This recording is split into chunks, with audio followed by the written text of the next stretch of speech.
Assalamu alaikum. A very good morning to you all. Welcome to first DMC FESS course organized by Department of ENT and Head Neck Surgery, Dhaka Medical College Hospital. Respected chairpersons, teachers, faculty members, esteemed surgeons, trainees and residents, and their participants. My name is Dr. Humayun Kabir, Phase B resident, ENT at Dhaka Medical College Hospital. It is an honor for me to stand here and begin this scientific gathering. This conference promises a combination of scientific lectures, cadaver dissections, organized question and answer sessions, which will increase our knowledge and will help us to do endoscopic sinus and endoscopic surgery. Now I am honored to invite Professor Dr. Asadur Rahman sir, Head of the Department of ENT and Head Neck Surgery, also Chairman of first DMC FESS course, to deliver introduction and welcome speech and set the tone for the scientific activities. Professor Dr. Asadur Rahman sir, please come to the dais, sir.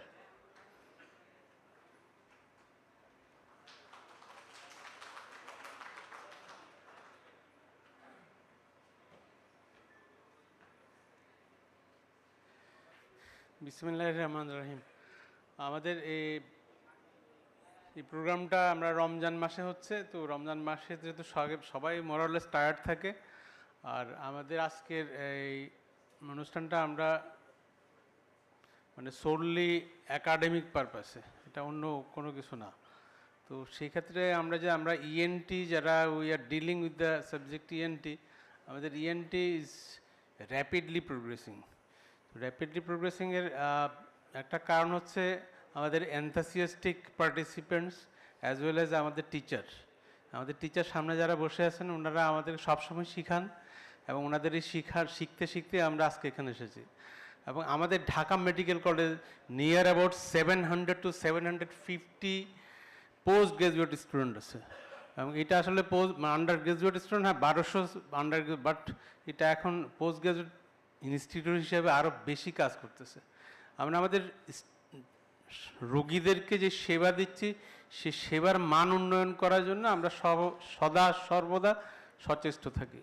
সেই সচেষ্ট থাকার পাশাপাশি আমাদের আমাদের যারা trainee আছে তাদেরকে আমরা লেটেস্ট বা আপডেটেড ট্রিটমেন্ট সম্পর্কে আমরা প্রশিক্ষণ দেওয়ার জন্য সবসময় সচেষ্ট থাকি।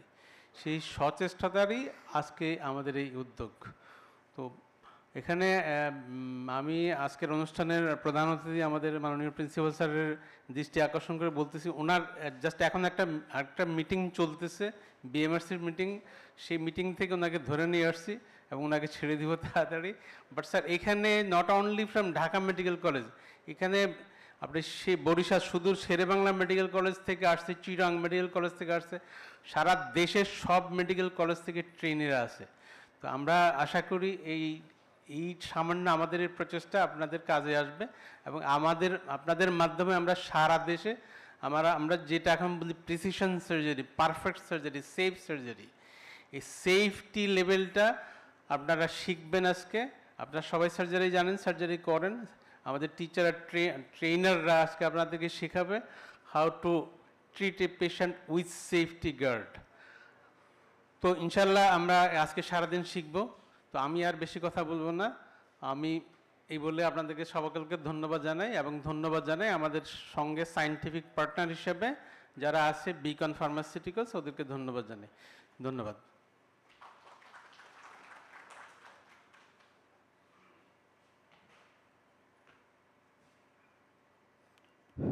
Thank you, sir, for your valuable word.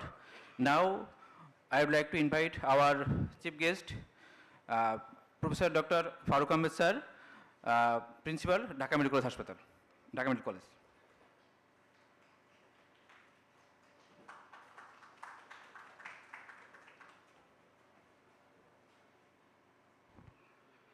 বিসমিল্লাহির রহমানির রহিম।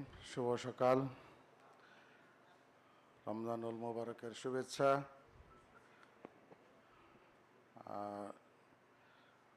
I am delighted to be here as a chief guest on the first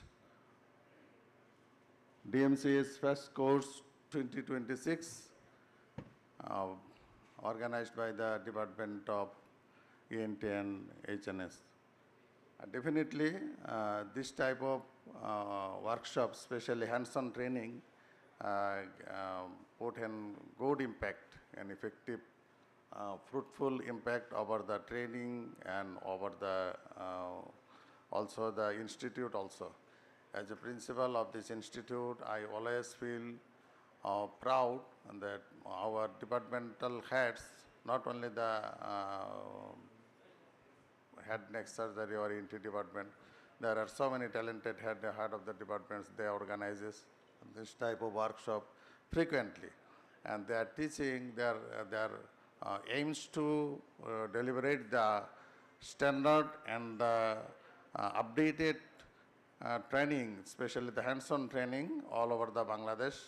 And the participants, respected my senior teachers and also distinguished guests, participants from all over the country, I always welcome all to this institute and in this gallery.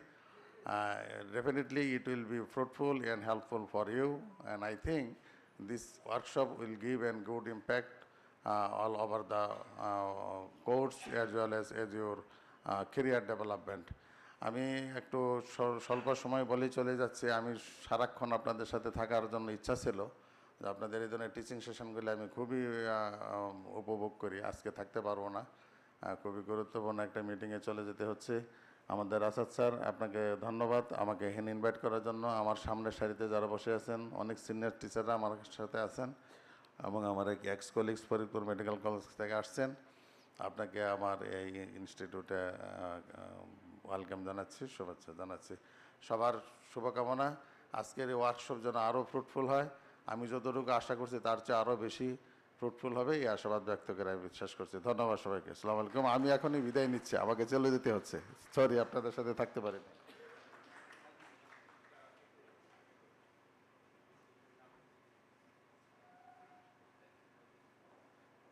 Thank you, sir.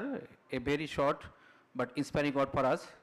Now, dear audience, we begin session 1, featuring a series of scientific presentation by our distinguished speakers. But before that, for the first two presentation, dear panelists, I would like to invite Professor Dr. Osnekun Osmani Madam to the stage for chair the sessions. Also, Professor Dr. Salahuddin sir, please sir, come to the stage and chair the session, sir. And as a Professor Dr. Nurul Kumar Chaudhary sir, please sir, come to the stage and chair the session.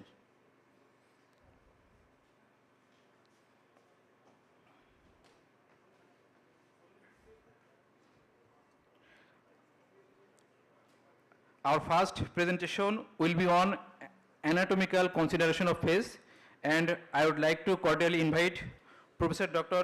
Sheikh Hassanur Rahman sir to do the presentation. Mori.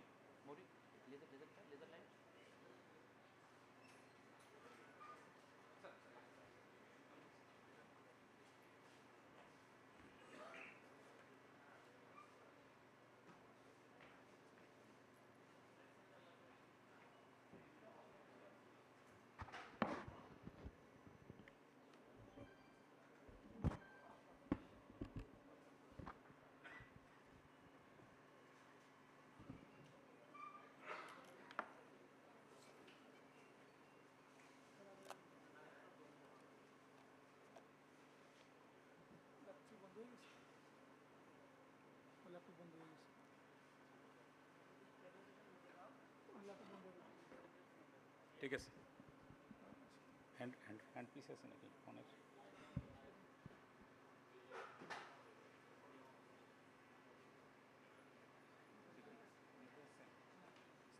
Slide শোতে আছে?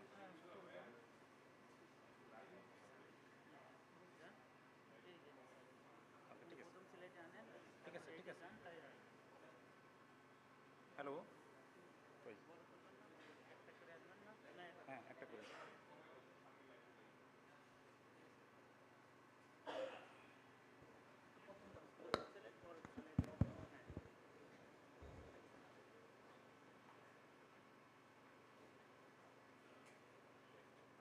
Assalamu alaikum and welcome everybody to this first session of this today's FESS course.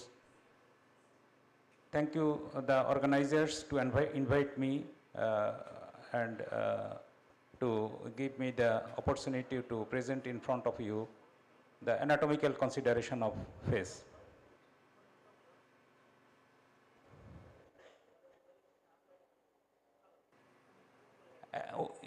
We usually call the name of operation FESS. Actually, the operation we do all are not FESS. Functional endoscopic sinus surgery. In every cases, we cannot consider the functional aspect because of extension of disease or nature of disease. Like in case of some malignant disease, nowadays we also do the endoscopic surgery. And in the before we used to our teachers taught us as the one of the contraindication of endoscopic sinus surgery is malignant disease. But nowadays this is not the true because of training and expertise and exposure of the surgeons all over the world. Nowadays malignant disease can also be treated by endoscopic surgery. So the word came endoscopic sinus surgery, not functional. And later on, it goes beyond the sinus. All surgeries are not sinus surgery. We can do the surgery endoscopically in the sinus and beyond the sinus. We can do surgery in the infratemporal fossa, in the pterygopalatine fossa, even in intracranial, some operations can also be done by endoscopy. So it is called endonasal endoscopic surgery, ESS, endonasal, ES hobe ashole, endonasal endoscopic surgery.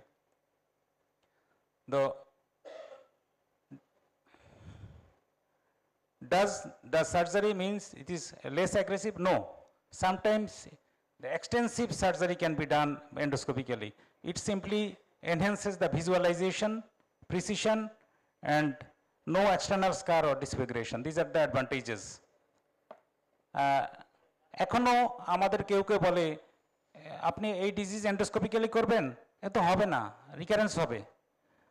এন্ডোস্কোপিক্যালি we can see an angled view 70 degree, even 70 ডিগ্রিকে আমরা ইয়ে করলে torsion করলে একটু rotate করলে 90 degree 120 degree পর্যন্ত আমরা দেখতে পারি, যেটা খালি চোখে দেখা সম্ভব না। সো খালি চোখের সে ওপেন ল্যাটারাল অ্যানাটমি করে করলে আপনি যে ভিউ পাবেন, এন্ডোস্কোপি করে এর সে অনেক বেশি ভালো ভিউ পাবেন, অনেক বেশি angle you can cover, you can clear the disease. So endoscopic sinus surgery for the trained specialist, it is better than the external surgery in many cases, not in all cases, in many cases.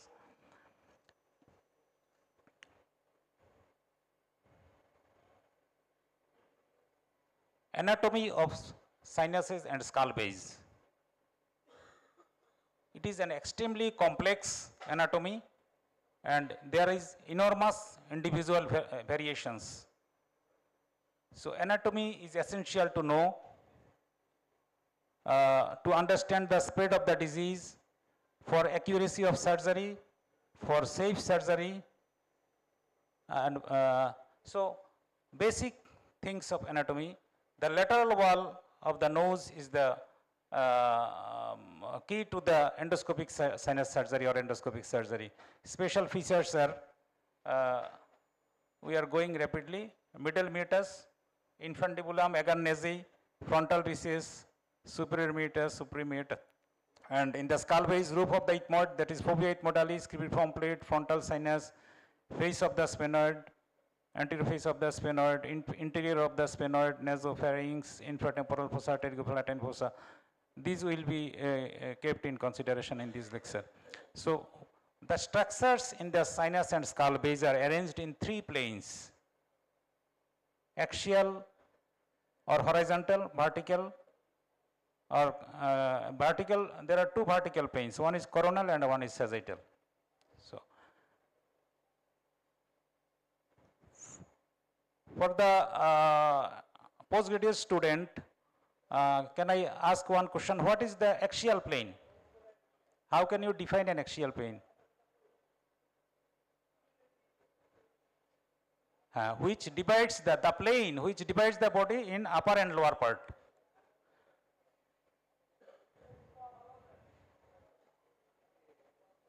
Transverse plane, it divides the body in upper part and lower part. This is axial plane.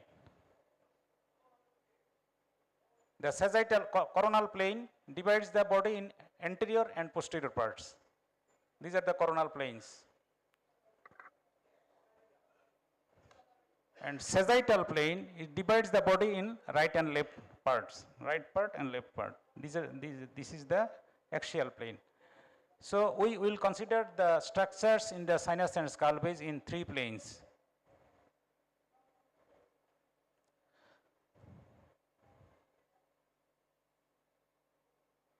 Okay.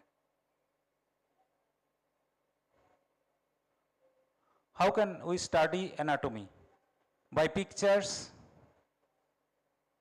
by endoscopy, by images, by cadaver dissection, and during surgery in the living body. So these are the ways to study anatomy. Now, first of all, the lateral wall of the nose. This is a picture we see here. This is the lateral wall of the nose.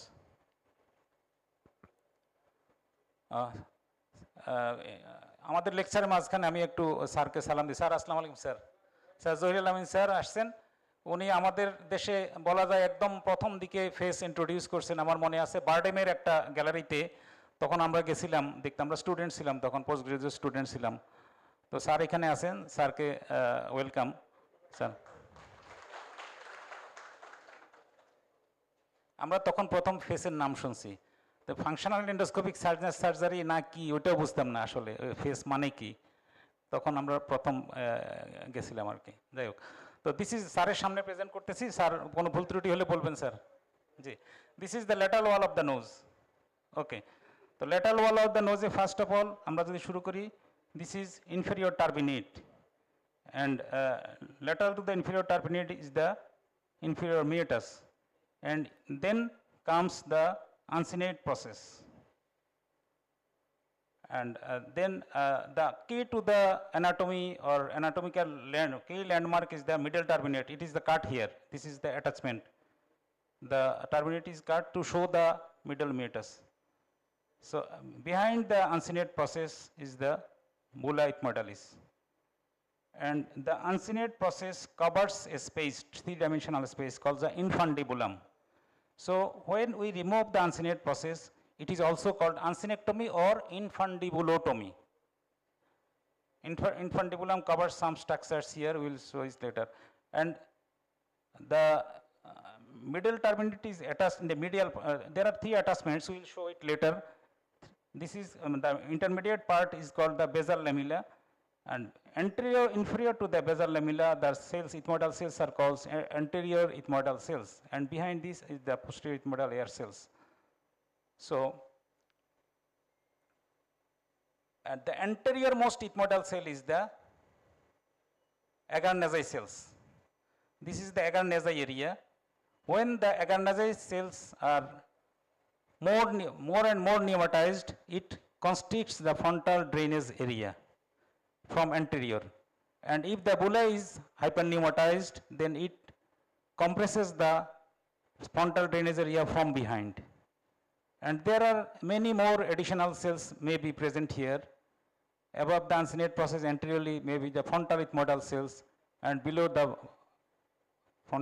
frontal bular cells there may be suprabular cells, and this is bulla ethmoidalis. Inferior to the bulla ethmoidalis there is a groove like structure which is called hiatus semilunaris. আমরা যখন student ছিলাম আমরা বলতাম hiatus সেমিলুনারিস নামে আমরা একটাই জানতাম অ্যানাটমিতে, যখন আমরা ফার্স্ট ইয়ার সেকেন্ড ইয়ারে পড়তাম। কিন্তু এখন বল it is called hiatus semilunaris inferioris, because there is another hiatus semilunaris which is posterior superior to this bulla. This is called hiatus semilunaris superioris. The hiatus the bulla ethmoidalis fuses posteriorly with the basal lamella and superiorly with the skull base. But this is not true in every cases. There are some variations. Sometimes there is a groove-like area, gap between the basal lamella and the ethmoid, that is called retrobular recess.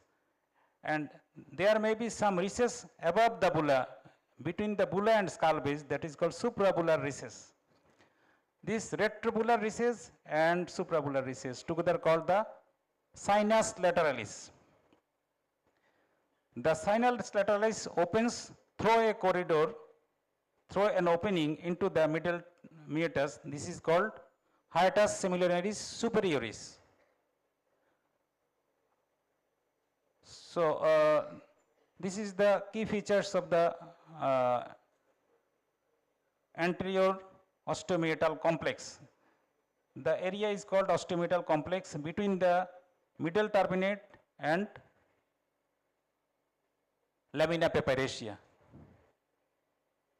Behind the basal lamella is the posterior ethmoidal cells and the sphenoid sinus.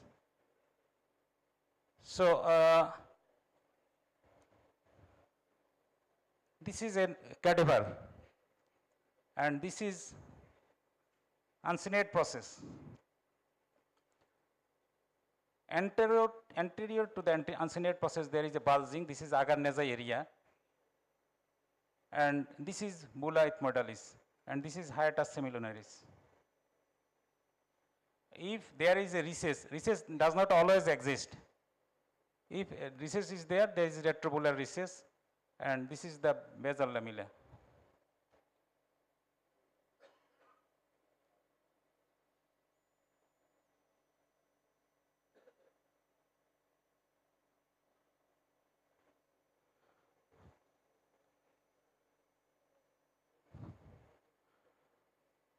We can see the uncinate process is retracted to expose the infundibulum.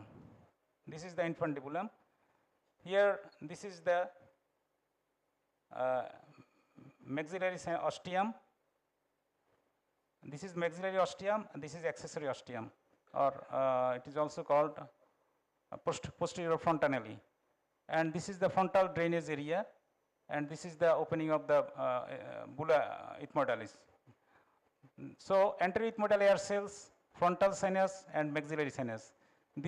All these drains into the infundibulum or hiatus semilunaris.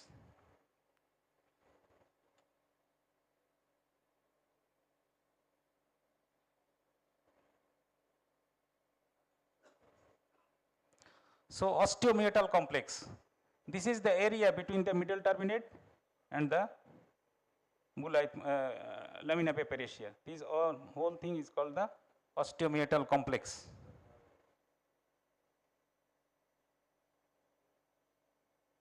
This is uncinate process. Okay, we'll go later.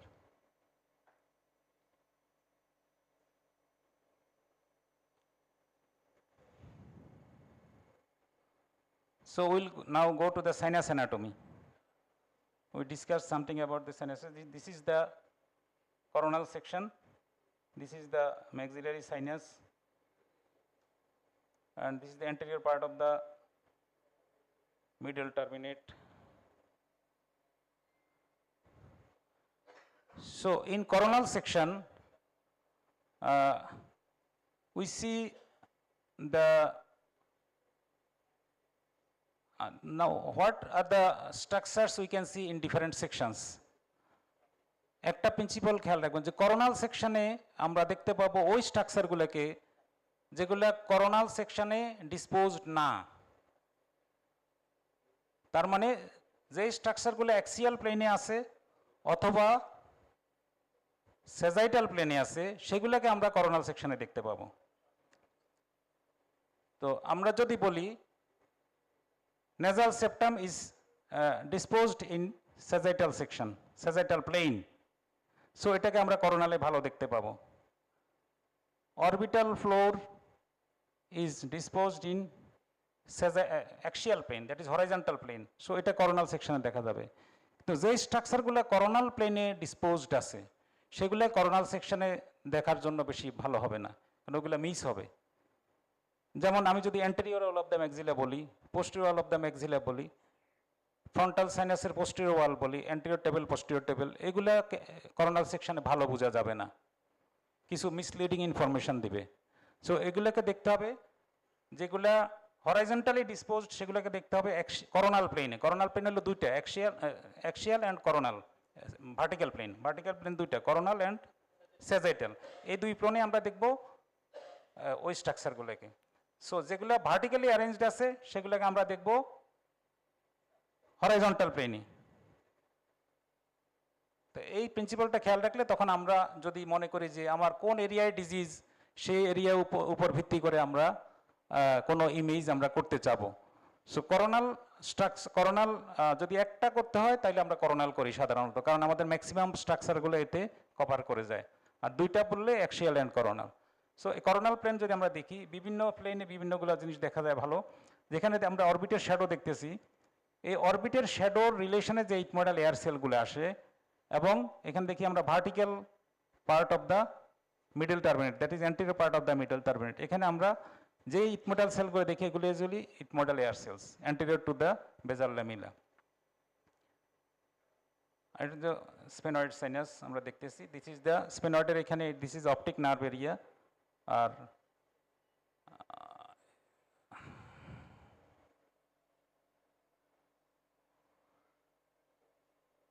Axial প্লেনে আমরা maxillary sinus, axial plane এবং coronal প্লেনে ভালো বুঝি। Maxillary সাইনাসের পিছনে আমরা যে দুইটা একটা স্ট্রাকচার দেখতেছি, এটাকে কি বলে? টেরিগয়েড প্রসেস, টেরিগয়েড বোন। এটা টেরিগয়েড বোন। টেরিগয়েড বোনের আবার দুইটা বোনই প্রসেস থাকে, তাই না? Lateral process and medial process. আর এখানে একটা বোন থাকে, এটা বলে perpendicular plate of the palatine bone. তো সেই perpendicular plate of the palatine bone এবং মিডিয়াল প্রসেসের মাঝখানে একটা ওপেনিং থাকে, ওইটাকে বলে স্পেনোপ্যালাটাইন ফোরামেন। এখানে আমরা একটা স্ট্রাকচার দেখতে পাচ্ছি, সেটাকে কি বলে?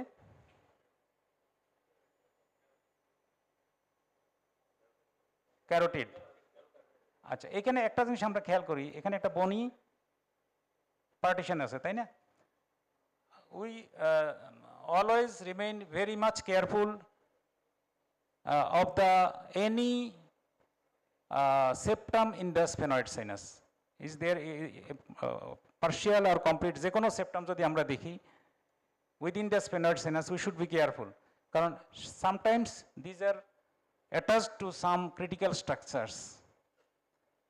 তো এখানে যদি আমরা এই যে প্লেট, এই বনি সেপ্টামগুলোকে যে আমরা এভালশন করে নিয়ে আসি, sometimes there is chance of injury to the carotid artery. So any bony septum within the sphenoid sinus should be handled very carefully.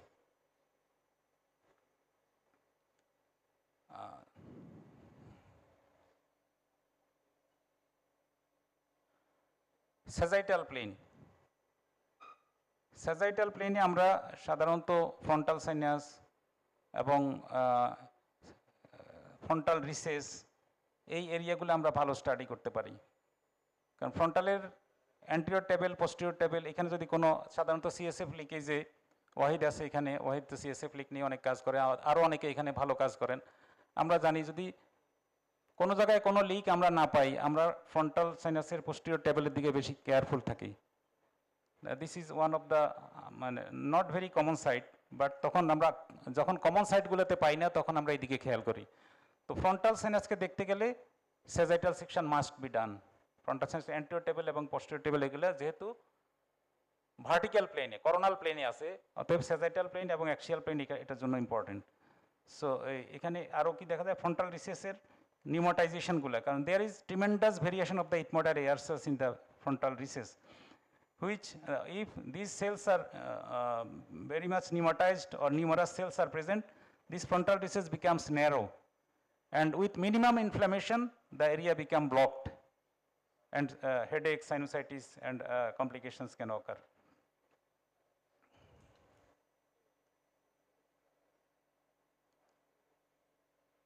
এখন ম্যাক্সিলারি সাইনাসের আমরা আবার ম্যাক্সিলারি সাইনাস আমরা এখানে দেখি কতগুলো রিলেশন আছে। ম্যাক্সিলারি সাইনাসের মিডিয়াল ওয়ালে anteriorly what is this?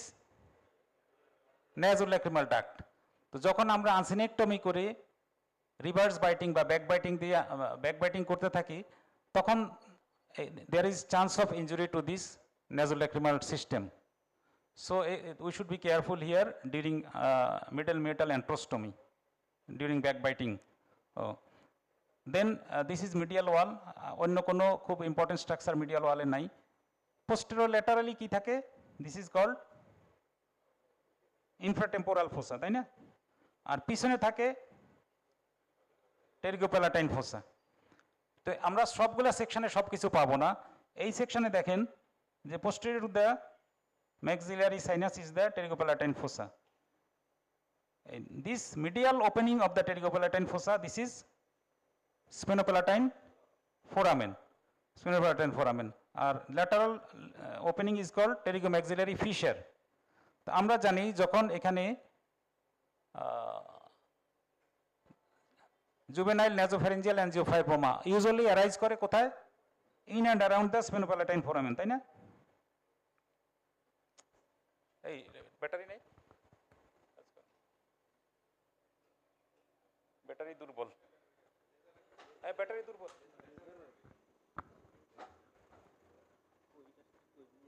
Cursor দিয়ে দেখাই, কার্সারও তো কাজ করে না।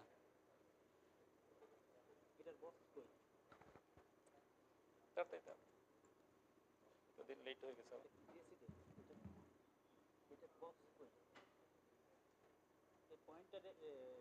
গেছে। ব্যাটারি নাই, চার্জার আনেন নাই, না না।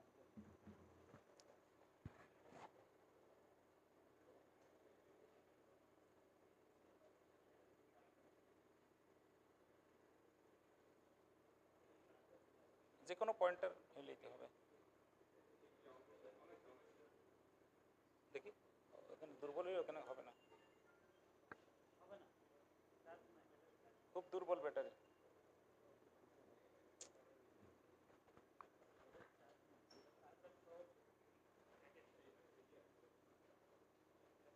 এখন আমি কিভাবে দেখাই?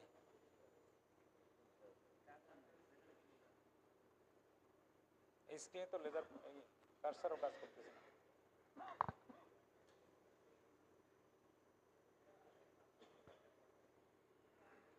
আচ্ছা সরি, আমি এখানে আসি তাইলে। হ্যাঁ, আমরা বলি যে in and around the sphenopalatine foramen nasopharyngeal angiofibroma origin করে, তাই না? তাইলে এটা সামনের দিকে নেজাল ক্যাভিটি, পিছনে নেজোফ্যারিংস এবং laterally extend করে through the sphenopalatine foramen into the pterygopalatine fossa and through the pterygomaxillary fissure into the infratemporal fossa.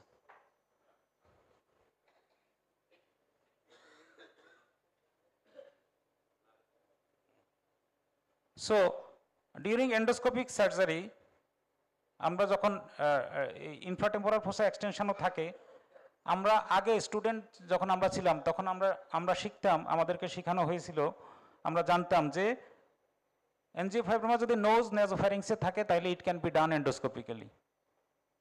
Not nowadays even with intracranial extension we can do endoscopically. So we have to remove the medial wall, we have to remove the posterior wall, we have to remove the posterolateral wall, make a single cavity, identify the sphenopalatine artery and clip or ligate it.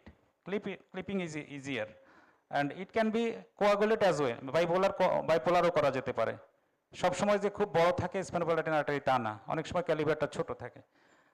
And then whenever the sphenopalatine artery is ligated, it becomes easier, less bleeding, and we can take out the whole thing in a mass. And intracranial extension jodi thake, usually through the floor of the greater wing of the sphenoid, usually intracranial extension sekhane thake, ebong it takes its blood supply from below, not from intracranial part. So intracranial jodi amra niye ashi, bleeding er intracranial bleeding er kono chance nai, usually traction ei chole ashe, sometimes একটু হয়তো ওপেনিংটা একটু বড় করা লাগতে পারে। So it can be done endoscopically. ওকে,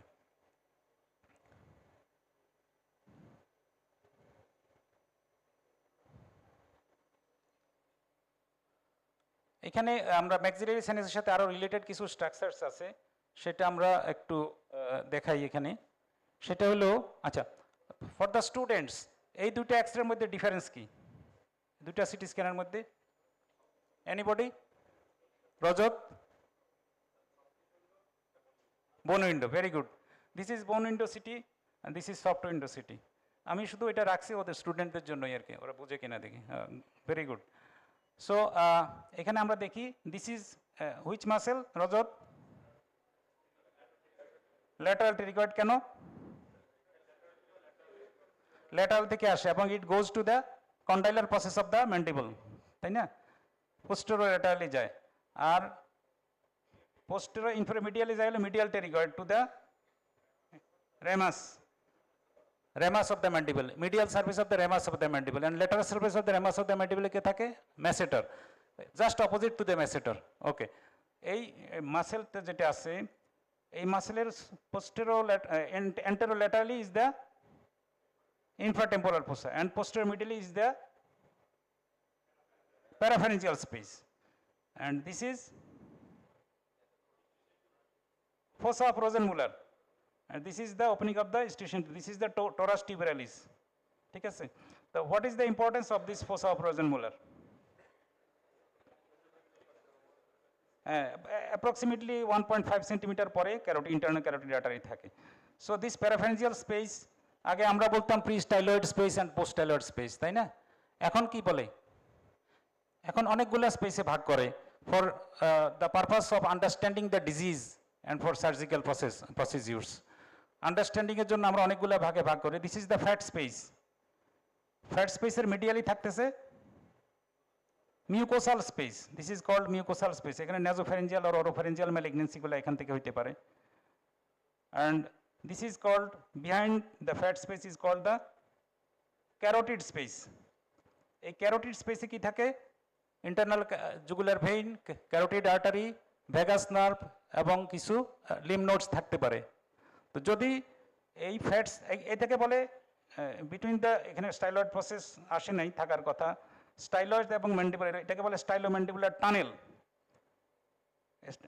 এটাকে বলে parotid space. এদিক দিয়ে deep lobe of the parotid extend করতে পারে, দেখবে the parotid space. So carotid space, parotid space, mucosal space, fat space, and this is called masticator space. Masticator muscles and mandible is there. So এটা important কেন জানা এই স্পেসগুলো? যদি কোনো tumour এই কোনো জায়গা থেকে অ্যারাইজ করে, প্যারাফ্যারেঞ্জিয়াল স্পেসে আমরা জানি অনেকগুলো ডিফারেন্সিয়াল ডায়াগনোসিস আছে, তাই না? প্যারাফ্যারেঞ্জিয়াল স্পেস টিউমারের অনেকগুলো ডিফারেন্সিয়াল ডায়াগনোসিস আছে। সো এটাকে আমরা সর্ট আউট করার জন্য, গ্রুপে ভাগ করার জন্য, কোন স্পেস থেকে আসছে বোঝার জন্য এই স্পেসগুলো ভাগ করা। যদি পিছন থেকে ফ্যাট স্পেসকে কম্প্রেস করে, তার মানে ক্যারোটিড স্পেস থেকে আসছে। যদি পোস্টেরোল্যাটারাল থেকে আসে, তার মানে প্যারোটিড স্পেস থেকে, deep lobe of the parotid, maybe the deep lobe of the parotid tumour. যদি পিছন থেকে আসে, maybe from carotid, internal jugular vein, vagus or lymph node. Common হলো লিম্ফ নোড অথবা vagus, schwannoma or lymphadenopathy maybe there. আর posteromedial থেকে, ইন্টারমিডিয়াল থেকে যদি কম্প্রেস করে, the mucosal space tumour, nasopharyngeal আর ওরোফ্যারেঞ্জিয়াল টিউমার্স হতে পারে। সো এগুলা দিয়ে আমরা ডিফারেন্সিয়েট করতে, মানে কিছুটা হলেও আমরা বুঝতে পারি। এই সিটি স্ক্যানের রোল কতগুলো আছে? একটা বলে it may help in diagnosis, এটা যেমন may help in diagnosis, it may help in diagnosis, but it is essential to plan the surgery, CT scan. আচ্ছা, ঠিক আছে, তাইলে এই কতগুলা জিনিস আমরা এখানে বুঝলাম।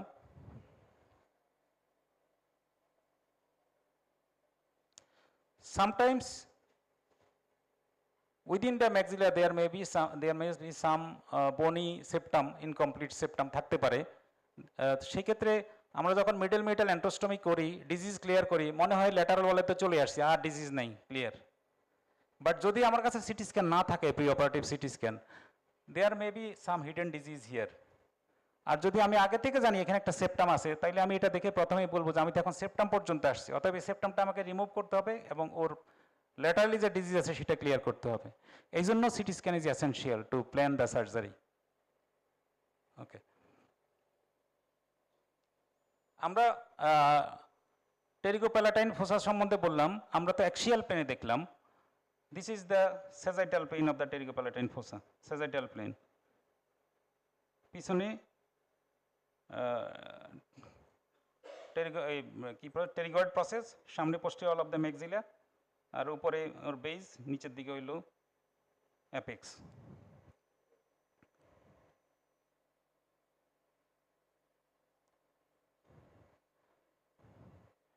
ইথময়েডাল এয়ার সেলস আমরা জানি এটাকে আমরা দুইটা ভাগে ভাগ করি, অ্যান্টেরিয়র অ্যান্ড পোস্টেরিয়র গ্রুপস। এই অ্যান্টেরিয়র অ্যান্ড পোস্টেরিয়র গ্রুপস আমরা সিটি স্ক্যান দেখে কীভাবে বুঝি?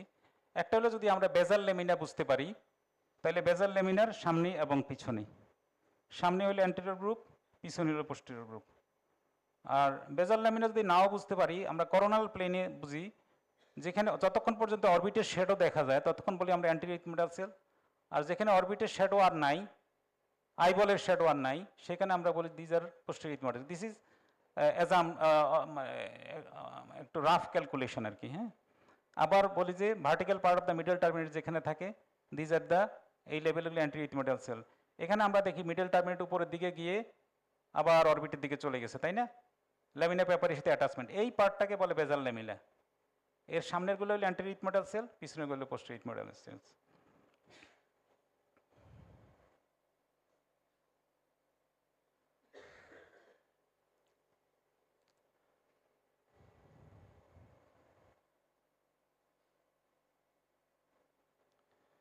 ইথময়েডাল এয়ার সেলসগুলোর মধ্যে আমরা বলছিলাম আগে যে অনেক রকমের ভ্যারিয়েশন আছে। সো এই যে সামনের দিকে একটা সেল আমরা দেখতেছি, এটাকে বলে অ্যাগারনেজাই সেল। এই অ্যাগারনেজাই সেলের ভ্যারিয়েবল অ্যামাউন্ট অফ নিউমাটাইজেশন হইতে পারে, খুব ভ্যারিয়েশন হয়, এবং যখন বেশি নিউমাটাইজ থাকে তখন ফ্রন্টাল রিসেসকে কম্প্রেস করে সামনে থেকে। দিস ইজ বুলা ইথময়েডালিস, দিস ইজ বেজাল ল্যামিনা, মিডল টার্মিনেটের বেজাল ল্যামিনা। এই বেজাল ল্যামিনা, এবং সাধারণত আমরা বলি যে বুলা বেজাল ল্যামিনার সাথে, বুলার পোস্টেরিয়র হলো বেজাল ল্যামিনা, তাই না? কিন্তু কখনো কখনো ফিউজ করে না, মাঝখানে একটা গ্যাপ থেকে যায়, দিস ইজ রেট্রোবুলার রিসেস। আবার উপর দেখি স্কাল বেজের সাথে বুলা ফিউজ করে নাই, এখানে একটা রিসেস পাওয়া যাচ্ছে, দিস ইজ সুপ্রাবুলার রিসেস। এই সুপ্রাবুলার রিসেস এবং রেট্রোবুলার রিসেস কখনো কখনো ফ্রন্টাল রিসেসের সাথে ফিউজড হয়, এই বনি সেপ্টামগুলো থাকে না। আবার কখনো কখনো বনি সেপ্টামের কারণে এটা ফ্রন্টাল রিসেস থেকে সেপারেট থাকে। এই সব কিছু আমাদের জানার প্রয়োজন হলো সার্জিক্যাল ক্লিয়ারেন্সের জন্য, যে নাইলে আমরা হয়তো অনেক সময় মিসআন্ডারস্ট্যান্ড করি, আমার ডিজিজ ক্লিয়ার হয়ে গেছে। আমি যদি জানি রেট্রোবুলার রিসেস আছে, তাইলে আমি বুলার রিমুভালের পরে আমি জানি যে বুলার এই পোস্টেরিয়র ওয়ালটা কিন্তু আমার বেজাল ল্যামিনা না, তখন আমি আরেকটা বেজাল ল্যামিনা খুঁজবো, বেজাল ল্যামিনা, রিয়েল বেজাল ল্যামিনা যেটা সেটা খুঁজতে যাবো। আর তো এই জন্য আমাদের এইগুলো জানা দরকার।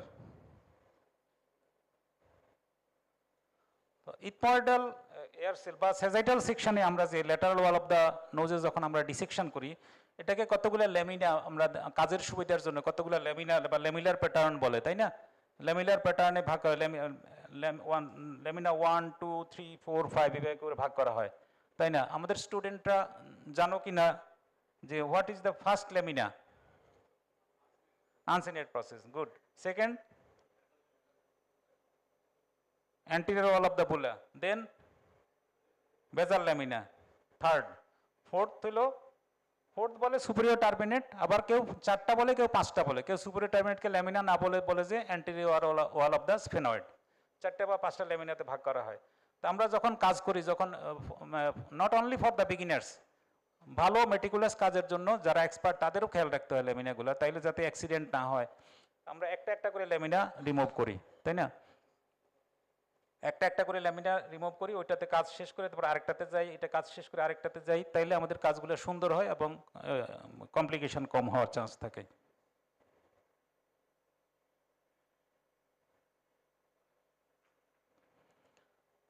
ফ্রন্টাল রিসেস, এখানে দেখি আমরা এটাকে কি বলে, একটা বোন আছে এখানে, ফ্রন্টাল বিক। এখানে ফ্রন্টাল বিকের এই জায়গাটাতে একটু ন্যারোইং আছে, উপরে আবার ওয়াইড, নিচেও ওয়াইড, এটাকে বলে আওয়ার গ্লাস শেপ, তাই না? মাঝখানে অস্টিয়ামের জায়গাটাতে একটু ন্যারো। এই ন্যারোনেসটা হইলো, একটা তো হইলো যে অ্যানাটমিক্যালি ন্যারো আছে ফ্রন্টাল বিকের কারণে, আবার ইথময়েডাল সেলের ভ্যারিয়েশনের কারণে এটা আরও ভ্যারিয়েশন আরও হইতে পারে। পিছন থেকে, সামনে থেকে অ্যাগারনেজি, পিছন থেকে বুলা, এই দুটা তো থাকেই, এর বাইরেও অনেক সময় কিছু নিউমাটাইজেশন থাকে।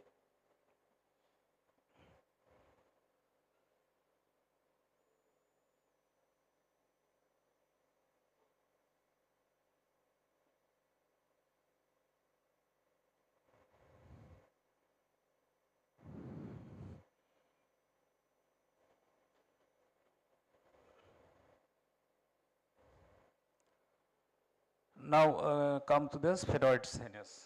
Sphenoid. স্পেনয়েডে আমরা মেইনলি দুইটা কারণে বেশি কেয়ারফুল থাকি। স্পেনয়েডের নিউমাটাইজেশন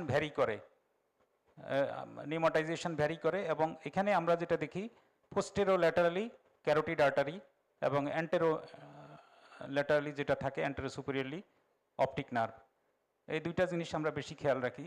আর অনেক সময় আমরা কাজ করতে গিয়ে যেটা আমরা বলি অনোডেসেল হাইপার নিউমাটাইজেশন থাকে, সেটাতে ঢুকে আমরা মনে করি আমি স্পেনয়েড সাইনাসে চলে আসছি। যদি এরকম কোনো সময় এরকম কোনো কোশ্চেন এরাইজ করে, আমরা সিটি স্ক্যানে যে দেখি দুইটা সেল আছে, কোনটা স্পেনয়েড কীভাবে বুঝবো? Which one is sphenoid, this is sphenoid or that is sphenoid?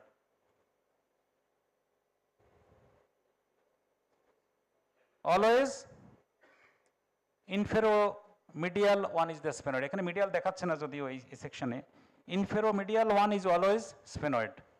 ঠিক আছে, এরকম যদি আমাদের কোনো কনফিউশন আসে তাহলে সুপারোল্যাটারাল ওয়ান ইজ অনোডি আর inferomedial one is the sphenoid.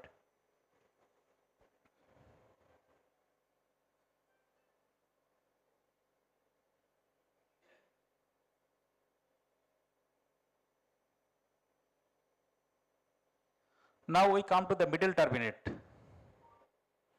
It has three parts, আমরা জানি। The first part is the vertical part. Vertical part is attached to the skull base, anterior skull base. কোথায় attach থাকে আমরা জানি, এটাকে কি বলে? ল্যাটারাল ল্যামিনা, আর এটাকে বলে ক্রিবিফর্ম প্লেট বা মিডিয়াল ল্যামিনা। এটাকে বলে অলফ্যাক্টরি ফোসা।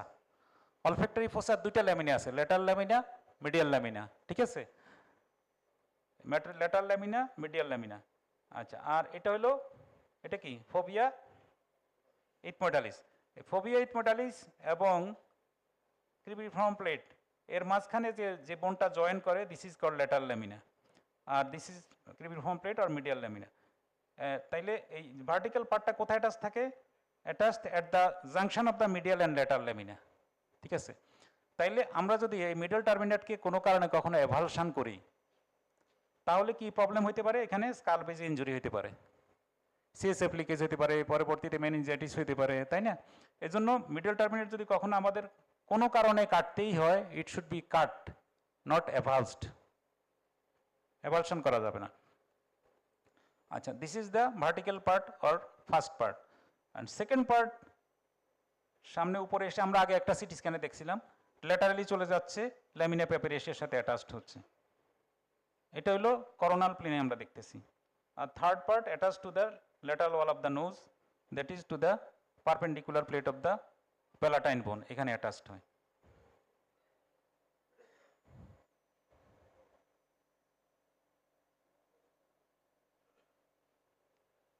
এটা ক্যাডেভারে আমরা দেখি, এটা হলো স্কাল বেজ, এদিকে সামনে, এদিক পিছনে, এদিক সামনে।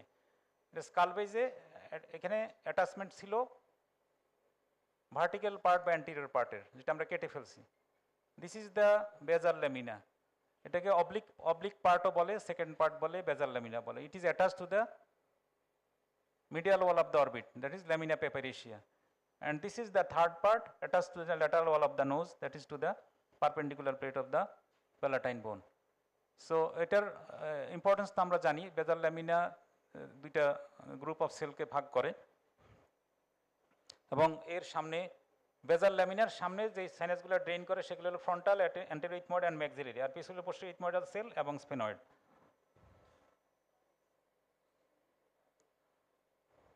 নেজাল এন্ডোস্কোপিটা আমরা ক্যাডেভার ডিসেকশনের সময় কিছু ডিসকাস করব, এখানে আর আমরা সময় নষ্ট না করে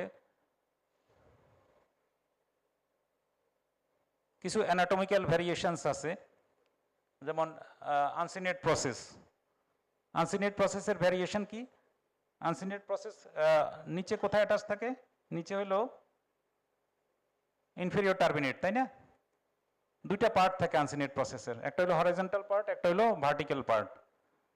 আমরা ক্যাডেভারে দেখাইছিলাম, তো এটা হলো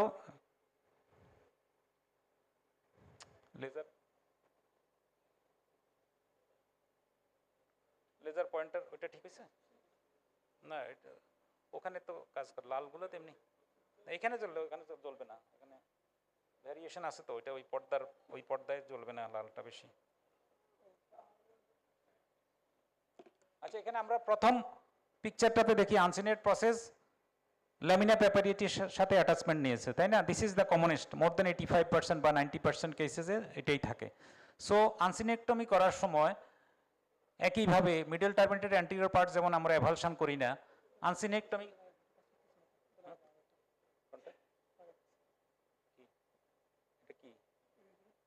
এটা হয়েছে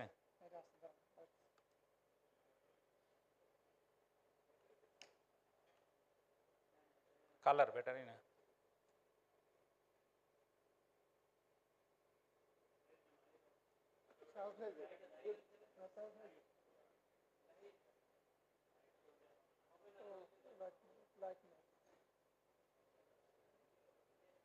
এটা ওই পর্দার কারণে লাল লাইট এখানে কম কাজ করে, সবুজটা হইলে।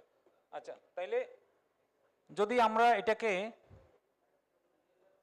এটা যেটি মোস্ট কমনলি এই প্যাটার্নটাই হয়, ল্যামিনা পেপারের সাথে অ্যাটাচমেন্ট থাকে। এখানে যদি আমরা এভালশন করি তাইলে ল্যামিনা পেপারের সাথে ইনজুরি হতে পারে, তাই না?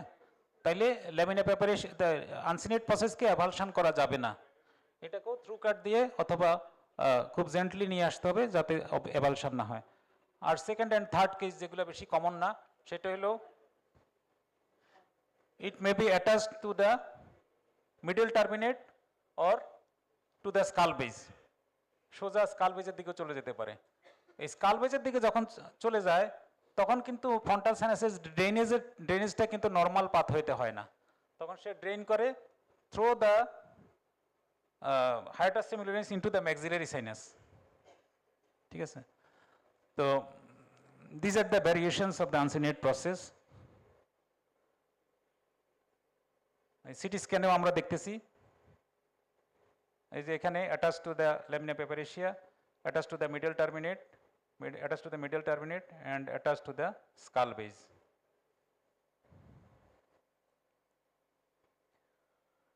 মিডল টার্মিনেটের কি কি ভ্যারিয়েশন হইতে পারে? মিডল টার্মিনেট নর্মালি ভ্যারিয়েশন কম, এখানে দেখি আমরা অনেক নিউমাটাইজড, তাই না? নিউমাটাইজড মিডল টার্মিনেট, এটাকে কি বলে? কঙ্কাবুলোসা। এই কঙ্কাবুলোসার এই যে এখানে দেখি আনসিনেট প্রসেসও নিউমাটাইজড, এই সিটি স্ক্যানে এই যে uncinate process is also pneumatized. This is also one variation of the uncinate process. Normally uncinate process pneumatized থাকে না, বাট ভ্যারিয়েশন থাকতে পারে। সো এই uncinate process pneumatized, middle turbinate pneumatized, এই দুইটার কারণে এই অস্টিওমেটাল কমপ্লেক্সটা ক্রাউডেড হয়ে যেতে পারে। এখানে আনসিনেট এই এরিয়াটা ক্রাউডেড হয়ে গেলে এখানে ড্রেনেজ হ্যাম্পার করতে পারে, তাই না? This is pneumatized uncinate process. This is another uncinate middle terminate. এটাকে কি বলে? Paradoxical middle turbinate. Normally middle terminate কি হয়? মিডিয়ালি কনভেক্স থাকে, কিন্তু এটা ল্যাটারালি কনভেক্স। এই যে এইটা হলো নর্মাল মিডল টার্মিনেট। একই পেশেন্টের দুই রকম জিনিস, এটা normal middle terminate, this is paradoxical middle terminate. So এই প্যারাডক্সিক্যাল মিডল টার্মিনেট এখানে কোনো anatomical variation করে নেই, but it can also pass over the uncinate process. এই যে মিডল টার্মিনেটের নিউমাটাইজেশন, ওর ভিতরেও সাইনোসাইটিস এফেক্ট করতে পারে। এই যে দ্যাট ইজ কঙ্কাবুলোসা সাইনোসাইটিস বা ইনফ্লামেশন উইদিন দ্য কঙ্কাবুলোসা। এটা আমার একটা পেশেন্ট ছিল।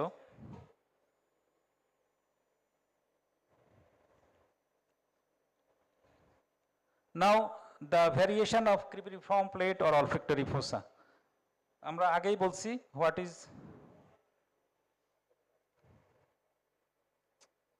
এখানে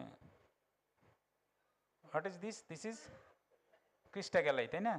এটা আমরা বলছি medial lamina, this is lateral lamina, this is the foveate modalis, এটাতে আমরা কথা বলছি। এখন এই যে ইথময়েডাল নিউমাটাইজেশনের উপর ডিপেন্ড করে ল্যাটারাল ল্যামিনা কতটুকু লম্বা হবে, ডিপেন্ড করে কতটুকু ডিপ হবে এই অলফ্যাক্টরি ফোসা। এটা it depends on the pneumatization of the ethmoids. So এই fovea ethmoidalis may be very high.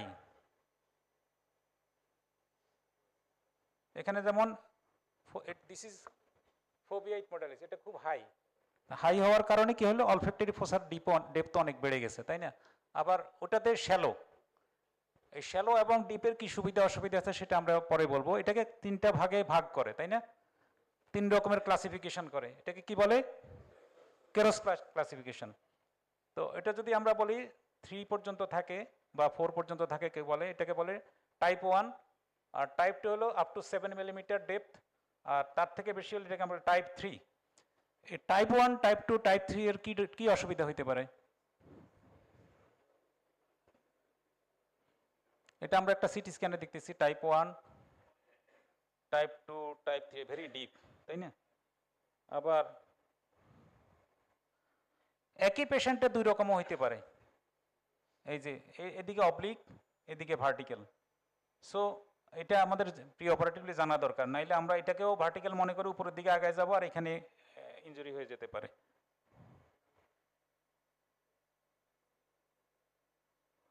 যখন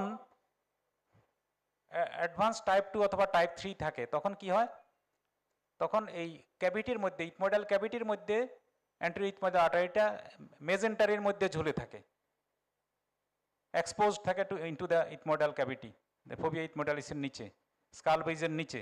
ফলে এখানে অ্যাক্সিডেন্টালি এটা আমাদের ফরসেপসে ধরা পড়তে পারে, ইনজুরি হতে পারে, অ্যান্টেরিয়র ইথময়েডাল ব্লিডিং হতে পারে।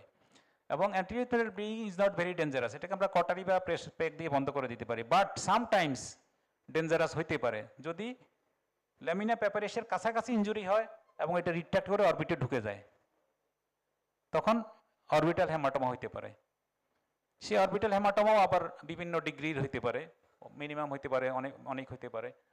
আচ্ছা, এইটাকে এই যে একটা সিটি স্ক্যানে আমরা এখানে একটা নিপল পয়েন্টের মতো দেখতেছি, তাই না? এটা কিসের? Anterior ethmoidal artery. এই অ্যান্টেরিয়র ইথময়েডাল আর্টারি কার ব্রাঞ্চ? অপথ্যালমিক আর্টারির branch.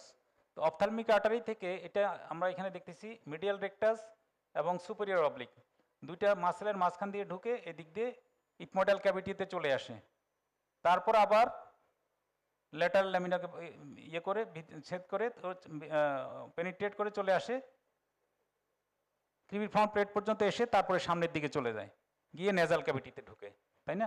This is the course. তো অ্যান্টেরিয়র ইথময়েডাল আর্টারি যদি আমার কেরোস টাইপিংটা যদি বা অলফ্যাক্টরি ফোসার ডেপথ যদি বেশি থাকে, তখন it may hang in the ethmoidal cavity এবং it may be accidentally injured, chance of injury is more. আচ্ছা, নাও ম্যাক্সিলারি সাইনাসের ভ্যারিয়েশন কি? It is hypoplastic maxilla. এই হাইপোপ্লাস্টিক ম্যাক্সিলার অসুবিধা কি? হাইপোপ্লাস্টিক ম্যাক্সিলা যদি আমি আগে থেকে না জানি, মিডল মেটাল অ্যান্ট্রোস্টমি করতে গিয়ে ল্যামিনা প্যাপারের সাথে ইনজুরি করে দিতে পারি। সো আমি যদি আগে থেকে জানি যে আমার ম্যাক্সিলা ইজ হাইপোপ্লাস্টিক, সেখানে আমি কেয়ারফুল থাকবো, otherwise we can injure the orbit. আর হাইপারপ্লাস্টিক ম্যাক্সিলা অনেক বড় ম্যাক্সিলারি সাইনাস, এটার অসুবিধা কি হতে পারে? Dental root may be exposed in the sinus. তাতে অসুবিধা কি? ডেন্টাল ইনফেকশন থেকে সাইনাস ইনফেকশন হতে পারে, আবার টুথ এক্সট্রাকশনের পরে ওরও অ্যান্টাল ফিস্টুলা ডেভেলপ করতে পারে। সো এই জিনিসগুলো আমাদের জানা থাকলে প্ল্যান করতে সুবিধা। ইথময়েডাল এয়ার সেলসের ভ্যারিয়েশন আমরা জানি, বিভিন্ন রকমের ইথময়েডাল এয়ার সেলস আছে। এই যে ফ্লোর অফ দ্য অরবিটকে নিউমাটাইজ করতে পারে, এটাকে বলে হেলার সেল, তাই না? এখন এই হেলার সেলের অসুবিধা কি? এটা যদি ল্যাটারালি না থেকে মিডিয়ালি থাকে, এটা ইট ক্যান ন্যারো দ্য ইনফ্যান্টিবুলামকে এটা ন্যারো করে দিতে পারে, ড্রেনেজে প্রবলেম করতে পারে। দেয়ার মে বি সুপ্রা কি বলে বুলার ইথময়েডাল ফ্রন্টাল বুলার সেল বলে অথবা ফ্রন্টাল বুলা বলে। এই মানে that is within the frontal sinus there may be there may be pneumatization, this can also hamper in the drainage. আরও কিছু সেল আছে, যেমন আমরা একটু আগে বলছিলাম অনোডিসেল। অনোডিসেল আমরা পরে আবার আরও দেখব। অনোডিসেল হইল posterior most ethmoidal air cell. অনেক সময় বলে অনোডিস সিচুয়েশন, অনোডিসেল সবসময় থাকে না, পোস্টেরিয়র ইথময়েডাল সেল সবসময় থাকে, বাট অনোডিসেল মানে হলো hyper pneumatized posterior ethmoidal cell. তো এটা যদি সিটি স্ক্যানের যে আমরা বলছিলাম superior lateral one is the Onodi and inferomedial one is the sphenoid. তো ওই রকম যদি হয় তখন এটা অনডি হবে আর স্পেনয়েড। অনডি থাকার অসুবিধা কি আমরা একটু পরে আবার দেখব।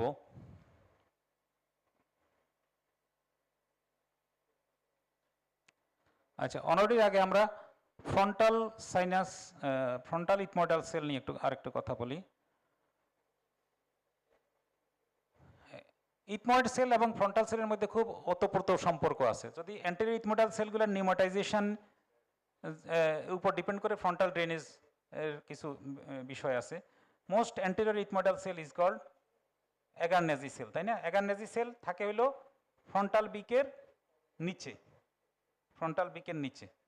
এখন এটাকে বলে হলো এখানে কোনো ফ্রন্টাল ইথমোডাল সেল নাই। ফ্রন্টাল ইথমোডাল সেল মানে হলো অ্যান্টেরিয়র ওয়ালে যদি আরও ইথমোডাল সেল থাকে, এগুলোকে হলো ফ্রন্টাল ইথমোডাল সেল। আচ্ছা, যদি এখন অ্যাগারনেজি সেলের উপরে সিঙ্গেল ইথমোডাল সেল আরও থাকে, এটাকে বলে টাইপ না, অ্যাগারনেজির উপরে যদি একটা সেল থাকে তখন এটাকে বলে টাইপ 1 ফ্রন্টাল ইথমোডাল সেল। অ্যাগারনেজি থেকে আরেকটা বেশি থাকে। আর যদি মোর দেন 1 থাকে বলে টাইপ 2। এখন এই ফ্রন্টাল ইথমোডাল সেল যদি নিউমাটাইজড হয়ে ফ্রন্টাল সাইনাসের ভিতরে ঢুকে যায় এবং less than half of the it's height থাকে তখন এটা বলে টাইপ 3। যদি অর্ধেকের উপরে চলে যায় অথবা তার উপরে কোনো ইথমোডাল সেল থাকে অ্যান্টেরিয়র ওয়ালে, ওটাকে বলে frontal ethmoidal cell type 4। This is Kuhn's classification বলে, হ্যাঁ, 1 2 3 4। অ্যাগারনেজির উপরে একটা সেল বাট ফ্রন্টাল বিকের নিচে, অ্যাগারনেজির উপরে more than 1 cell but frontal বিকের নিচে, টাইপ 2। টাইপ 3 অ্যাগারনেজি ক্রস করে ফ্রন্টাল সাইনাসে ঢুকে যায় but not more than half of the height, আর তার বেশি চলে গেলে বলে টাইপ 4। এখন এই টাইপ 3 এবং 4 এর অসুবিধা কি? টাইপ 3 অ্যান্ড 4 অনেক সময় আমরা এই ফ্রন্টাল সেলে ঢুকে যাই, এই ইথমোডাল সেলে ঢুকে যাই, মনে করি ফ্রন্টাল সাইনাস কাজ হয়ে গেছে, শেষ, যদি সিটি স্ক্যান আমার কাছে না থাকে। এটাতে ঢুকার পরে মনে হয় ফ্রন্টাল সাইনাসের অপারেশন হয়ে গেছে, ফ্রন্টাল সাইনাসোটমি হয়ে গেছে, আমার কাজ শেষ হয়ে গেছে। এটাও একই ঘটনা। এটা হলো সার্জিক্যাল প্রবলেম। আর এমনিতে প্যাথোলজিক্যাল প্রবলেম হলো এগুলো তো কিছুটা অবস্ট্রাক্ট করে রাখে, অবস্ট্রাকশন করার কারণে অল্প ইনফ্লামেটরি মিউকোসাল ইনফ্লামেশনের ব্লকেজ হয়ে যায়।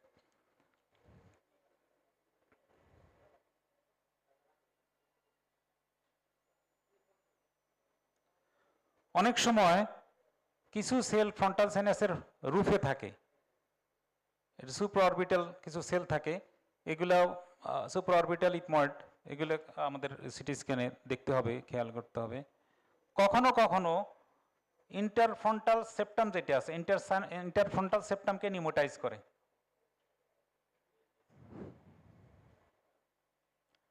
এখন অনডি সেলের কথা আমরা যেটা বলতেছিলাম, জি,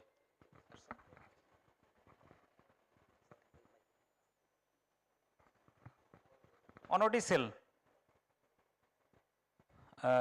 পোস্টেরিয়র ইথমোডাল সেল, তাই না? হাইপার নিউমাটাইজ থাকলে কি হয়? হাইপার নিউমাটাইজ থাকলে this is the orbit, this is optic canal. এই অপটিক ক্যানালকে মানে করে ফেলে, মানে অপটিক ক্যানালটা ইথময়েডের ভিতরে চলে যায় বেশি ল্যাটারাল নিউমাটাইজেশনের কারণে। তখন যদি আমরা সার্জারি করতে যাই, পোস্টেরিয়র ইথমোডাল সার্জারি করতে গেলে অপটিক নার্ভ ইনজুরি হওয়ার চান্স থাকে, ঠিক আছে? তাইলে অনডি সেল থাকলে আমাদের খেয়াল রাখতে হবে। In that case, we can injure the optic nerve. আর কি অ্যানাটমিক্যাল ভ্যারিয়েশন হইতে পারে স্পেনয়েড সাইনাসে বা অপটিক ক্যানালে? এখানে হইতে পারে যে কনজেনিটাল বনি ডেহিসেন্স থাকতে পারে, congenital bony dehiscence over the optic carotid artery অথবা অপটিক নার্ভ থাকতে পারে। সো যখন আমরা সিটি স্ক্যানকে রিড করব তখন আমাদের বা অ্যানাটমি রিড করব তখন আমাদের কতগুলো পয়েন্ট আছে যেগুলো আমাদেরকে খেয়াল করতে হবে to avoid danger or for safety. This is called close C cribriform plate, that is the olfactory fossa, depth কতটুকু আছে। Number 2, lamina papyracea. Lamina papyracea কেন খেয়াল করব? ল্যামিনা পেপারিশিয়াতে আমার মিডল টার্মিনেট সেকেন্ড পার্ট যখন বেজাল ল্যামিনাতে কাজ করার সময় খেয়াল করতে হবে। ল্যামিনা পেপারিশিয়া খেয়াল করতে হবে যদি uncinate process the usual type যেটা 85%-এর উপরে, সেটা খেয়াল রাখতে হবে। নাম্বার 3 হলো সিটি স্ক্যানে দেখতে হবে ল্যামিনা পেপারিশিয়াতে কোনো ডেহিসেন্স আছে কিনা। ল্যামিনা পেপারিশিয়া ডেহিসেন্স কী কী কারণে হতে পারে? একটা খুব রেয়ারলি কনজেনিটাল ডেহিসেন্স থাকতে পারে, Number 2, disease for the disease process. Number 3, for previous surgery. এসব কারণে ল্যামিনা পেপারিশিয়া ব্রেক থাকতে পারে, সেটা আমার খেয়াল রাখতে হবে। আর অনোডি সেল আমরা দেখব optic nerve to avoid danger injury to the optic nerve. আর স্পেনয়েডে দেখতে হবে স্পেনয়েডের কোনো সেপ্টাম, ইন্টারস্পেনয়েড কোনো সেপ্টাম আছে কিনা, থাকলে ওগুলোকে কেয়ারফুলি হ্যান্ডেল করতে হবে। স্পেনয়েডে আমার দেখতে হবে স্পেনয়েডের নিউভার্টাইজেশন কেমন আছে। স্পেনয়েডে আমার দেখতে হবে অপটিক ক্যানাল অথবা ক্যারোটিড ক্যানালের মধ্যে ডেসেন্স আছে কিনা, সেগুলো খেয়াল করতে হবে। ইটময়েড আর্টারি দেখতে হবে, ইটময়েড আর্টারি হোয়েদার ইট ইজ এটাকে বলে মেজেন্টারিক ইটময়েড আর্টারি আছে কি নাই। মেজেন্টারিক ইটময়েড আর্টারি কখন থাকে? অ্যাডভান্স টাইপ 2 অথবা টাইপ 3 কি বলে এটাকে কেরোস টাইপিং যদি থেকে থাকে, সেক্ষেত্রে মেজেন্টারিক আর্টারি থাকতে পারে। মেজেন্টারিক আর্টারি থাকলে ইনজুরির চান্স থাকবে বেশি। So thank you all. আমরা পরবর্তীতে আরও ডিসকাশন করব।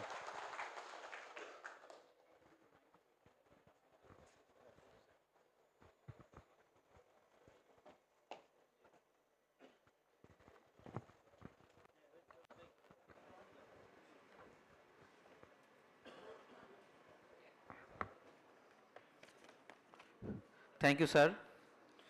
I think any adjectives is not enough for Professor Dr. Hasanur Babur, sir. Thank you again, sir. Our gallery is almost full. We welcome you all for coming from all across the country. I especially want to mention these names: Professor Dr. Abu Yusufaki, sir, Professor Dr.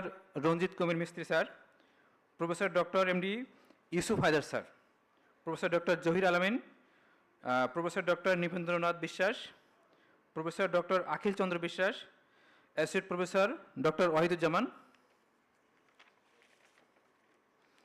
Associate Professor Shariful Islam Rumen, sir, Associate Professor MD Shahadat Hossain, sir, Associate Professor Enamul Haq Khan, Assistant Professor Arapat Rahman Pavel, Associate Professor Afzal Karim, Associate Professor Abul Hussain, sir.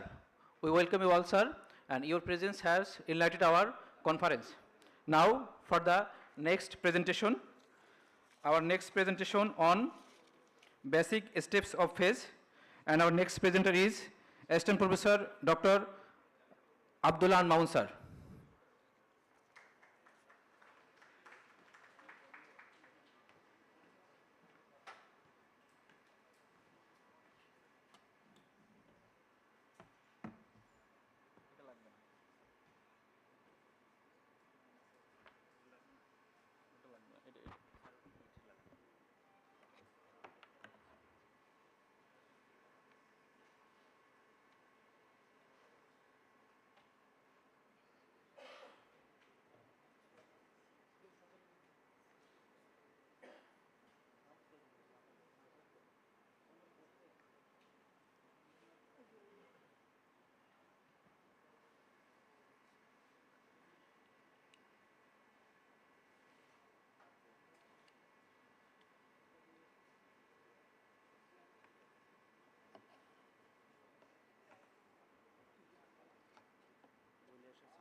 পরে দিন।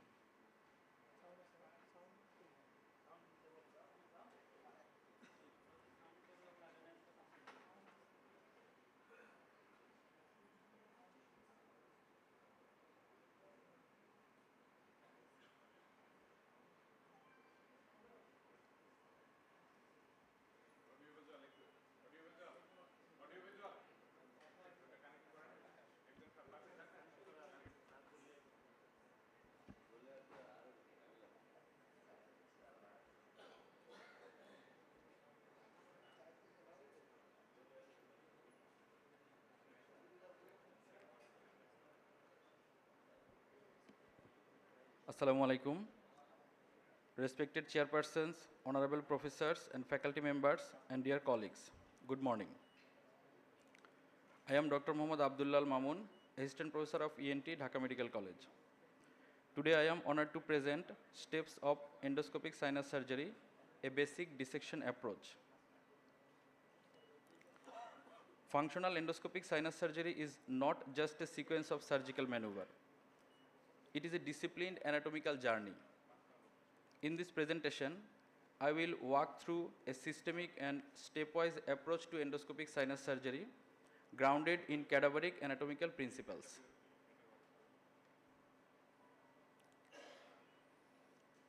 Actually, functional endoscopic sinus surgery has a long learning curve.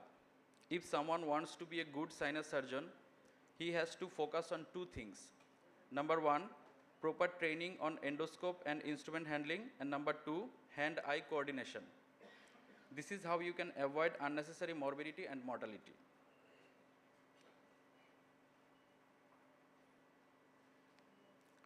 During endoscopic procedures, reverse Trendelenburg's position with head in neutral position is the most preferred position. But we can also keep the head in flexed as well as extended position according to our need. Head in flexed position is recommended for the beginners, and head in extended position is recommended for doing the frontal sinus surgery.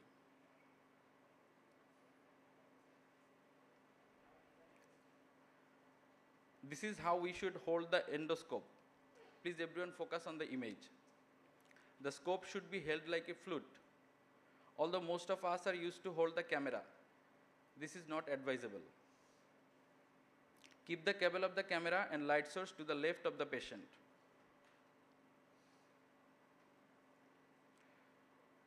The scope is introduced by taking advantage of the elasticity of the alar cartilage, like the picture. Please look at the pictures. Instrument is introduced along the floor of the nasal cavity, and the instrument and the scope should not touch or cross over each other.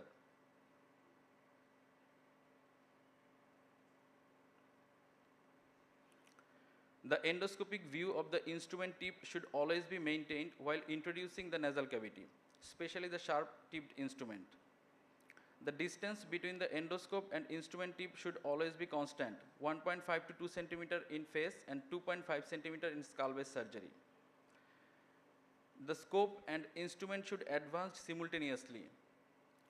Look at the pictures, please. The first picture showing the optimum instrument distance from the scope. In second picture, the instrument is too close, and in third picture, the instrument is too distant from the scope.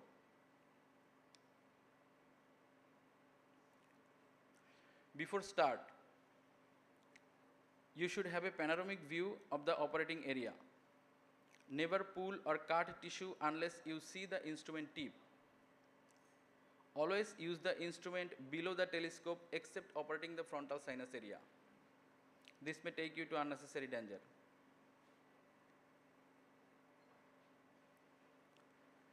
Adrenaline-soaked Merocel or Linz are used as hemostatic measure. Some surgeons prefer 1:1000 adrenaline, some prefers 1:3000 adrenaline. But there are different studies that shows that adrenaline 1:2000 concentration is better because of less surgery time and less bleeding. Middle turbinate should be manipulated gently to prevent fracture. Camera should not be tilted, as this gives a false orientation of the field, like the picture 3.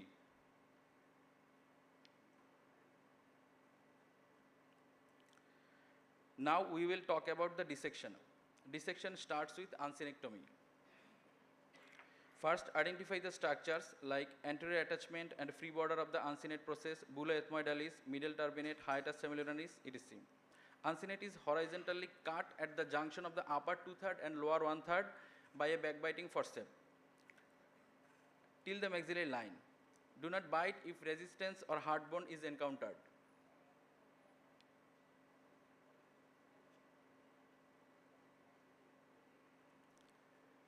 Then submucosal dissection of the horizontal portion of uncinate is performed. Detach the anterior attachment of the uncinate by passing a probe. Then remove till its upper attachment by microdebrider or 90-degree Blakesley forceps. Avoid overpulling or plucking the upper attachment of uncinate process. Avoid injury to the mucosa of the region of the axilla, because this may cause scarring and lateralization of the middle turbinate. After uncinectomy, the second step is middle meatal antrostomy. After uncinectomy, the mucosa on the medial part of horizontal part of uncinate is removed. Then bone of the horizontal part of the uncinate is removed and lateral part of the mucosa is retained. Then identify the natural ostium of the maxillary sinus. Widen the ostium posteriorly along the roof of the maxillary sinus by a sickle knife. Cut the mucosa posteriorly and also the anterior end of the horizontal part of the uncinate. It produces uncinate flap, which is draped over the superior aspect of the inferior turbinate to prevent the stenosis of the antrostomy. Now I will show you a video of uncinectomy and middle meatal antrostomy done and demonstrated by Dr. S. Janakiram, Chennai. You're now going to see middle meatal antrostomy cadaver dissection.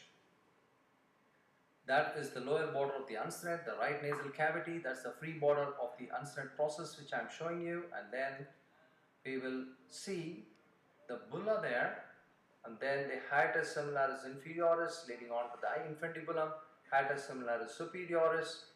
We now take a Nagashima backbiting forceps, we gently proceed and engage it along the free border of the uncinate process, very gently done, and we bite 2 or 3 times. It is advisable to stop if there is resistance because we might damage the nasolacrimal duct. So that's very important, and then we take a debrider and gently debride a little bit of the upper part of the uncinate process to gain space to do the surgery. And then we use a reverse knife. This is called a double-edged reverse knife. This is the submucous dissection of the uncinate process. So you can see the submucous dissection of the uncinate very beautifully there. So this is very important, not to traumatize the mucosa. So absolutely mucosal preservation technique has to be followed so that we don't land up in any sort of stenosis of the middle meatal antrostomy. So that's actually the horizontal part of the uncinate process being dissected. So once that is done, you can in fact see so that's the horizontal part of the uncinate being removed there, that's the horizontal part. And now you can see how it's attached very beautifully. I call that the curvilinear attachment, a U-shaped attachment there. And now you can see the natural ostium, and then again we use the reverse knife and we actually make an incision along the superior border, the posterior superior border of that natural os, and we make a straight cut there. Once we do that, we make 2 vertical cuts, and that actually forms a flap, and that flap, I usually call it the uncinate flap. So this actually prevents the stenosis of the middle meatal antrostomy because the lower edge of the middle meatal antrostomy is not made raw. So that is very important. So now you can see how wide the middle meatal antrostomy is. You can in fact see mucus and pus in this cadaver. Maybe he had sinusitis. So that is middle meatal antrostomy for you. Now I will talk about frontal recess dissection. The boundaries of the frontal recess are anteriorly agar nazi, posteriorly anterior ethmoidal artery, medially middle turbinate, and laterally the lamina papyracea. In intact bulla technique, frontal recess is opened before opening the bulla to avoid injury to the anterior ethmoidal artery. After removing the vertical part of the uncinate, agar nazi cell is located by a 45-degree telescope. A frontal ball probe is then entered into the posterior and medial to agar nazi cell. Agar nazi is then pushed forward and laterally gently to visualize the frontal recess. Frontal recess is seen after removal of the anterior and medial wall of the agar nazi. Then frontal sinus is visualized through the frontal recess. Do not injure the mucosa of the frontal recess because it may lead to stenosis. This is the video of the frontal recess dissection. We are now going to see frontal recess dissection with an intact bulla technique. So the advantage of intact bulla technique is that we can avoid injury to the anterior ethmoidal artery. The first step involves the submucous dissection of the uncinate process. You can see how gently the reverse knife is being used to elevate the mucosa on the medial aspect of the vertical part of the uncinate process. So once we do that, you should be very gentle to the tissues. That is the most important part of dissection, cadaver dissection in endoscopic sinus surgery. So we use the debrider now, and once we debride away the mucosa, you can see the bone, and of course the mucosa lateral to the bone as well. So that is actually the bone coming into view, and that is the free border of the uncinate process. And now we gently take off the anterior attachment of the vertical part of the uncinate process. You can see how we are gently taking it off. You can see that very beautifully being done with a reverse knife again. So that's like opening a book. So that is actually the way we do it in live as well. And once we remove that, you can see the Aganasi. That's the half egg as described by Professor Stamberger. And now we have to go through the natural drainage pathway, which is medial and posterior to the Aganasi. You can see even the shadow of the ball probe. You have to go and push the Aganasi laterally and forwards. And once you do that, you are inside the frontal recess. So that's the frontal recess, which has been opened very nicely, very widely, as well as in a very atraumatic way. So that's the idea, because we should not traumatize the mucosa all around the recess, because if we do that, then it might lead to stenosis. So that's very important. That's the intact bulla technique for frontal recess. And then what we do is we take a debrider, RAT 60 debrider blade, and then we take off that wall of the Aganasi, and once we do that, the dissection is complete. Our next step is dissection of anterior ethmoid. Identify the anterior wall of the bulla and open it anterior-inferiorly using a microdebrider or Blackishley forceps. With a 45-degree telescope, the skull base is examined.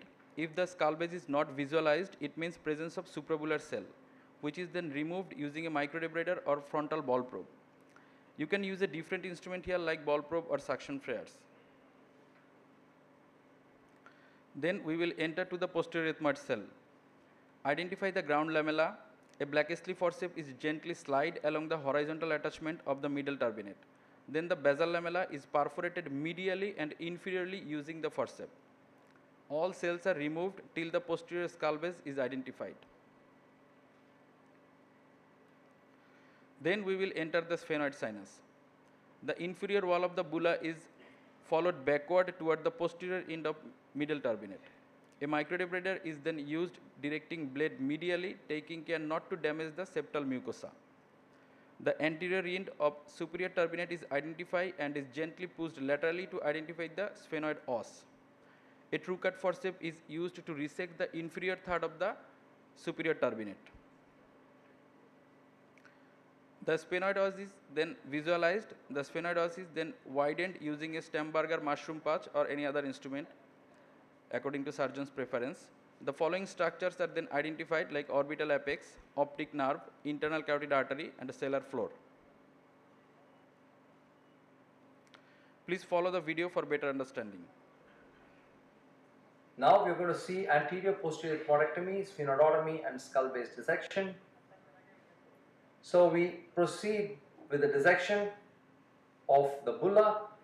Bulla has got 6 walls. We open it medially, anteriorly and inferiorly. So it's antero-inferomedial. So that's how we open the bulla and gently debride the bulla cell by cell. That's very important. A cell by cell dissection is extremely important. We strongly recommend that you don't use any pulling instruments like the Blakeslee forceps to pull the tissue. That's not recommended because you are going to destroy the mucosa. You're going to pull that mucosa out. And you can see that we are removing it very carefully, cell by cell dissection of the bulla. The debrider actually spares the mucosa, so you can use either through biting instruments or the micro debrider, but we strongly recommend you not to use a Blakeslee forceps which pulls. That is not the method of choice in both the cadaver as well as in live patients. You're now seeing the basal lamella. And how do we open into the posterior ethmoid? You always feel gently the horizontal, first see the horizontal attachment of the middle turbinate, and you go again inferiorly and medially. So you can see that we're using a Cottl's elevator very gently and trying to open up the cells of the posterior ethmoids. And once we break off all these partitions, we use the debrider again. So just to remove all those partitions, we use the debrider, and once we use the debrider, you can see that very nicely. You can actually start seeing the superior turbinate in the 5 o'clock. So be very gentle, and you can see how nicely the skull base has been delineated, and you can also see that the mucosa is all preserved. So it should be a completely mucosalized cavity which you are seeing at the end of the dissection. Now we proceed on to do the sphenoid sinus dissection. That's the superior turbinate. We believe on the intermediate approach. We lateralize the superior turbinate, and you can see that we open the sphenoid through its natural os. That's very important. So we do not believe in opening it through the posterior ethmoids. So you can see that that is a polypoidal change near the sphenoid os, and that's the sphenoid os there very clearly seen.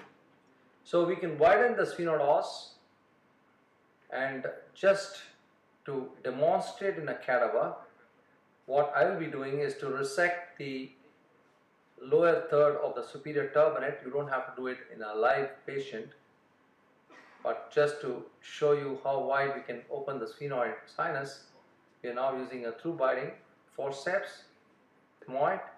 Now using a debrider to open the anterior wall of the sphenoid sinus, and now you can see that the optic is seen. The lateral opticocarotid recess is also seen. The carotid is seen, the clinoidal carotid. The cellar floor is seen very clearly. The optic LOCR, the carotid is seen very clearly.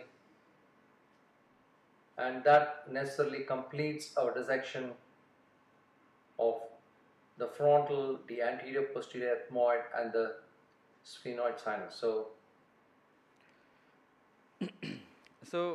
this is all about the basic steps of cadaveric dissection of face. Please keep in mind that endoscopic sinus surgery is not about speed. It is about orientation of structures, disciplines, and anatomical clarity. This is the true essence of dissection approach. Thank you, everyone.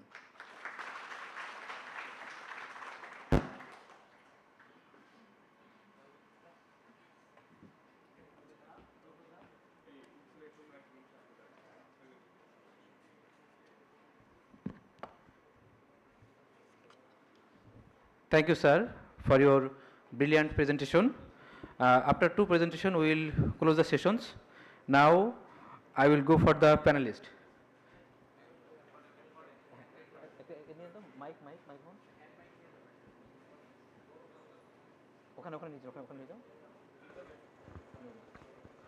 Any comment or appreciations from the panelists?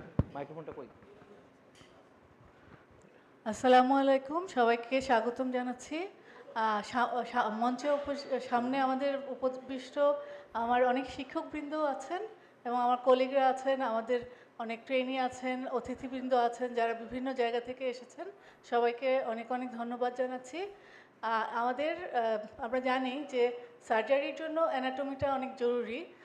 বাবুর ভাই এত সুন্দরভাবে বললেন, আমি যখন ওনার মানে student হিসাবে ওনার class করতাম, আর আজকে যখন এই উপস্থাপনাটা দেখলাম, আমি মানে এটাকে কি বলবো, মেসমারাইজড একটা প্রেজেন্টেশন হয়েছে। থ্যাংক ইউ ভাইয়া। আর আমাদের যে মামুন যে প্রেজেন্টেশনটা করলো, যে বেসিক যে স্টেপসগুলি, ও যদিও নতুন কিন্তু অনেক সুন্দরভাবে উপস্থাপনা করেছিলেন। ধন্যবাদ মামুন তোমাকেও। ধন্যবাদ। আসসালামু আলাইকুম। I am very much honored to be here. Thanks to the organizers. বাবুর স্যার, হাসানুর রহমান বাবুর স্যারকে আসলে বর্ণনা করার ভাষা আমার নাই। অনেক সময় আমরা শুনে থাকি বাংলাদেশে অমুক স্যার পায়োনিয়ার ছিলেন এন্ডোস্কোপিতে, আরও একজন স্যার পায়োনিয়ার ছিলেন। যাই হোক না কেন, আমাদের দৃষ্টিতে এন্ডোস্কোপিক সার্জারিতে বাংলাদেশে পায়োনিয়ার হচ্ছেন হাসানুর রহমান বাবুর স্যার। আমরা স্টুডেন্ট অবস্থায় যা কিছু শিখেছি বাবুর স্যারের কাছ থেকে শিখেছি, এখনও যা কিছু শিখছি স্যারের কাছ থেকে শিখছি, এবং স্যারের কাছে আমরা এই জন্য কৃতজ্ঞ। তো এই যে অ্যানাটমির যে স্যার যেটা বলেছেন যে অ্যানাটমিক্যাল ভেরিয়েশনগুলো দেখিয়েছেন, তবে আমার কাছে যেটা মনে হয় সবসময় ইথময়েডটা হচ্ছে আসলে একটা ইস্যু। ইথময়েড, একটা বাচ্চা যখন ছোট থেকে বড় হয়, যে ইথময়েড সেলগুলো তখন স্প্রেড করে চারপাশে। ইথময়েড সেলগুলো শুধু যে অ্যান্টেরিয়র ইথময়েড এবং পোস্টেরিয়র ইথময়েডের মধ্যে সীমাবদ্ধ তা নয়। যখনই কোনো একটা, প্রতিটা পার্সন আলাদা, আসলে প্রতিটা পার্সনের অ্যানাটমি আলাদা। যেই পার্সনে ইথময়েড সেল যত বেশি স্প্রেড করবে তত ঝামেলা, তত জটিলতা, তত সার্জারি জটিলতা। সেই ইথময়েড সেল যেটা সবচেয়ে সামনে থাকে এটাকে বলা হচ্ছে অ্যাগারনেজাই সেল, স্যার বলেছেন। আবার সবচেয়ে যেটা বড় ইথময়েড সেল সেটাকে বলা হচ্ছে বুলা, ইথময়েড বুলা। আবার স্প্রেড করে যখন সেটা অরবিটের নিচে চলে যায় তখন বলা হচ্ছে হেলার সেল, তাহলে জটিলতা বাড়লো। আবার স্ফেনোইথময়েড সেল যেটাকে বলা হচ্ছে অনুডি সেল, একদম পিছনে পোস্টেরিয়র সুপেরিয়রলি। তাই এই সেল কিন্তু সবার থাকে না, যাদের থাকে তার জন্য সার্জারি জটিল। তো আরেকটা জিনিস কুন সেল, যখন এই ইথময়েড সেলগুলো যখন ফ্রন্টাল সাইনাসের মধ্যে ঢুকতে থাকে তখন এগুলোকে বলা হয় কুন সেল। কুন 1, 2, 3, 4 বিভিন্ন ডেফিনিশন আছে। স্যার কুন 3 আর 4 এর কথা বলেছেন, আমি একটু যদি সহজ করে দিই। যখন একটা ফ্রন্টোইথময়েড সেল যখন নিচ থেকে স্প্রেড করে যখন ফ্রন্টাল সাইনাসে চলে যায় বড় সাইজের, এটাকে আমরা কুন 3 ধরি আরও সহজ করার জন্য। কিন্তু যখন একটা স্পেসিফিক একটা সেল, সম্পূর্ণ আলাদা সেল, যেটা সম্পূর্ণরূপে নিচ থেকে উপরে যায় নাই, ফ্রন্টাল সাইনাসের মধ্যেই আছে, তখন সেটা হচ্ছে কুন 4। তাহলে কুন 3 আর 4 এর মধ্যে আমরা ডিমার্কেশনটা যদি সহজভাবে করি তাহলে আমাদের জন্য ভালো। স্যার খুব সুন্দরভাবে বলেছেন। আর মামুন, আব্দুল্লাল মামুন জুনিয়র হিসেবে সে খুবই ভালো প্রেজেন্ট করেছে। তবে একটা জায়গায় আমার যেটা নজরে পড়েছে যে আনসিনের প্রসেস রিমুভালের সময় মামুন বলেছে যে আপার পার্ট রিমুভালের সময় ব্ল্যাকেসলি ফোরসেপস ইউজ করার কথা।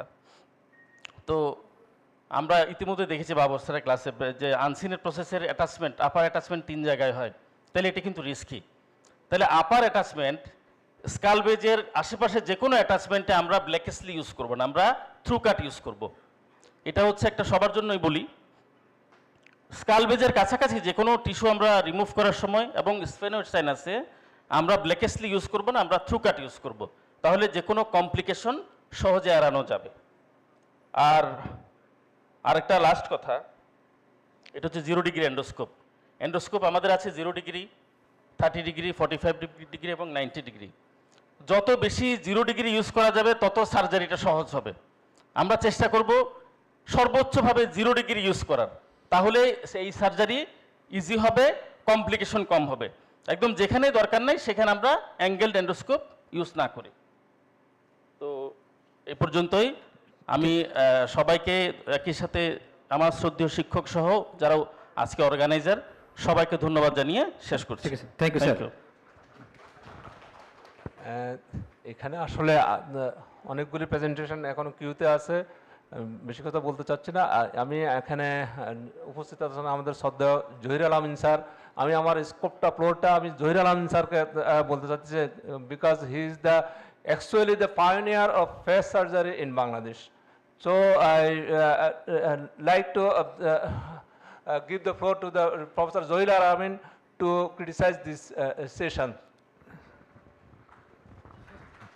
Thanks, sir. Thank you for giving me such a great honor. আসলে অনেক আগে শুরু করলাম তো, তখন প্রথম একটা জিনিস বলা হয় না এখানে, বা আমি যেটুকু সময় ছিলাম শুনি নাই। আসলে anaesthesia is very important, hypotensive anaesthesia. আমি যখন বারডেমে শুরু করলাম 97 সালের দিকে হাইপোটেনসিভ অ্যানেস্থেশিয়া, তখন মোস্তফা মোয়াজ্জেম স্যার ছিলেন। উনি বললেন 10 দিন আগে জানাইতে হবে, এইটা ইনভেস্টিগেশন লাগবে, হিউজ। তবে যত আমরা অ্যানাটমি জানি বা যত আমরা সিটি স্ক্যান রিড করি, ভিশন যদি ক্লিন না থাকে, without proper vision you shouldn't do endoscopic sinus surgery. You have to see it, then you do whatever you want to do. But without seeing it in the middle of pool of blood, don't do endoscopic sinus surgery. If necessary, আমি যখন লন্ডনে ছিলাম তখন একদম originally একদম pioneer, যারা পৃথিবীতে pioneer, বিশেষ করে ইউকেতে, তাদের সঙ্গে আমি কিছু কাজ করেছি। তাদের অনেক সময় দেখেছি আমি তখন, যেহেতু প্রপার হাইপোটেনসিভ অ্যানেস্থেশিয়া হতো না, অনেক সময় তারা কিন্তু করতো কি সার্জারিটা পোস্টপোন করে দিত। I can't do it today, will do it later on. হয়তো ইনফেকশন অনেক বেশি আছে, হাইপোটেনসিভ অ্যানেস্থেশিয়া এরকম ডেভেলপ করে নাই সেই সময়। কাজে এটা কিন্তু ইম্পর্টেন্ট কথা। আমি আবার তোমাদেরকে বলবো, হয়তো গ্রামেগঞ্জে কোথাও ওটা এদিক ওদিক ভালো অ্যানেস্থেসিস যদি না থাকে, এবং if you don't get a proper hypotensive bloodless field, don't proceed, wait, do it again another time. Prepare the patient with full antibiotic, foot antibiotic cover, very good antibiotic, the bleeding will be less. Another point of bleeding is that, another thing is that if you do too much damage to the tissues, then there will be more bleeding. So you have to understand good anesthesia, less damage to the tissue, and good instruments, and of course good hand. এগুলো ছাড়া endoscopic sinus surgery করতে হবে না। You have to take time, do slow by slow. If you do uncinectomy and middle meatal enterostomy, lot of things happen. So it will be cleared for the basics. Frontal recess surgery, you have to be very careful about it, but there are a lot of cells around, aganazine cells, the bullous cells, and the natural stenosis. So it is very important that you don't go. And sphenoid sinus surgery, very rarely necessary. It is not that important, but if you can do for the very juniors, I am saying, you do middle meatal enterostomy, anterior and posterior ethmoidectomy, and you will see lot of diseases will go. Gradually, you will expert yourself and go forward. Don't do everything in the first go. Do few operations, partial operation, frontal part of the সামনের দিকের অপারেশনগুলো করো, আস্তে আস্তে পিছন দিকে যাও, no problem. উপরের দিকে গেলে, স্কাল বেসি দিয়ে গেলে আরও সাবধান।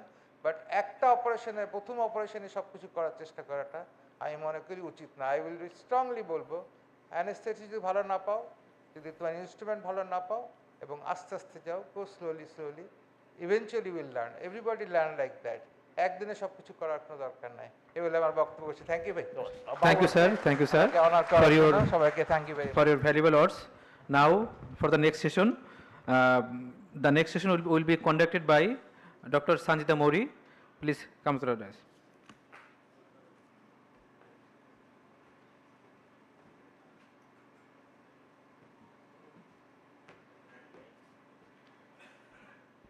Let me introduce myself to all of you.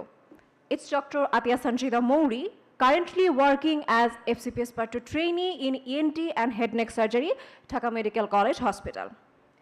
Now I would like to invite our panelists for the next session, Professor Dr. Nipendranath Bishwas sir, Professor Dr. A.H.M. Nur-e-As Said sir, and Professor Dr. Johir Al-Amin sir to come on the stage and chair the session. Sir, would you please come on the stage?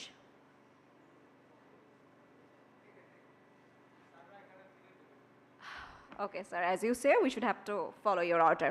Okay, our next presentation should be on how to get a bloodless field during FESS surgery. And our presenter should be Dr. Jahin Tarek Bhuiya. Please come on the stage.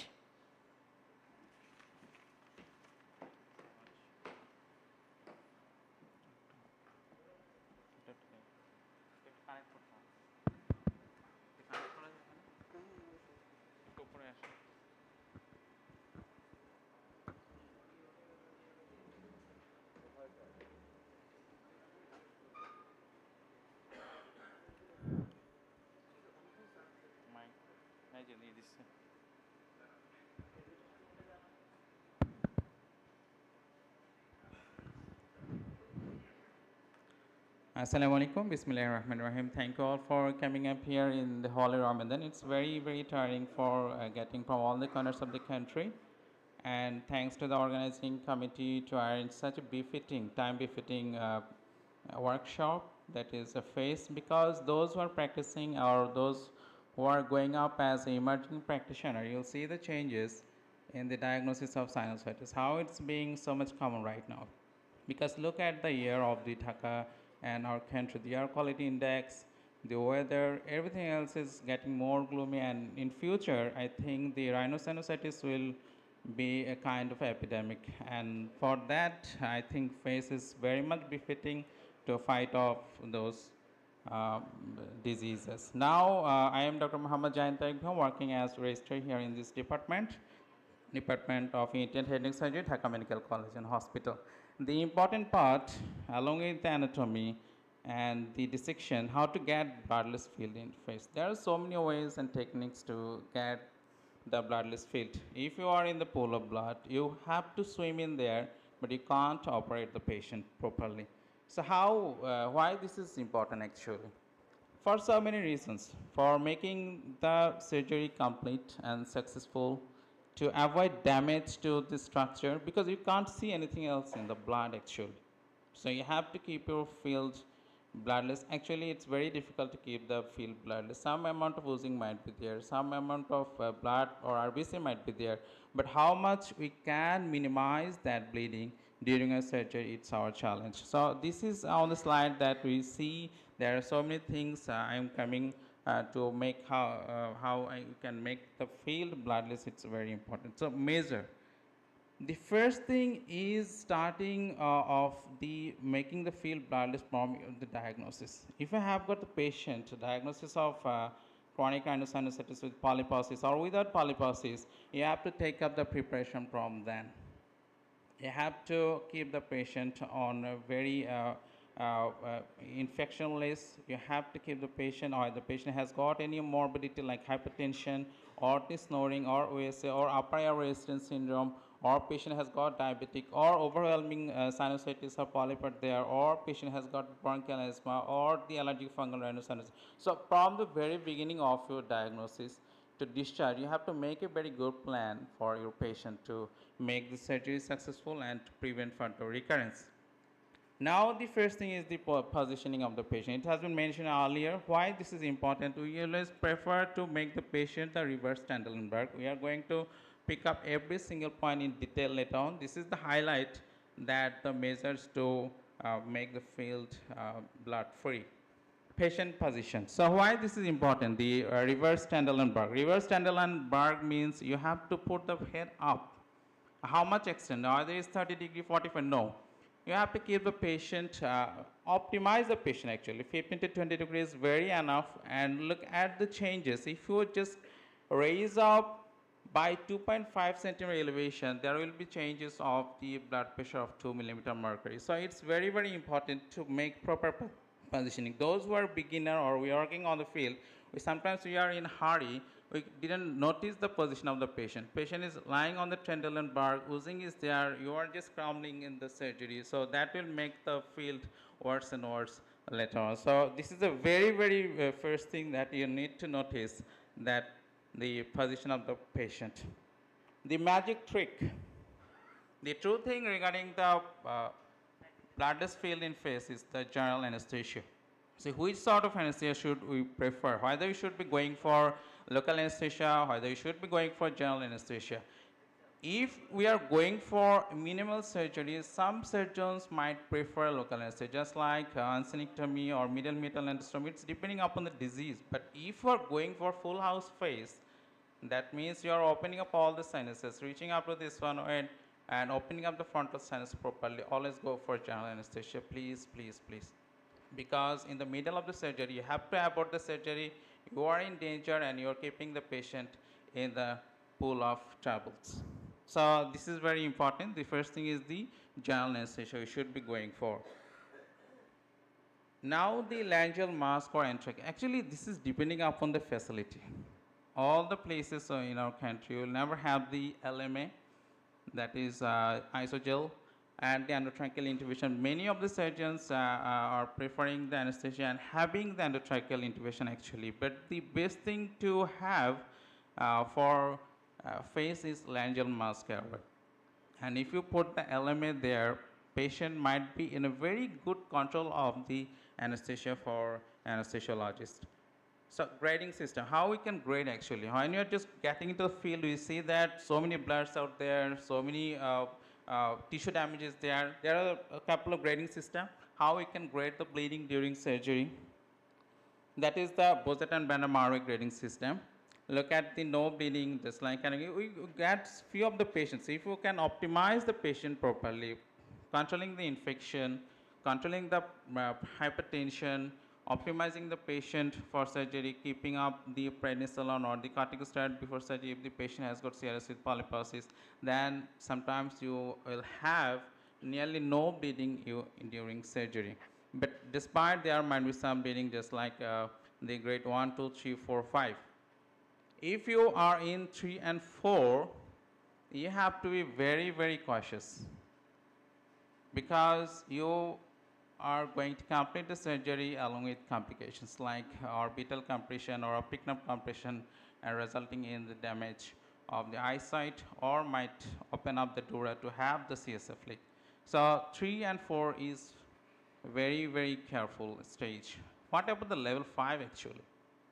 If you are in the level 5, you have to keep the patient, you have to give the patient some time. Just put pressure on there, put Marocel, put everything else you have, just wait a bit, 5 to 6 minutes, controlling the anesthesia and all other things, then get into the field again. So don't make hurry if you are in the grading on the 5. So how we can grade that? Look at faster than suction can remove. So actually you can't keep the field clear. So if you can't keep the field clear, why you are making suction again and again? So that's the logic, that you have to keep patient in the loop of time, wait a bit, look at the circuit, look at the other things. So the patient is in a very good parameter, then get into the field again. There is another grading system. There's a normal grading system. It's also very good grading system, because when we have bleeding during the surgery, look at that, blood is pooling in the corner, getting into the sphenoid sinus. So if the sphenoid sinus is getting filled up again and again, that will be grading according to the normal grading system. So this is important. Now how we can predict actually? All the things have been mentioned earlier.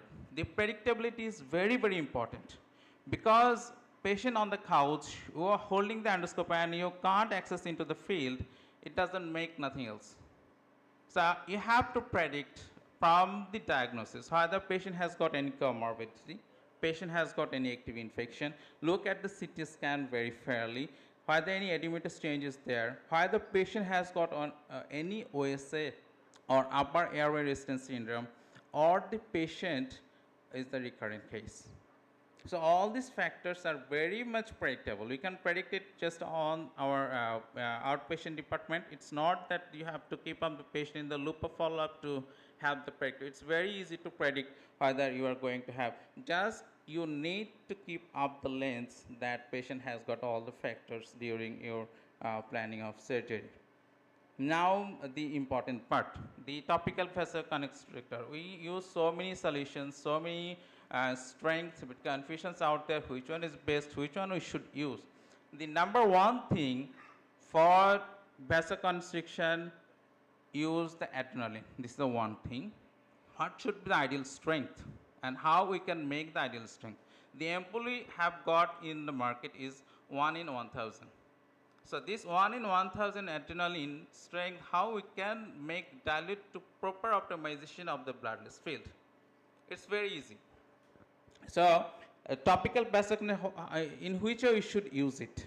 We should use it in Marocel. Sometimes we use gauze pack, ribbon pack, so many things. Try to stay on the Marocel, because those are abrasive material. You are putting on the nasal cavity, that will that's more abrasive, and that will hit the mucosa, and that will make oozing. So very careful. Try to use Marocel on the surgery. And the important thing, that the count of the Marocel. Always keep up as you prefer, whether it's 3 pieces or 4 pieces or 5 pieces. Never when you one surgery 2 pieces and another surgery 5, that will make a very wrong count in the long run.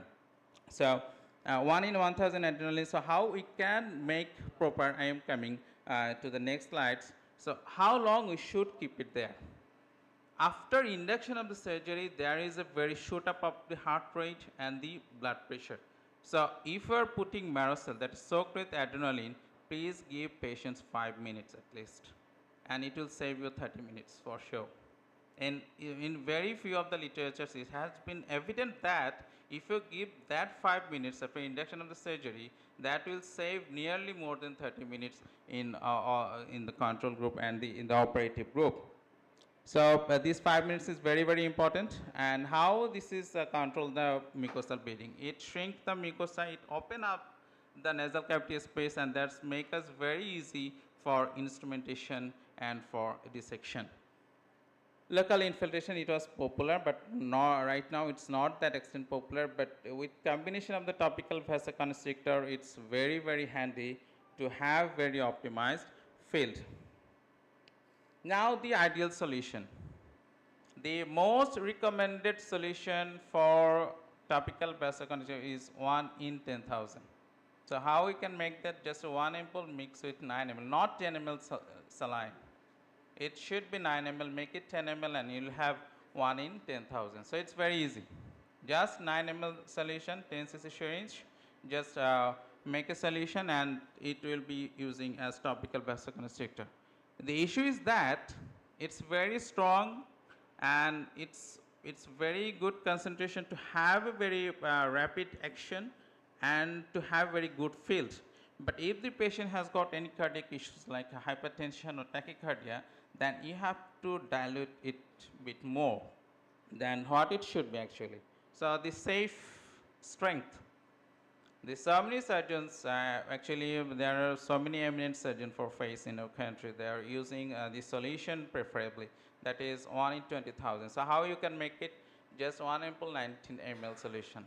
So many juniors are asking frequently and repeatedly how we can make that, which one is better, how we can get that solution. So look at this slide. It's very, very easy. Just solution, keep the count, whether it's 9 ml or 19 ml. Okay, great. Now the infiltration. So you have got the topical solution, topical preparation. Now for infiltration. In some of the points, if the grossly edematous tissue or other issues, you can go for infiltration. And for infiltration, the jasocaine solution which we get in the market is 1 in 50,000. So the recommended strength for adrenaline with lidocaine is 1 in 1 lakh. So how we can make it? Just double dilution. So all are very simple maths. You can do it in theater. Don't try to memorize it, just try to practice it. If you are going to memorize it, you are going to forget it for sure. Now, so this is the topical pagette we use and the solution. Now, injection of the greater palatine canal, some of the surgeons practice it, but it's not the routine practice. So I should not go into that part.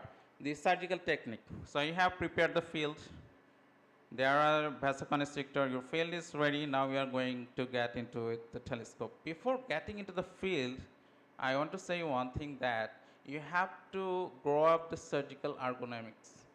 You have to read the CT scan properly, you know the instrument properly, and they make single instrument for your every procedure. If you are going to do ancynectomy with the backbite, do it repeatedly. Not with the J curate, not with the debrider, not with the black sleeve, not with the backbite. Make single instrument every single time and repeatedly. That will make a very good reflex for proper instrumentation. This is very, very important. And look at here, the lower suction and the macro debrider. What is the principle of macro debrider actually? It cut very sharply, not the laceration. It cuts sharply and precisely, so that causes very less bleeding. If you pull or if you lacerate with black sleeve or other things, that will make more bleeding. So what are the frequent sites of more bleeding? When you get into the nasal cavity, you are going to hit the inferior turbinate, you are going to pull the middle turbinate or the posterior part, basal lamella, ground lamella. Those are the truly using point during your face surgery. So never try to do that.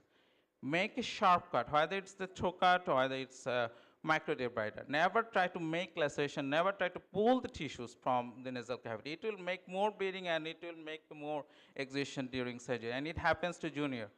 You are doing just pulling like that, it will bring you so many complications, then pack it, then go up. So it should not be like that. Just try to learn how we can cut the tissue properly, and that will bring in the confidence day after day. Now the suction and irrigation. There is a study, and it's very, very fruitful, and it's very recent in 2022, the effect of intranasal irrigation with normal saline and with the epinephrine solution. And they have shown that the surgical time is more or less if we do it with the epinephrine solution, and the bleeding is less with the control group or comparative group. So this is one of the techniques that we can follow during our surgery. Now the hypocapnia.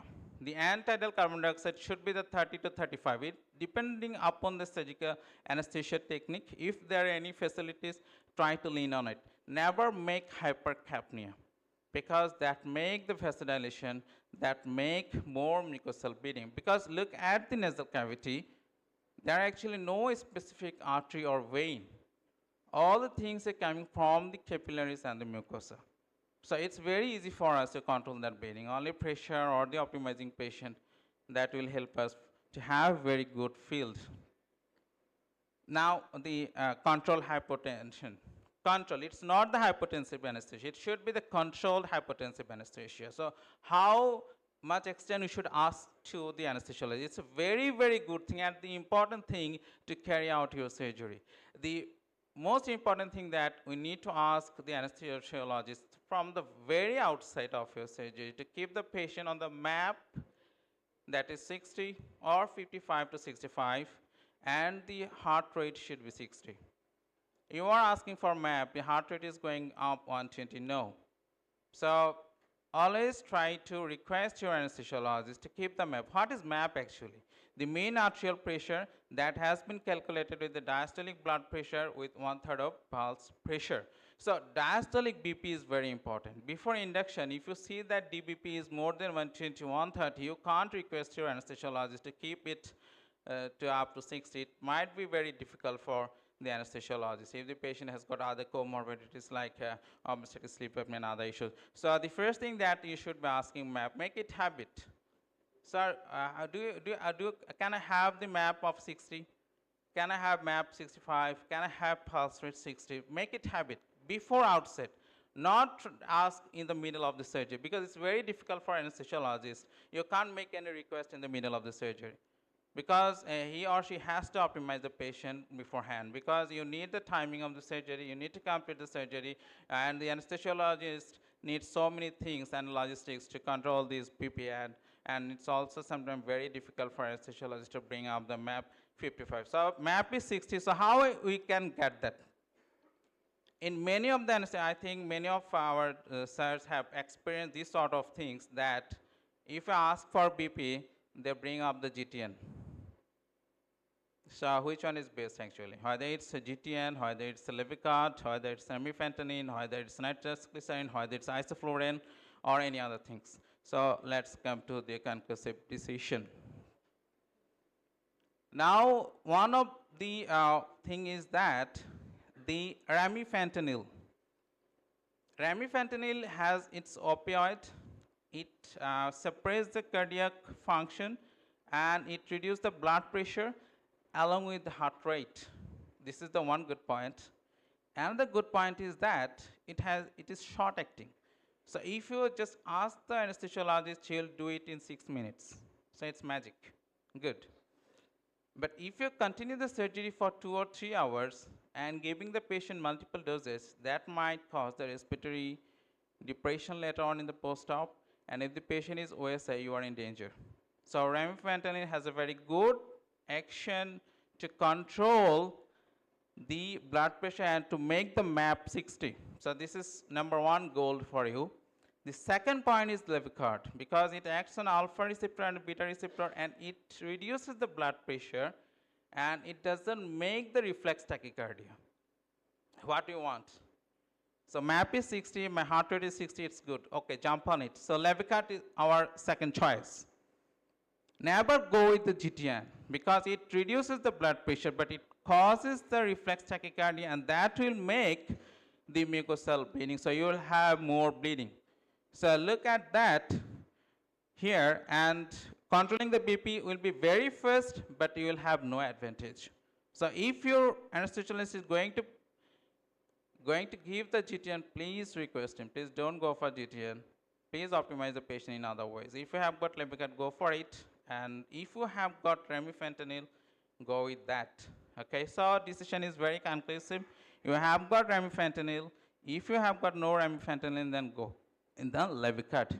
Now come to the another issues. If you have got very good facilities, one study is there regarding the controlling of the blood pressure, the magnesium sulfate and dexmedetomidine. And they have shown that dexmedetomidine has got very, very good action on controlling the MAP, reducing the blood pressure, and the less blood in the surgical fluid.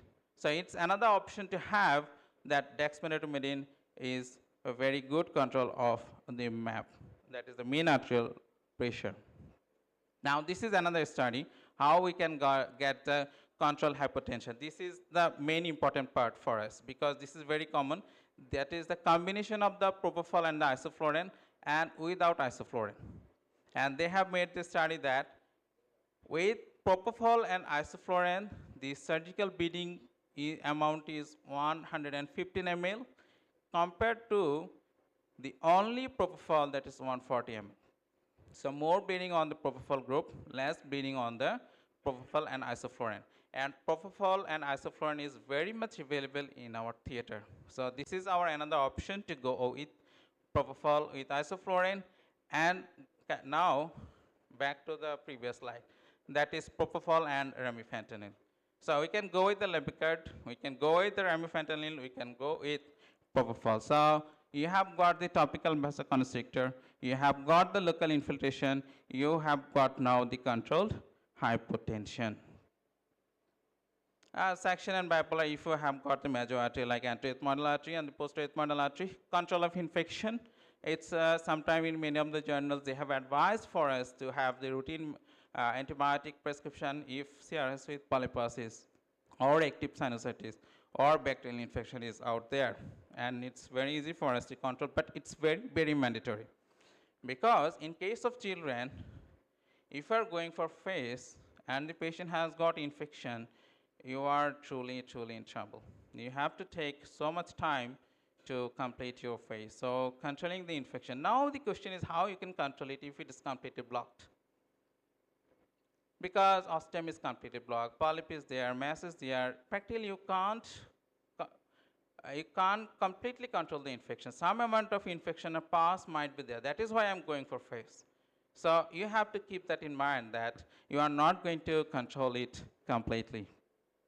So the most important thing that the theater issues, the normothermia. If the patient is hypothermic, the coagulation system will fall.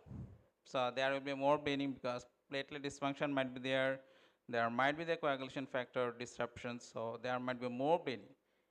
If the patient is on hyperthermia, there will be more cardiac output, more heart rate, and the tachycardia, and there will be more bleeding. So you have to keep the patient in normothermia because theater temperature should be monitored during your surgery if you are in danger.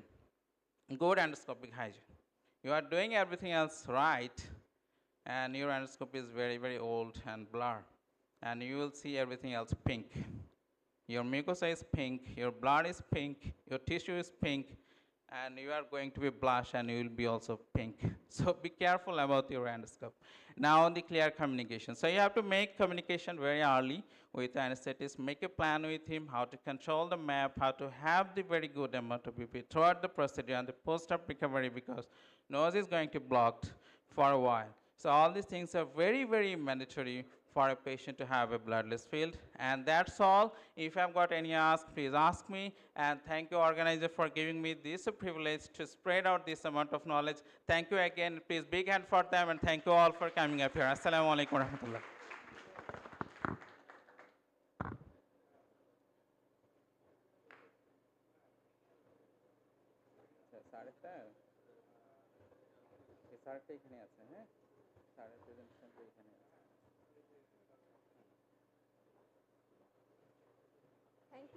Thank you, Jahin Tarek Bhaiya, for your excellent presentation.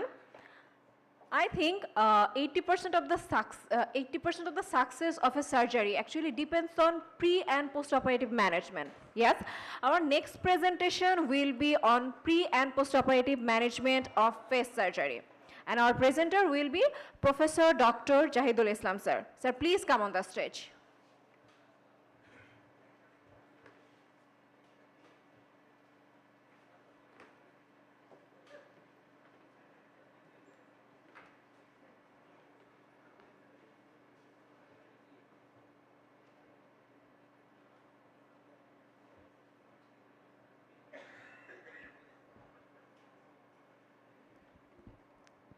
বিসমিল্লাহির রহমানির রহিম। আসসালামু আলাইকুম। আসলে এমন একটি সময়ে আমি কিছু কথা বলতে যাচ্ছি যেটি রমজানের রোজা রেখে সবাই ক্লান্ত শ্রান্ত, তারপরে যত তাড়াতাড়ি শেষ করা যায় সেটুকু আমি দেখব। আর আমি প্রথমেই ধন্যবাদ এবং কৃতজ্ঞতা জানাচ্ছি আমার বিভাগীয় প্রধান শ্রদ্ধেয় অধ্যাপক আসাদুর রহমান স্যারকে আমাকে এই সুযোগটি দেওয়ার জন্য, এবং আমাদের বিভাগীয় অন্যান্য সিনিয়র শিক্ষকবৃন্দ নুরা সাইদ স্যার, সালাউদ্দিন স্যার, হুসনাকুর উসমানী ম্যাডাম, এবং আমার যারা জুনিয়র হিসেবে যারা আছেন আমার সাথে। আর ধন্যবাদ জানাচ্ছি দুইজন মানুষকে যারা এই ফেস কার্যক্রমটি ঢাকা মেডিকেল কলেজে শুরুর জন্য অক্লান্ত পরিশ্রম করেছে। তার মধ্যে আবদুল্লাহ মামুন সহকারী অধ্যাপক, এবং আমাদের ইফতেখার মিশু, আমাদের মানিক, এদেরকে অবশ্যই ধন্যবাদ জানাতে হবে। আর একটি কথা না বললেই নয়, সেটি হচ্ছে যে আমি যখন 1999 সালে শহীদ জিয়া মেডিকেল কলেজের চতুর্থ বর্ষের ছাত্র, তখন আমি প্রথম ক্লাসে শুনেছিলাম ফেস শব্দটির নাম। তো যে নামটি যার মুখে শুনেছিলাম তিনি ছিলেন আমাদের সর্বজন বিদিত আমাদের সার্জন অধ্যাপক এম এ মতিন স্যার। তার কাছে শুনেছিলাম বাংলাদেশের দুজন সার্জন এই অপারেশনটি করেন এই মুহূর্তে, তিনি নিজে এবং অধ্যাপক জহির আলামিন স্যারের নাম। তো সেই জহির আলামিন স্যারকে তখন দেখে আমরা, স্যার সাথে দেখা হয়েছে অনেক পরে এসে। তো আমি এমন একটি অনুষ্ঠানে কথা বলছি যেখানে ফেসের পাইনিয়র সার্জন আমার সামনে বসে আছেন আজকের এই সবার চেয়ারপারসন হিসেবে। আমি শুরু করতে যাচ্ছি।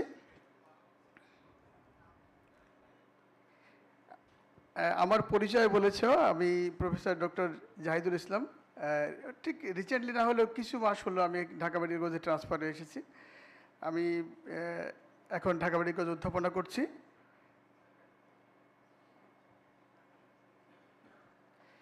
এইটি আমাদের Dhaka medical college and hospital. আপনারা জানেন যে অতি সম্প্রতি এই মেডিকেল কলেজের চিকিৎসক, ডাক্তার, মানে ছাত্রছাত্রীদের এবং কর্মকর্তা কর্মচারীদের পদোন্নতায় বাংলাদেশ সরকার স্বাধীনতা পদকে ভূষিত করেছে এই মেডিকেল কলেজ হাসপাতালকে। আমরা জোরে একটা হাত তালি দিতে পারি এই মেডিকেল কলেজের জন্য।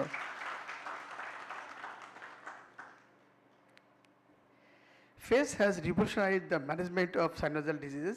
However, the success of FESS depends not only on the surgical skill but also on proper patient selection, meticulous preoperative preparation, and careful postoperative care.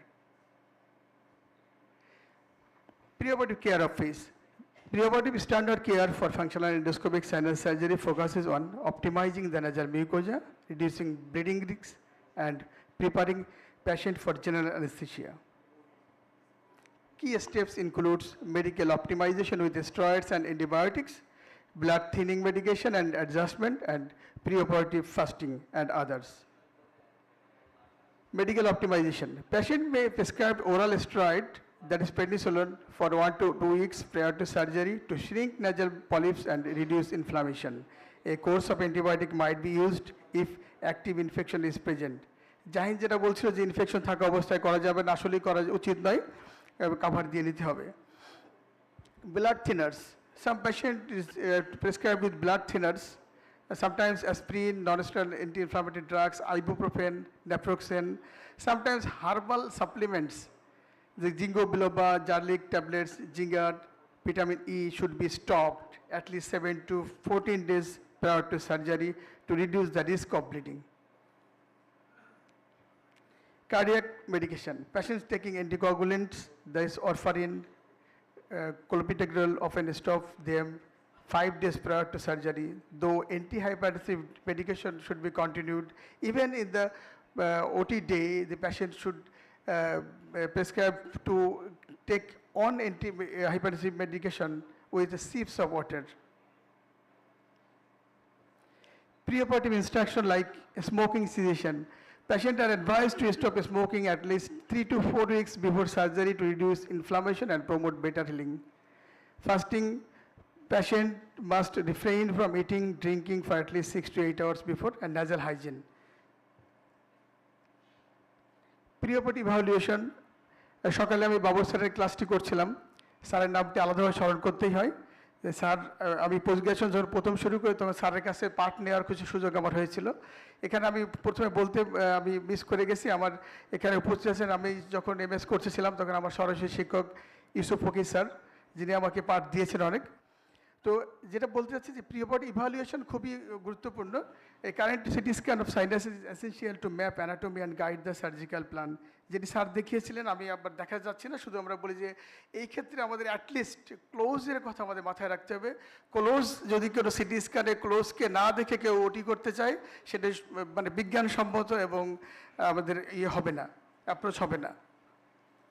Anesthesia check, a pre-anesthetic review is conducted to assess the risk and arrival procedure on OT. Patient OT te kibhabe jabe, an IV cannula is placed and sometimes pre-medication for anxiety is provided. At the time of surgery, আমাদের জাহিন বলেছে vasoconstrictor, হ্যাঁ ভ্যাসোকনস্ট্রিক্টরগুলো আমাদের খুব effect করবে এবং এটি যদি আমরা না দিতে পারি তাহলে আমাদের সার্জারি আমাদের জুৎসই হবে না। প্রিভিয়াসলি আগে ছোটোখাটো ক্ষেত্রে আমাদের এখানে ইনফিল্ট্রেশন করার সুযোগ ছিল, এখন বলা হয় যে এটা জাস্ট ডিরেক্টলি অ্যাপ্লাই করতে হবে উইথ গস পিস আর মেরোসিল প্যাক, এবং যদি সম্ভব না হয় তাহলে আমাদের কটন পেটি পাওয়া যায়, সেটা দিয়ে আমরা ব্যবহার করতে পারি। হাইপোটেনসিভ অ্যানেস্থেসিয়ার কথা বলেছে যে delivered reduction of systolic pressure less than the বেজাল 30% লেস করা দরকার, এবং সেটি অ্যানেস্থেসিয়াকে আগেই বলতে হবে।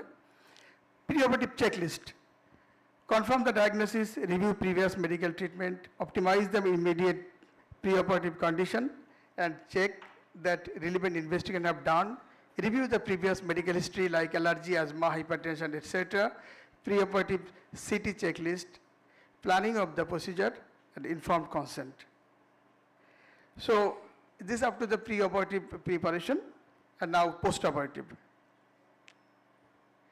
Postoperative care of functional endoscopic sinus surgery focuses on removal of the nasal pack, reducing bleeding, preventing infection, and keeping nasal passages clear. Key care steps include using saline nasal rinses 2 to 3 times daily, starting first day post-operative, avoiding heavy lifting and nose blowing for 2 weeks, and attending all follow-up appointments for debridement. Expect some bloody drainage, fatigue, and congestion, which can be managed with rest and pain relief. So how we can irrigate the nose? Recently I went to Singapore, Changi Hospital. সেখানে আমাদেরকে উপঢৌকন হিসেবে হোক যেভাবে হোক আমাদেরকে দিয়েছিল এই যে নেল মেড, তাদের সাইনাস কিট আছে, এবং এই পাশে দেখা যাচ্ছে সাইনাস কিটের যে রিঞ্জার আছে আমাদের এখানে। এটা যদি আমাদের কাছে নাও পাওয়া যায়, আমরা লবণ পানি, উষ্ণ গরম লবণ পানি, আমরা এইরকম সাইনাস সাকারে ইস্যু ব্যবহার করে আমরা নাকে ইরিগেশন করতে পারি 2 to 3 times daily for 2 to 3 months. Preventing bleeding, do not blow your nose for 2 weeks. যদি খুব দরকার হয় এক নাক ঝাড়া যাবে মুখ খুলে রেখে। Sneeze with your mouth open. Avoid heavy lifting over 10 pounds and bending over 2 weeks. Avoid hot showers, hot baths, and spicy foods for the first few days. Activity and rest. Rest for the first week. You can easily return to your work or light activities after 1 week. Avoid strenuous exercise for at least 1 to 2 weeks, and avoid flying for 2 weeks. Pain and medication. Use prescribed pain medication Paracetamol is very much enough, but we can use another analgesics. Avoid non-steroidal anti-inflammatory drugs like ibuprofen or aspirin for 7 to 10 days, as they can increase bleeding risk. Take antibiotics if surgeon prescribed, a steroid spray in some cases. How should spray the steroid? There is a photo. The first photo describes the Kennedy position to spray the steroids, and second photo is the Moffitt's position. Moffitt's position is better than Kennedy position, but you can choose any. Follow-up. Regular cleaning or debridement is crucial to remove crust and prevent scarring. When need a consultation? Temperature more than 101 degree Fahrenheit, severe uncontrolled pain, heavy bleeding, clear watery discharge from the nose when bending forward, and visual disturbance. Now, some tips to patient. আমাদের এখন এমন সময় হয়েছে যে আমাদের ইউটিউবে বা বিভিন্ন সার্জনরা যেভাবে প্রচার চালাচ্ছে, আমাদের বিভিন্ন হসপিটাল, বিভিন্ন সার্জন তারা নিজ নিজ তাদের ইউটিউব চ্যানেল আছে, তাতে তাদের সাথে পাল্লা দিয়ে আসলে এখন চলা খুব মুশকিল। সত্য চিকিৎসা যিনি সেটি আমাদের মানে বাধাগ্রস্ত হচ্ছে তাদের প্রচারের কারণে। তা আমরা সেই সমস্ত প্রচার বিশ্বাস না হয়েও তবু দেখা যায় সেই সমস্ত ইউটিউব থেকে কিছু কথা যদি আমি কালেকশন করে দেখাই তাহলে সেটি অবশ্য বিজ্ঞান ভিত্তিক হয়। Some tips to our patient of face surgery. ক্লান্ত বোধ করলে বিশ্রাম নিন, পর্যাপ্ত ঘুম আপনাকে সুস্থ হতে সাহায্য করবে। সোজা শুয়ে থাকবেন না, 3 বা 4টি বালিশ দিয়ে মাথা উঁচু করুন, এতে ফোলাভাব কমে যেতে পারে। অস্ত্রোপচারের পর 1 মাস আপনার পিঠের উপর ভর দিয়ে ঘুমানোর চেষ্টা করুন, আপনি হেলান দিয়ে রাখা চেয়ারে ঘুমাতে পারেন। প্রতিদিন হাঁটার চেষ্টা করুন, আগের দিনের তুলনায় একটু বেশি হাঁটা দিয়ে দিন শুরু করুন, ধীরে ধীরে হাঁটার পরিমাণ বাড়িয়ে দিন। হাঁটা রক্ত সঞ্চালন বৃদ্ধি করে এবং নিউমোনিয়া ও কোষ্ঠকাঠিন্য প্রতিরোধে সাহায্য করে। এছাড়াও যতটা সম্ভব বসতে দাঁড়াতে চেষ্টা করুন। 1 সপ্তাহের জন্য 4.5 কিলোগ্রামের চেয়ে ভারী কিছু বাঁকানো বা তোলার চেষ্টা করবেন না। এর মধ্যে থাকতে পারে একটি শিশু, মানে বাচ্চাকে চাইলে কোলে নেওয়া যাবে না, ভারী মুদিখানার ব্যাগ এবং দুধের পাত্র, একটি ভারী ব্রিফকেস বা ব্যাকপ্যাক অথবা একটি ভ্যাকুয়াম ক্লিনার, এটা বহন করা যাবে না। আপনি গোসল করতে পারেন, গরম পানি নয়, হালকা গরম পানি ব্যবহার করুন। 6 সপ্তাহের জন্য সাঁতার কাটা এড়িয়ে চলুন। 4 সপ্তাহের জন্য কাঠের কাঠ, রাসায়নিক এবং অতিরিক্ত ধুলা এড়িয়ে চলুন। 1 সপ্তাহের জন্য বাইক চালানো, জগিং, ভারোত্তোলন বা অ্যারোবিক ব্যায়ামের মতো কঠোর কার্যকলাপ এড়িয়ে চলুন এবং তারপর 2 থেকে 3 সপ্তাহের মধ্যে আবার এই কার্যকলাপে ফিরে আসুন। আপনি সম্ভবত প্রায় 1 সপ্তাহের মধ্যে কর্মক্ষেত্রে যেতে পারবেন।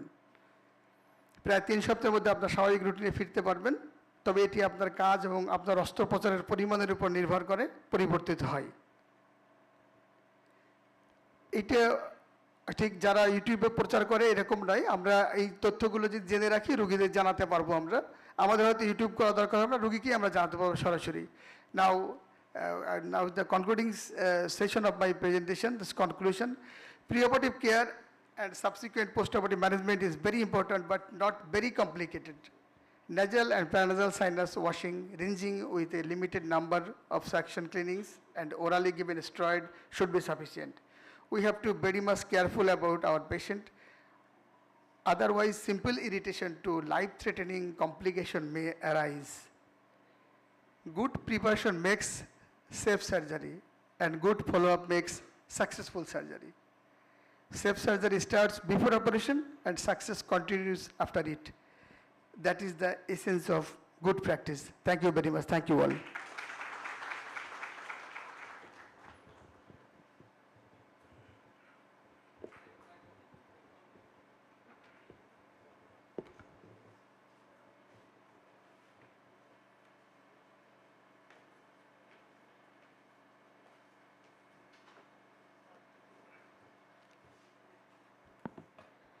Thank you, sir, for your excellent presentation.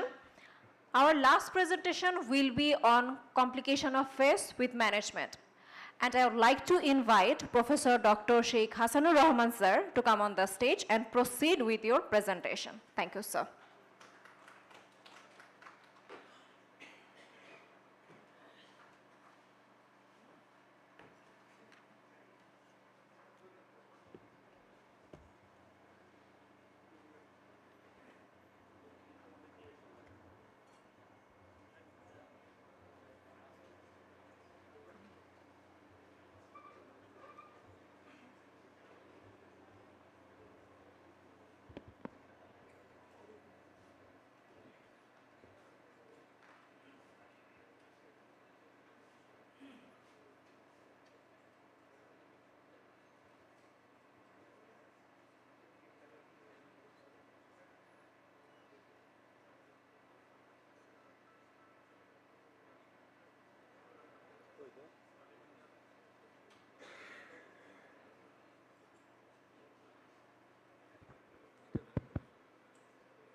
Thank you, organizers, for allowing me to present complications of endoscopic sinus surgery. Actually, I was not prepared for this lecture. আরেকটু সময় পেলে হয়তো আরেকটু আমার নিজস্ব কিছু ভিডিও টিডিও ছিল কমপ্লিকেশনের, সেগুলো আরেকটু ঢুকানো যেত আর কি। যাই হোক, অল্প সময়ের মধ্যে যতটুকু সম্ভব সেটুকু ইয়ে করতেছি আর কি। What is the aims of this presentation? To know the types of complication, to know the causes of complication, how to avoid complication, and how to manage the complications. Overall rate of complication is 10 to 11%, and major complication less than 1%, according to a study. Again, the close. FESS surgery, the close is very important for avoid complication, to do safe surgery. You know everything about close. Complications may be major or minor. Major complications like orbital hematoma, CSF leakage, nasolacrimal duct injury, meningitis, blindness, carotid artery injury. Or some minor complications are there.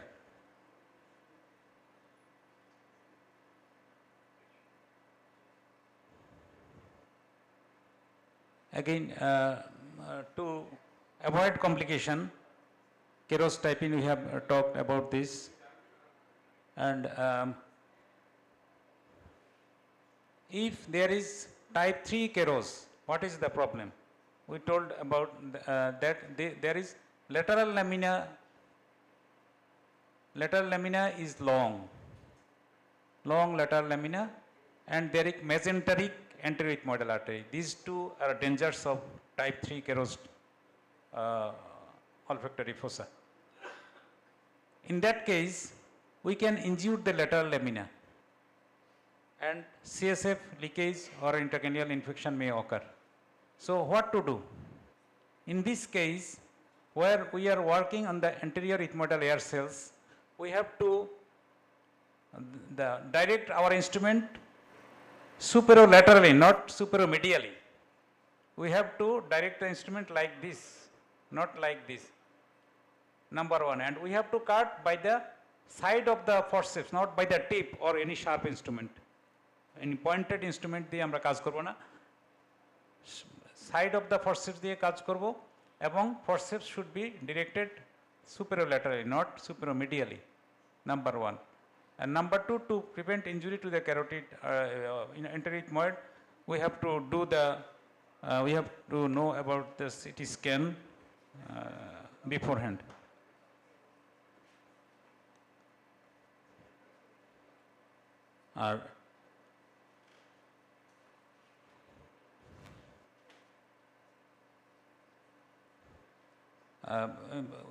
Within the lecture, I have seen that my teacher, Professor Kamul Hasan Tarabdar, has present here, came here. I express my gratitude and deep honor to him, because I worked with him for about 20 years.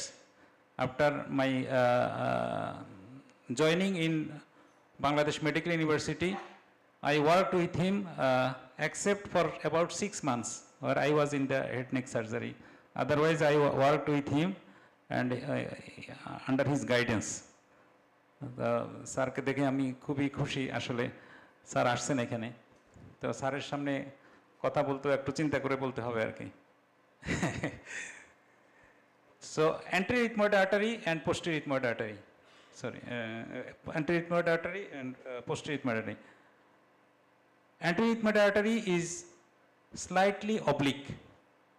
It comes out through the left lamina papyracea and goes initially horizontally, then anteromedially. This is anterior ethmoid artery, and posterior ethmoid artery a bit horizontal. So posterior ethmoid artery bleeding is not very much dangerous. We can stop it by packing or cauterization, and usually it does not disturb. But anterior ethmoid artery bleeding is sometimes dangerous. It is also not always. Cauterization or pressure may stop it. But when we injure it in the lateral part, like close to the lamina papyracea, then it can retract into the orbital cavity and causes orbital hematoma.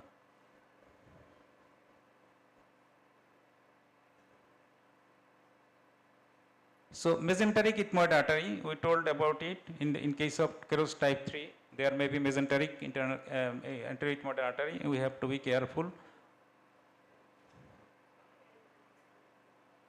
This is periorbital ecchymosis and subconjunctival hemorrhage may occur, which usually subsides with time.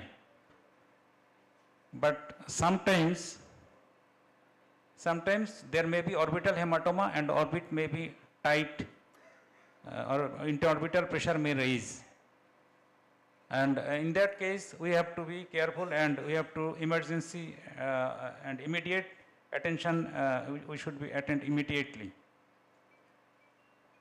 Rapidly progressive proptosis, it's called rock hard globe. Orbital pressure rises and subconjunctival ecchymosis and mydriasis may occur. In that case, if it is diagnosed during surgery, perioperatively, we have to do the medial wall decompression. Orbital decompression has some steps. Medial wall decompression, type 1, type 2 is medial wall and inferior wall decompression, and type 3 is anterior wall, medial wall, inferior wall and lateral wall decompression. If during operation, perioperatively we can diagnose, we have to remove the lamina papyracea and incise the periorbita. Periorbita initially crisscross incision and you have to remove some amount of fat up to the medial rectus muscle. If the pressure is controlled, then it is enough. But in case where it is not enough, in that case medial wall, inferior wall decompression, that is the inferior orbital wall should be removed, but a bone should be kept in between the medial wall and inferior wall. Some amount of bone should be kept preserved between the medial wall and inferior wall. The total wall is not removed. And even then, if that is not enough, we can do the lateral canthotomy. So usually it is managed by these steps. Lateral canthotomy is not usually required. But if it is diagnosed post-operatively, after nasal packing in the post-operative room, then if the enough time is not for again, and there is not enough time for again anesthesia, intubation, surgery, in that case lateral canthotomy may be done.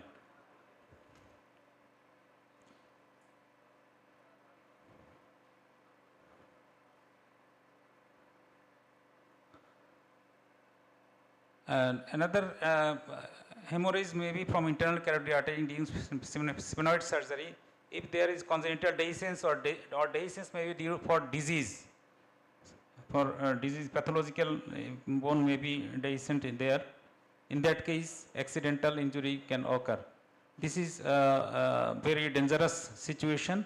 In that case, immediate packing should be done and may help the attention of the neurosurgeons.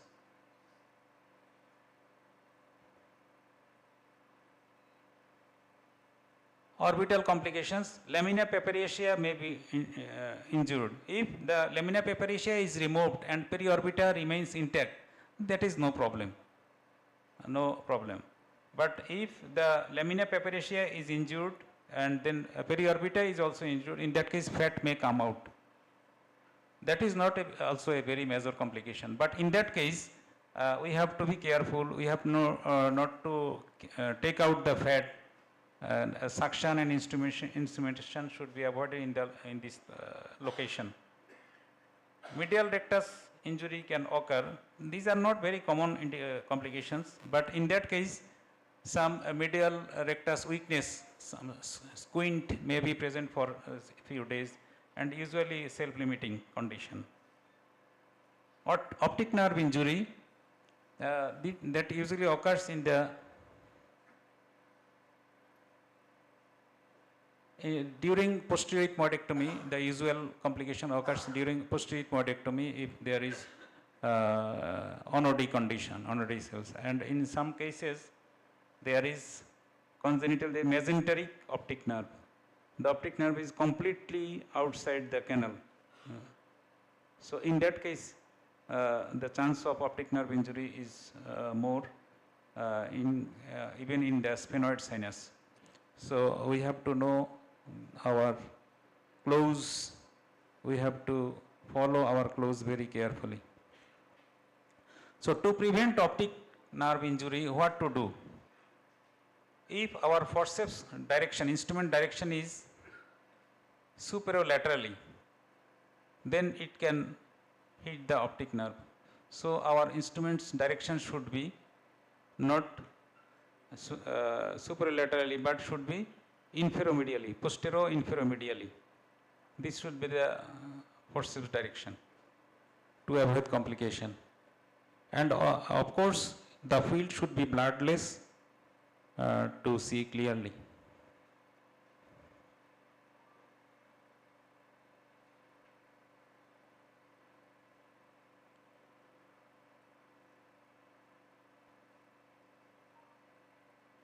In case of lamina papyracea injury, we have to we do not use instrument in the location of the lamina papyracea injury or periorbital injury, and nasal packing should not be very tight enough, and postoperative steroid antibiotic may help. So to avoid complication, we have to identify the landmarks, avoid sharp instrument, pointed instrument. Preoperative CT scan should be meticulously evaluated. Medial orbital wall is kept in constant view, and uncinectomy during ethmoidectomy, we have to be careful about the orbital injury, position of the optic nerve, anterethmoid artery like this, and avoid sharp instruments during surgery. And another is nasolacrimal tract injury. You have seen how uncinectomy is done by reverse biting forceps, 2 or 3 cuts. So whenever we feel resistance, we have to stop backbiting. Number 1. Number 2, during backbiting, our forceps direction should be maybe a bit inferiorly, not directly posteriorly, to avoid nasolacrimal tract injury. Nasolacrimal tract may be simply exposed or it may be injured. Exposure is not a danger, but minor injury or major injury may be through and through cut through the nasolacrimal tract. It may be only bone exposure, it may be duct laceration, or duct may be transected.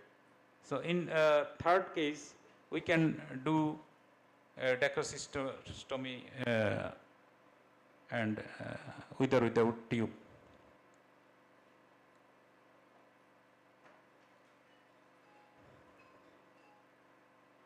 And CSF rhinorrhea. Most common site of CSF rhinorrhea is the lateral lamina in case of type 3 Keros.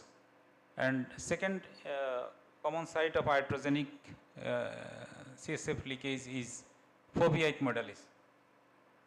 So usually these are the 2 sites of CSF leakage. And in case of minor leakage, we can give some septal or nasal mucoperichondrial or mucoperiosteal graft, or any fascial graft may be placed, or fat may be placed, and then Sergi-cell gel foam may be given packing may be done. And in case of major injury, we can repair it by multi-layer underlay or overlay grafts like fasciolata, cartilage, septal cartilage, fat and other things. And after operation, bed rest, avoid of straining, stool softener, and lumbar drain usually we don't use, and other things like to avoid intracranial pressure we can prescribe acetazolamide. আমি একটা জিনিস খেয়াল করছি, আমরা অনেকেই acetazolamide দিয়ে মনে করি যে হয়ে গেছে, আসলে অ্যাসিটাজোলামাইডের সাথে কিছু মেডিসিন দেয়া লাগে। অ্যাসিটাজোলামাইডের কিছু সাইড ইফেক্ট থাকে, যেমন পটাশিয়াম আমরা দেই, তারপরে এর সাথে এতে গ্যাস্ট্রাইটিস করে, এই জন্য H2 ব্লকার, মিউকোসাইটিস করে, ওরাল মিউকোসাইটিস। দেখবেন অ্যাসিটাজোলামাইড বেশি দিন ব্যবহার করলে একদম গ্লসাইটিস হয়ে পেশেন্ট খেতে পারে না, এরকম হয়ে যায়। সেই ক্ষেত্রে জিঙ্ক, ভিটামিন বি কমপ্লেক্স এগুলো প্রেসক্রাইব করতে হয়।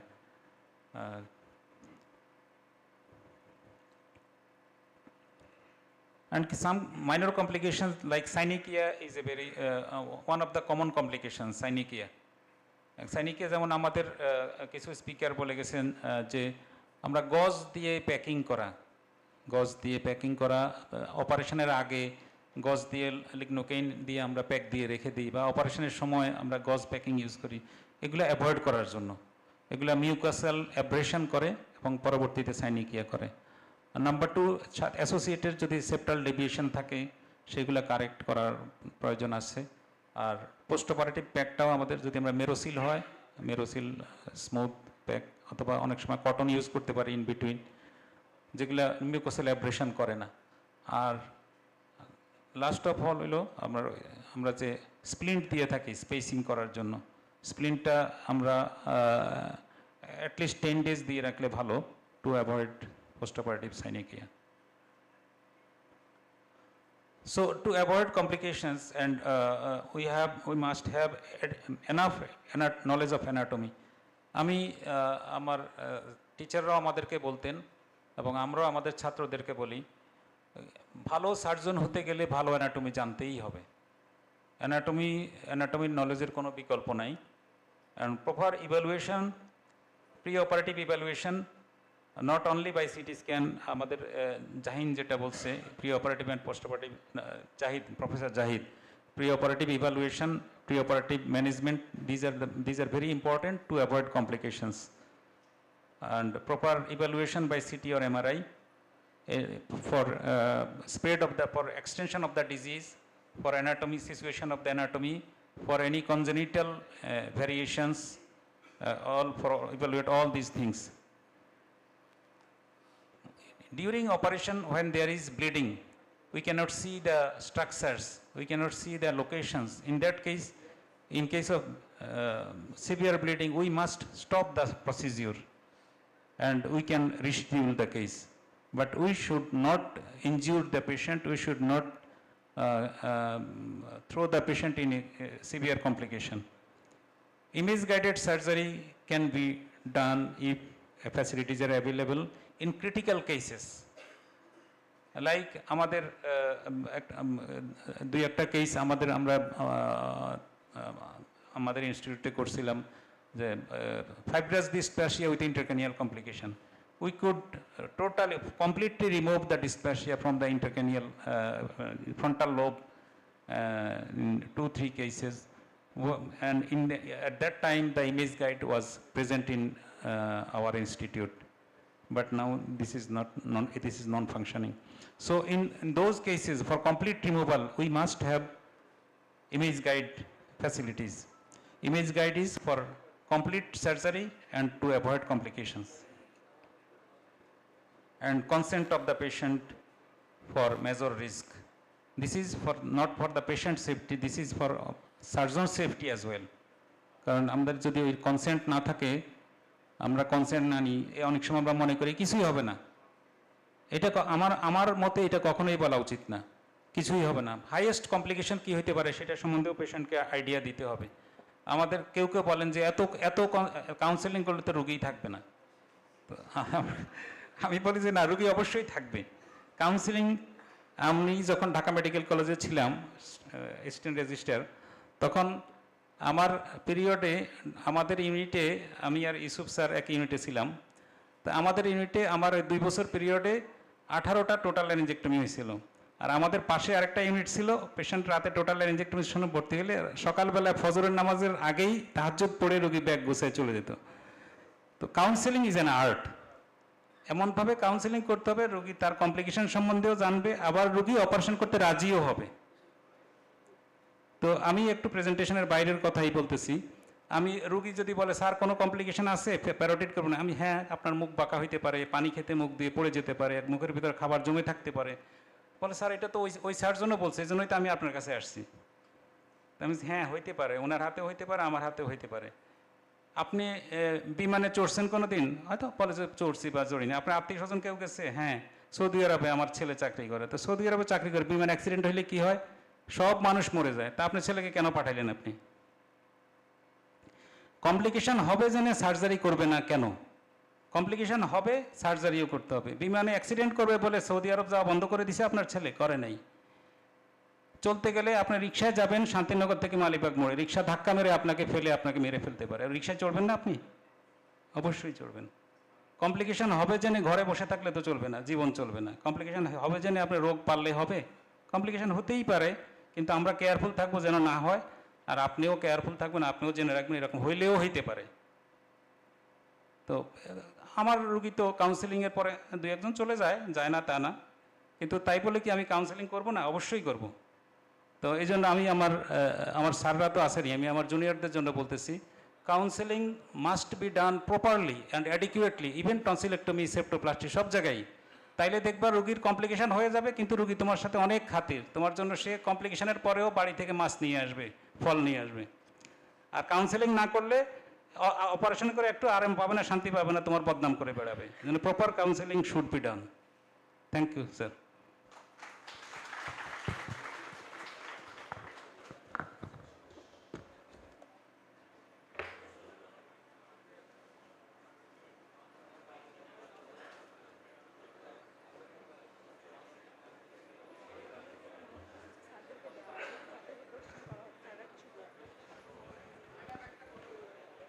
Yes, sir. Thank you, sir, for your excellent presentation. Now I should go back to the panelist, Professor Dr. Nipendranath Bishwas, sir, Professor Dr. A.H.M. Noor Said, sir, and Professor Dr. Johir Al Amin, sir, for your valuable opinion regarding our presentation. Thank you.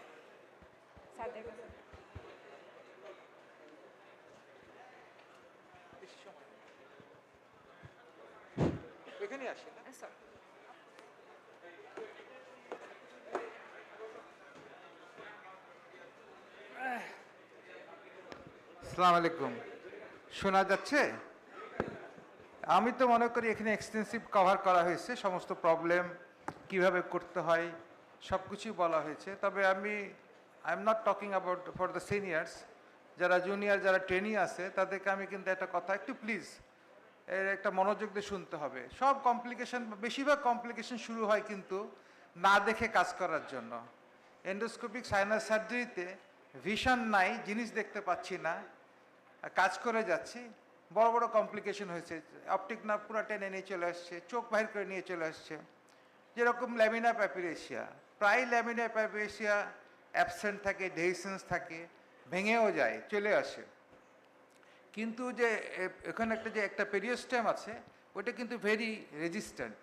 ওটাকে টানতে গেলে জোরে সোরে টানতে হয়, ছোটোখাটো টানা দিলে আসে না। কিন্তু আমি নিজে প্র্যাকটিস করার জন্য দেখেছি প্রথম দিকে, এটা কিন্তু অত সহজে আসে না। কাজে অন্ধকারের মধ্যে, ব্লাডের মধ্যে গুতাগুতি করলে কিন্তু এটা আসবে। সোজা চোখে যদি দেখা যায় তাহলে ওটাকে টেনে নিয়ে আসা খুবই কঠিন। এক্স্যাক্টলি ওই যে আনসিনেট প্রসেসটা, ওটা যদি আমরা প্রোব দিয়ে নাড়াচাড়া করি, একটু চাপ দিই, ওটা কিন্তু নড়ে, ওটা কিন্তু ম্যালিয়েবল, ওটাকে নড়াচড়া করে। ওটা আমরা যদি দেখে নিই কি কতটুকু, তাহলে আমরা ওই দিক থেকে ন্যাজোল্যাক্রিমাল ডাক্ট ইনজুরি করার সম্ভাবনা খুব কম। উপরের দিকে যদি আমরা স্ক্রিমিফর্ম প্লেটে ইনজুরি করি, এবং যদি আবার বলছি ভিশন যদি ক্লিন থাকে, আমি কিন্তু প্রথম যে ফুটা করব সঙ্গে সঙ্গে কিন্তু আমি দেখব কি সিএসএফ লিক হচ্ছে। ছোট্ট ফুটা থাকবে, একটা ফ্যাট প্লাগ বা ছোট্ট মিউকোজার প্লাগ দিয়ে কিন্তু এটা বন্ধ করা যায়। সমস্ত কিছু কিন্তু আমাদেরকে মনে রাখতে হবে কি কমপ্লিকেশন কিন্তু অনেক অনেক অনেক হয়তো আইদার হবে না, অথবা অনেক অনেক কম হবে, অথবা কম হলেও খুব মিনিমাম হবে।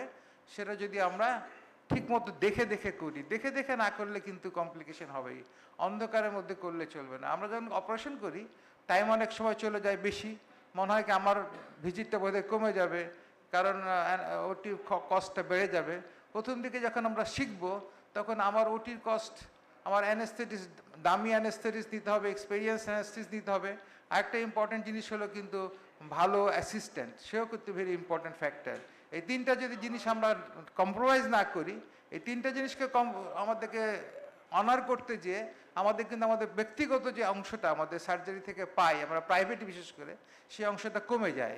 এই অংশটা কমিয়ে দিয়ে হলেও কিন্তু আমাদেরকে ওই ওই ওই জিনিসগুলো মেনটেন করতে হয়। ভালো অ্যানেস্থেটিস, ভালো পরিবেশ এবং ভালো অ্যাসিস্ট্যান্ট, এটা করতে হবে। কাজেই সবচেয়ে বেশি ইম্পর্টেন্ট আমি মনে করি কি আসলে কিন্তু আমাদের ব্লাডলেস ফিল্ড যতটুক সম্ভব করতে হবে, এবং যতটুকু আমি ব্লাডলেস পারবো ততটুকু আমি করব, বেশি আগাবো না।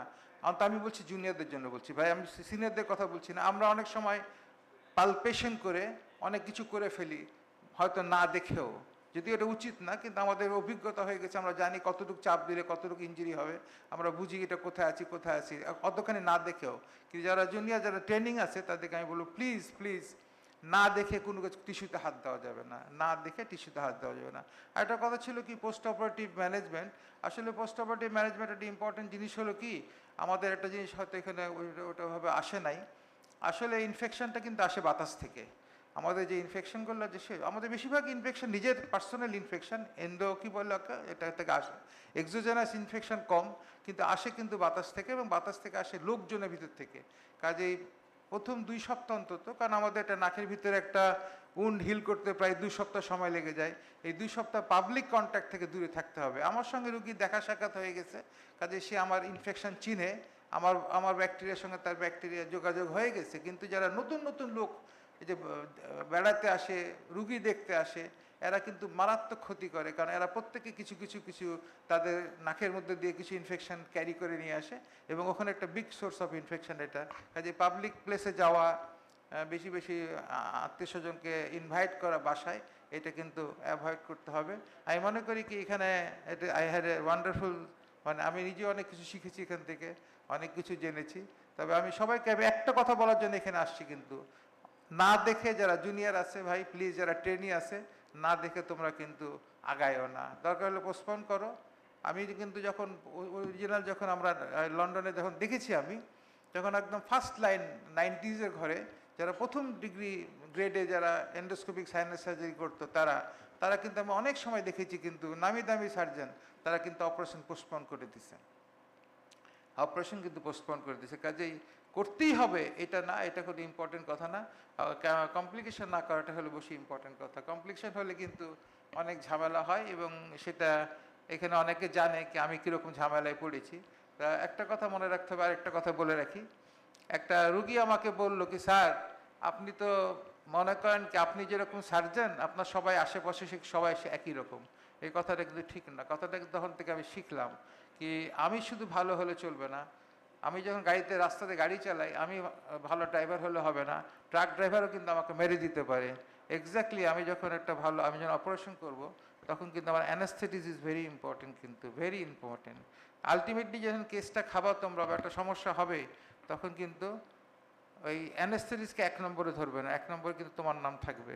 এটা হলো আসল কথা, কারণ সার্জনকে দেখেই রুগী আসে। আর 2 নম্বর কথা হলো অপারেশনের পরে 2-4টা মিষ্টি মিষ্টি কথা বলা। ইন্ডিয়ানরা খুব ভালো এই ব্যাপারে, একবার ভিজিট করা, 2-4 বার কথা বলা, 2-একটা ডিসকাউন্ট দেওয়া, এগুলো করলে কিন্তু রুগীরা সার্জনের প্রতি অনেক স্যাটিসফাইড থাকে, অনেক রকম ওই যে লিটিগেশন বা কমপ্লিকেশন অনেক কম হয়। কাজে এদিক থেকে মনে রাখতে হবে কি কথা বলা অনেক অনেক সমস্যার সমাধান করে। তবে এটা মনে রাখিও কি তুমি অপারেশন করলে হবে না, অ্যানেস্থেটিস ইজ অলসো ভেরি ইম্পর্টেন্ট। সেটাকে প্রপার চুজ করা, পয়সা বেশি খরচ হলেও বিশেষ করে প্রথম দিকে চুজ করলে ওটা করা উচিত বলে আমি মনে করি। আমি এই বলে আমার বক্তব্য শেষ করছি। আল্লাহ হাফেজ, সবাইকে ধন্যবাদ।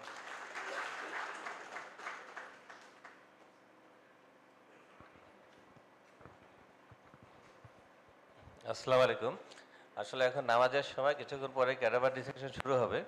আমি শুধু দুটা কথা বলবো। প্রথম কথা হচ্ছে যে এই যে ফেস সার্জারির ক্ষেত্রে আমাদের একটা জিনিস সামনে চলে আসবে, সেটা হচ্ছে লার্নিং কার্ভ। আমাদের learning curve, we should follow the learning curve. বারবার ক্যাডাভার ডিসেকশন, ইভেন আমাদের এখন তো এন্ডোস্কোপ অ্যাভেলেবল, খুব কম দামে চাইনিজ এন্ডোস্কোপ ফ্যাসিলিটিস অ্যাভেলেবল, প্রত্যেকের চেম্বার এগুলো আছে। আমরা যখন 1999 সালের দিকে জহিরুল আমিন স্যারের সাথে বারডেমে, আমরা তখন এন্ডোস্কোপে কিন্তু ক্যামেরা ছিল না, এন্ডোস্কোপে চোখ লাগাই অপারেশন করতে হতো। পরে এটা ক্যামেরা অ্যাভেলেবল হয়েছে, এখন প্রত্যেকের কাছে ক্যামেরা সিস্টেম আছে। কাজেই আমরা যখন চেম্বারে রুগী দেখব, প্রয়োজন না থাকলেও আমরা first pass, second pass, third pass এগুলো প্র্যাকটিস করি। প্র্যাকটিস করলে হ্যান্ড আই কোঅর্ডিনেশনটা যখন পারফেক্ট হবে, এর সঙ্গে যখন আমরা পারফেক্ট ইনস্ট্রুমেন্ট ইউজ করব, কমপ্লিকেশন কম হতে বাধ্য। আর এই লার্নিং কার্ভটা একদিনে শেখা যাবে না, কেউ প্রথম দিনেই আমাদের কমপ্লিকেটেড সার্জারি করার প্রয়োজন নাই। আমরা আস্তে আস্তে বেসিক জিনিস শিখবো। এই যে আমাদের যে সেশন ক্যাডাভার ডিসেকশন, সেখানেও আছে প্রথমে বেসিক অংশটা, এরপরে কিছু অ্যাডভান্স জিনিস, তারপরে কেউ যদি এখানে স্পেশালাইজেশন করে তখন আরও অ্যাডভান্স কিছু করবে। কিন্তু বেসিকটা না জেনে কেউ যেন অ্যাডভান্স কাজে আমরা না আগাই। সবাইকে এই পরবর্তী সেশনগুলো উপভোগ করার জন্য অগ্রিম শুভেচ্ছা। ধন্যবাদ।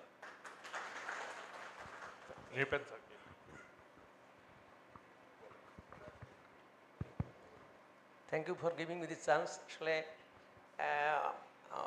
বাবর স্যার হলো আমার মেন্টার। আমি বলতে আসিনি, আমি আসলে এখানে শুনতে আসছি। আমি যখন এখানে ডিপ্লোমা কোর্সে ছিলাম, স্যার আমাকে শিখিয়েছিলেন, তখনই আসলে ইএনটি বা ফেস সম্পর্কে একটু জানছি আর কি। যে কথা আমার মানে বক্তার পূর্ববর্তী মানে স্পিকার বললেন আর কি, আসলে না দেখে কোনো কিছু করা যাবে না, এইটাই বড় কথা। Well visualisation is well surgery. Face খুব মানে সহজ না, তো ফেস না দেখে করতে গেলে পরে অনেক কঠিন। ধন্যবাদ সবাইকে। আচ্ছা,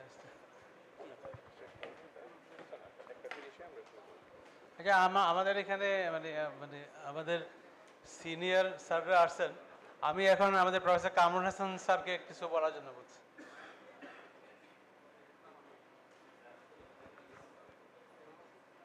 জি, আসসালামু আলাইকুম।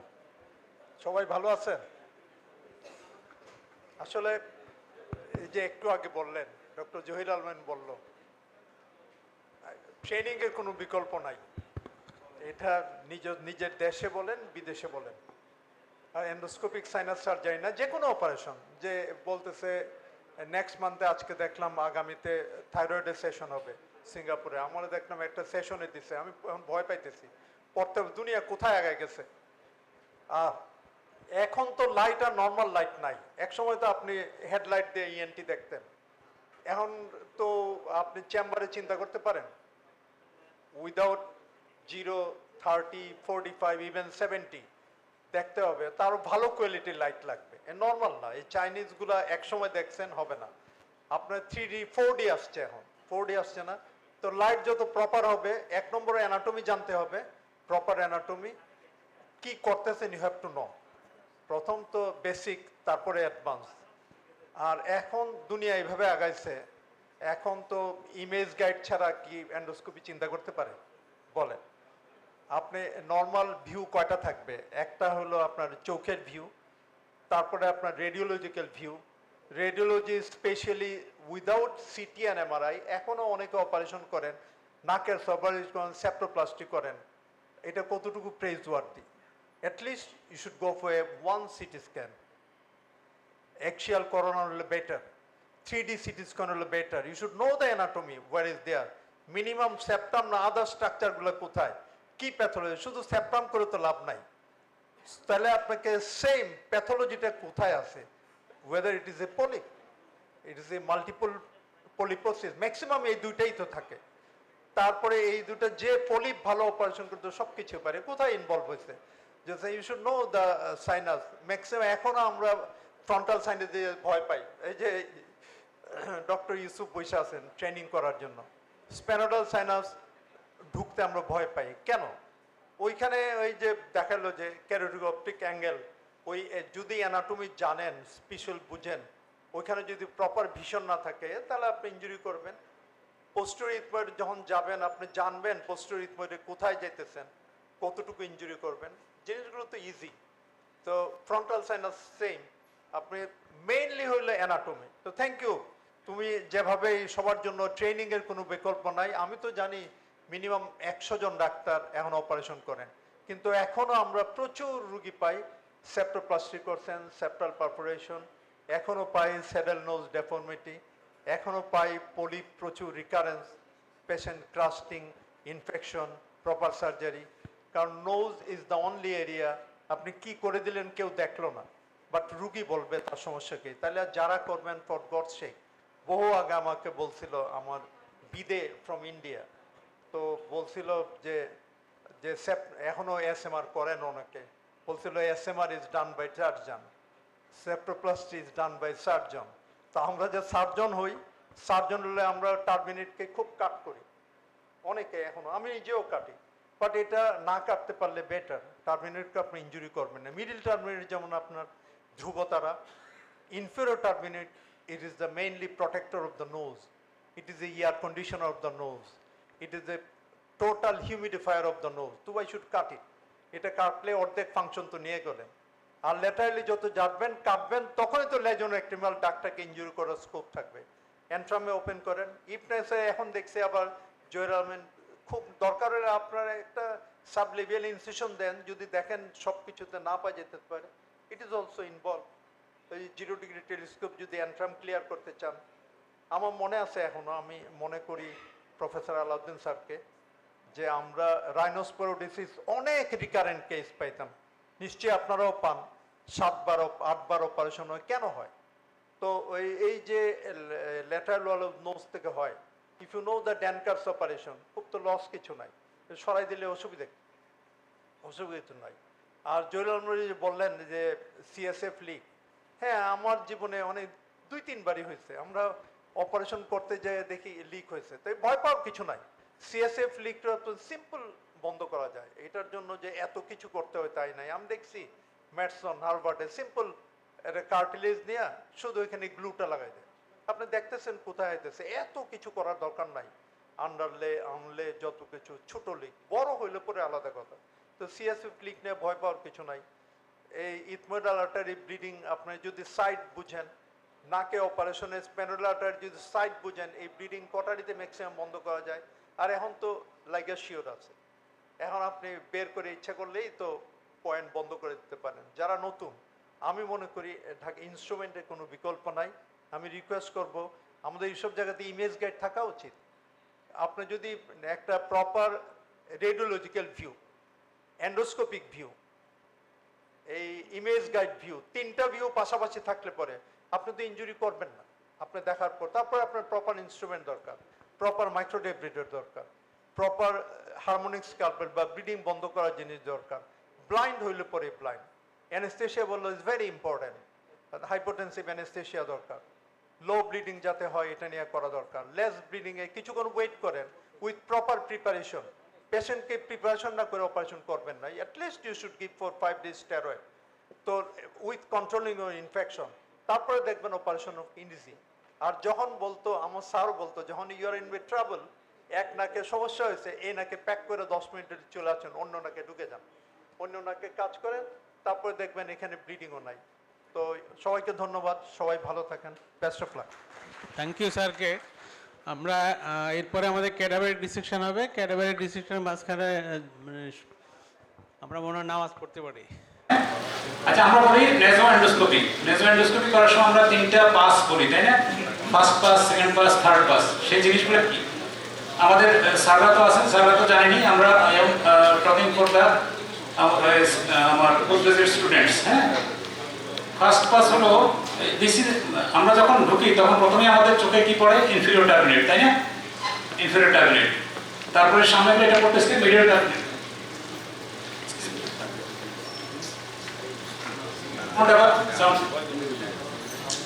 This is middle terminate. এদিকে হলো ল্যাটারাল ওয়াল। মিডল টার্মিনেটের মিডিয়ালি যে এরিয়াটা আমরা দেখতে পাচ্ছি এটাকে বলে অস্টিওমেটাল কমপ্লেক্স, তাই না?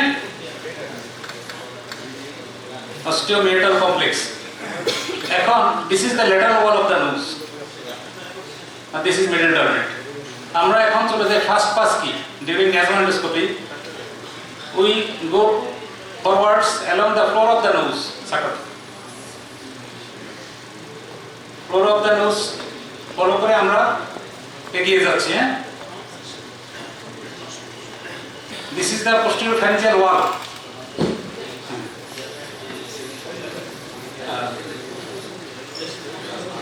আরে কনসেন্ট্রেশন ও না না যেটা ভিতর থেকে আসে চাপ দিকে এটা চাপ দিতে একটু চাপ দিতে। ওকে ওকে,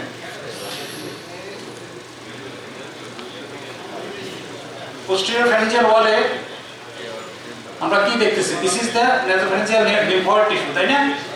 লিম্ফোসা lymphoid tissue। আর এখানে আমরা posterior nasopharyngeal lymphosa দেখতেছি। আর এর নিচে আছে longissimus capitis muscle। আর মাসেলের পিছনে কি আছে? nasopharynx আপনার কোন লেভেলে, কোন ভার্টিব্রাল লেভেলে থাকে? T vertebral cervical 1, then basio-occiput, basi-sphenoid, ওটাকে আমরা বলি ক্লাইভাস। ক্লাইভাস এবং 1 vertebra 1 cervical 1 এই লেভেলে আছে। longissimus capitis আছে, তার পিছনে আছে এই বোন স্ট্রাকচারগুলো। নিচের দিকে হলো অ্যাটলাস, তার উপরে basio-occiput, basi-sphenoid, দ্যাট ইজ এটাকে আমরা বলি ক্লাইভাস। ঠিক আছে, এটা হলো মিড লাইন। আমরা যদি মিড লাইন থেকে যাই, এখানে আমরা ল্যাটারালি গেলে এদিকে আমরা দেখতেছি এটা কি?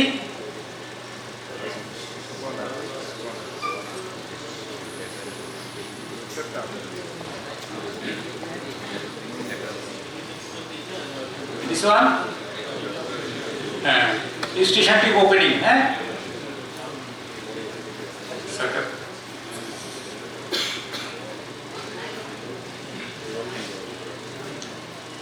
Excellent cadavers, তাই না স্যার? হ্যাঁ, এটা হলো ভালো accident cadaver. This is frozen cadaver. এটা হলো posterior wall, this is lateral wall. This is tubal opening and this is tubal elevation or torus tubalis। তার পিছনে fossa of Rosenmuller, this is fossa of Rosenmuller। হ্যাঁ, আচ্ছা, এখন আমরা যখন naso endoscopic examination করি তখন আমরা একটু লোকাল অ্যানেস্থেসিয়া অ্যানেস্থেটাইজ করে নিই এবং depth of the fossa of Rosenmullerকে আমরা এক্সামিন করি by angle telescope 30 or 45 degree দিয়ে ডেপথটা দেখার জন্য। কেন? This is the commonest site of nasopharyngeal carcinoma। অনেক সময় আমরা metastatic neck node with unknown primary পাই, সেই সময় it is very important part of examination। ঠিক আছে, তাহলে fossa of Rosenmuller এর আরেকটা ইম্পর্টেন্স কি? প্যারাফারিঞ্জিয়াল ক্যারোটিড আর্টারি। যখন এন্ডোস্কোপিক স্কালওয়েজ সার্জারি করে, প্যারাফারিঞ্জিয়াল carotid artery is approximately 1.5 cm from the depth of the fossa of Rosenmuller। তাহলে this is the importance of fossa of Rosenmuller। আচ্ছা, এখন আমরা এখন ফার্স্ট পাস করতেছি। ফার্স্ট পাসে আমরা প্রথমে along the floor of the nose গেলাম, যেতে যেতে posterior pharyngeal wall দেখলাম, lateral wall of the nasopharynx দেখলাম। fossa of Rosenmuller আরেকবার দেখতে চাচ্ছি। হ্যাঁ, ঠিক আছে। This is tubal opening, দেখা গেছে? This is tubal elevation or torus tubalis, তার পিছনে হলো fossa of Rosenmuller। This is fossa of Rosenmuller। হ্যাঁ, this is fossa of Rosenmuller। হ্যাঁ, depth of the fossa of Rosenmuller। ঠিক আছে, ওকে। আর এই পরে সবটা বলছি। এখন আমাদের ফার্স্ট পাসে নেক্সট কি? আমরা ইনফেরিয়র মেটাসে ঢুকে যাব। This is inferior terminate. হ্যাঁ,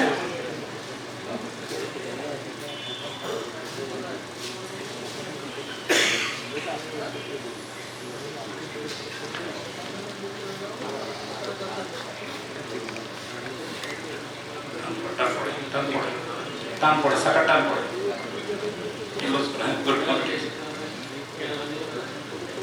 আমরা এখন ইনফেরিয়র মেটাসে আছি, হ্যাঁ?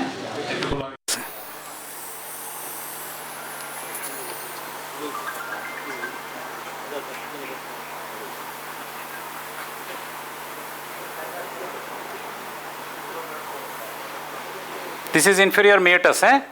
আচ্ছা, আর ইনফেরিয়র মেটাসের ইম্পর্টেন্ট স্ট্রাকচার কি? হেসনার্স ভালভ। এটা কি? এটা কি হেসনার্স ভালভ কি?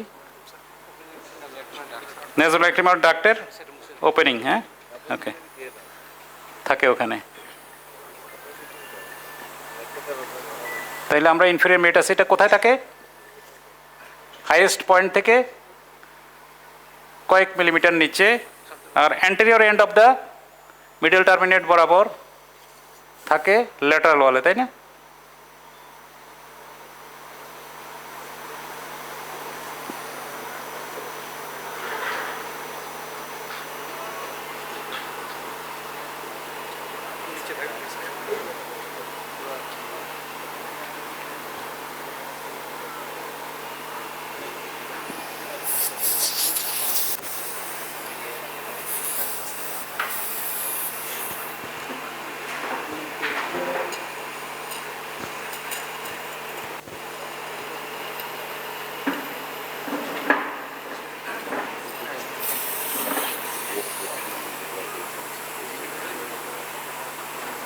কিছু বেরোয় না কেন? একটা রেসিপ্রোকাল মুভমেন্ট থাকে, তাই না?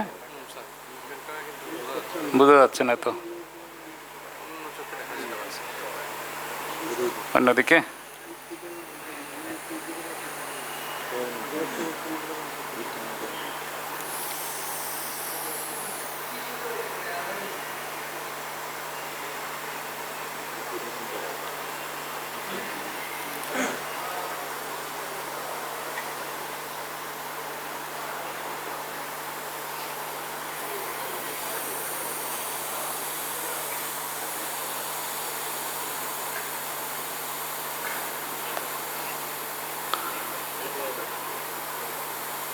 এই যে একটা বাবেলের মতো দেখা যায়, বাবেল, হ্যাঁ? বাবেলের ওখানেই হেসনার্স ভালভ, নেজোল্যাক্রিমাল ডাক্টের ওপেনিংটা থাকে, ঠিক আছে? তো this is the importance of the inferior মেটাস।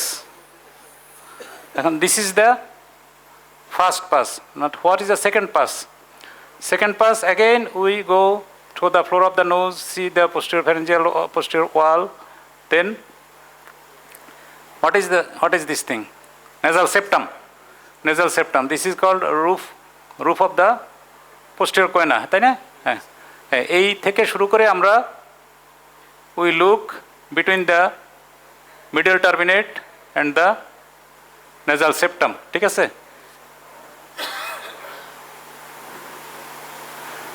এখানে আমরা আরেকটা স্ট্রাকচার দেখতে পাবো না, তার আগে superior turbinate, হ্যাঁ, superior turbinate, this is middle turbinate, হ্যাঁ। তারপরে আমরা একটা স্ট্রাকচার দেখবো, ওটাকে বলে superior turbinate, দেখতেছেন? হ্যাঁ, এই যে দেখা যাচ্ছে superior turbinate, হ্যাঁ, this is superior turbinate, হ্যাঁ, this is superior turbinate, হ্যাঁ। and between the superior turbinate and the septum lies the sphenoethmoidal recess.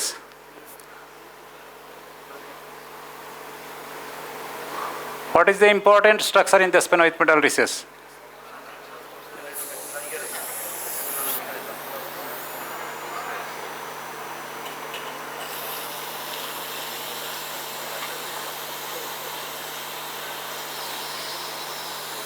Can you see? Opening of the sphenoid. This is superior turbinate and this is sphenoidal opening, ঠিক আছে?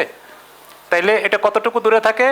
Roof of the কোনা থেকে 1 to 1.5, এক থেকে 1.5 centimetre উপরে থাকে স্ফেনোইডাল opening. আচ্ছা, তাইলে আমাদের কি সেকেন্ড পাস শেষ না? কিন্তু এখন আমরা আরও সামনে আসব, এসে না, এই যে উপরের দিকে আমরা দেখতেছি এটা ক্রিপ্রিফর্ম প্লেট, ঠিক আছে? This is cribriform plate. Angle হলে ভালো হতো।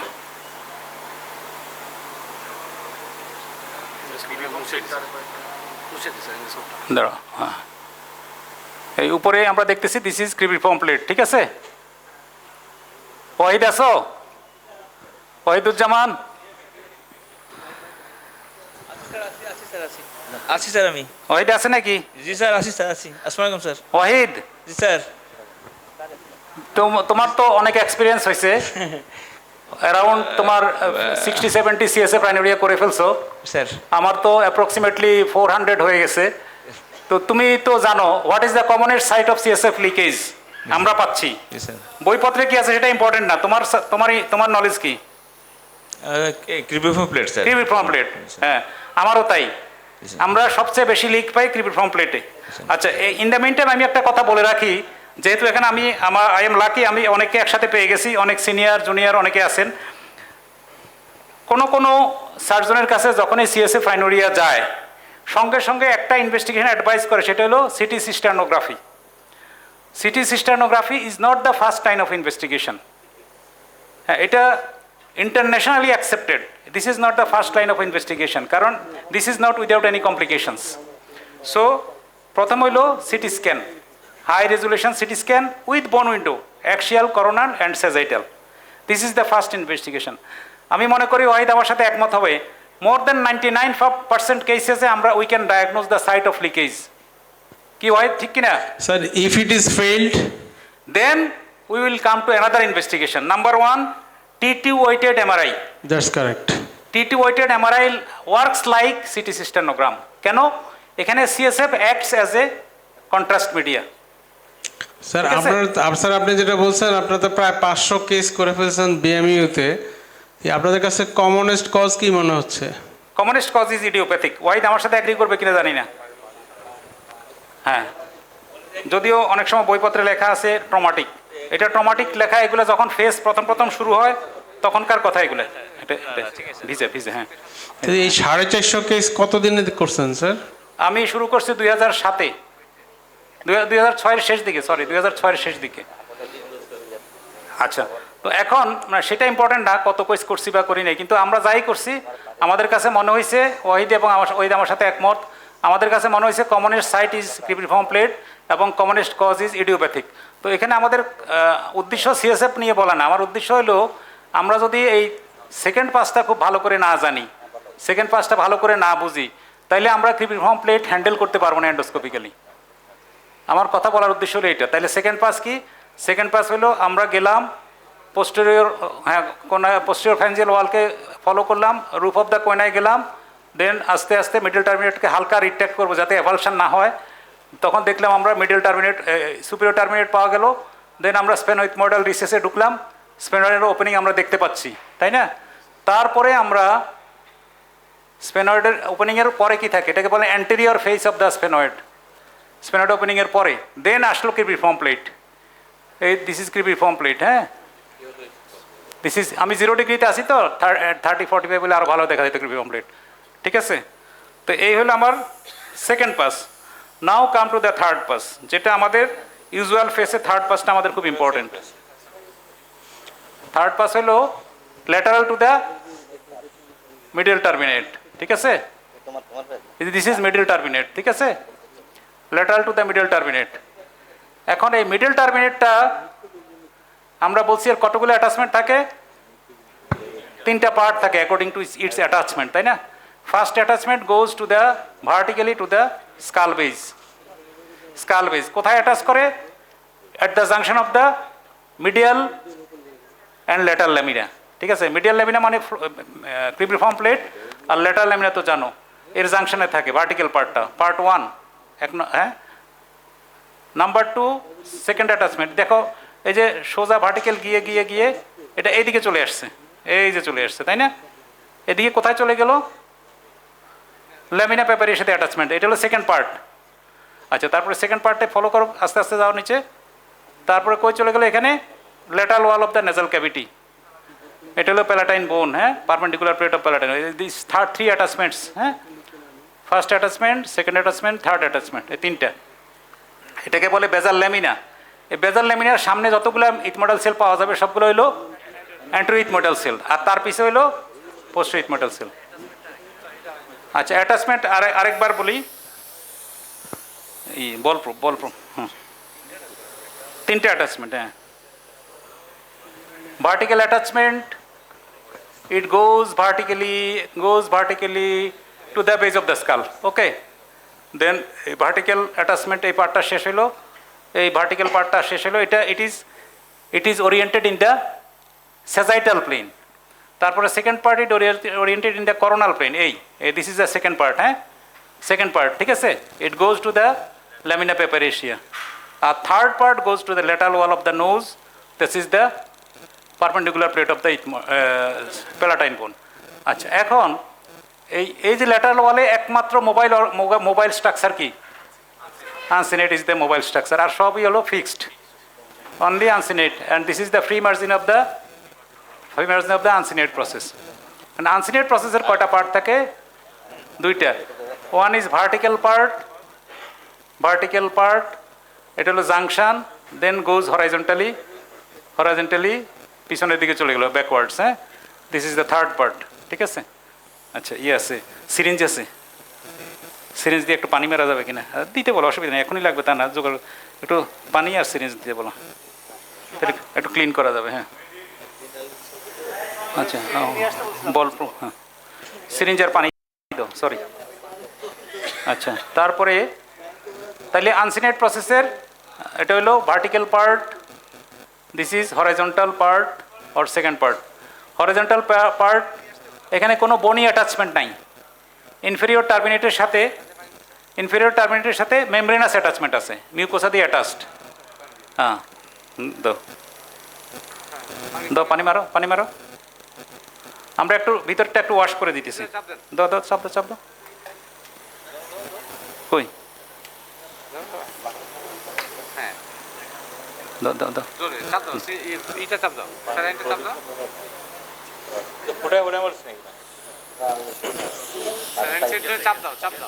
আরো ভিতরে ঢুকা।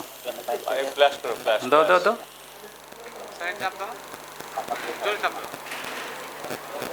আসে না, স্যালাইন ব্যাগটা উপরে উঁচা করে চাপ দাও।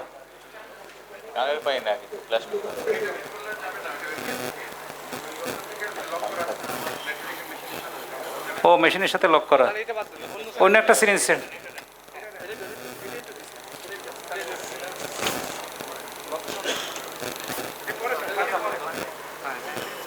দাও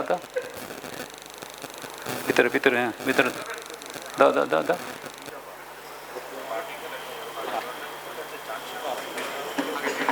ওকে, ঠিক আছে, না ওকে, বন্ধ করো। আচ্ছা, হ্যাঁ, এখন হ্যালো অডিয়েন্স। হ্যাঁ, শুনছি sir. Between the vertical part and horizontal part, this area is called Nix area or Nix triangle. হ্যাঁ, এই যে ট্রায়াঙ্গেলের এরিয়া, এই জায়গাটাকে বলে Nix triangle. এখানে আমরা সাধারণত আনসিনেট প্রসেসকে ডিসেকশন শুরু করি। যখন ফেজ শুরু হয়, সিকেল নাইফ কই?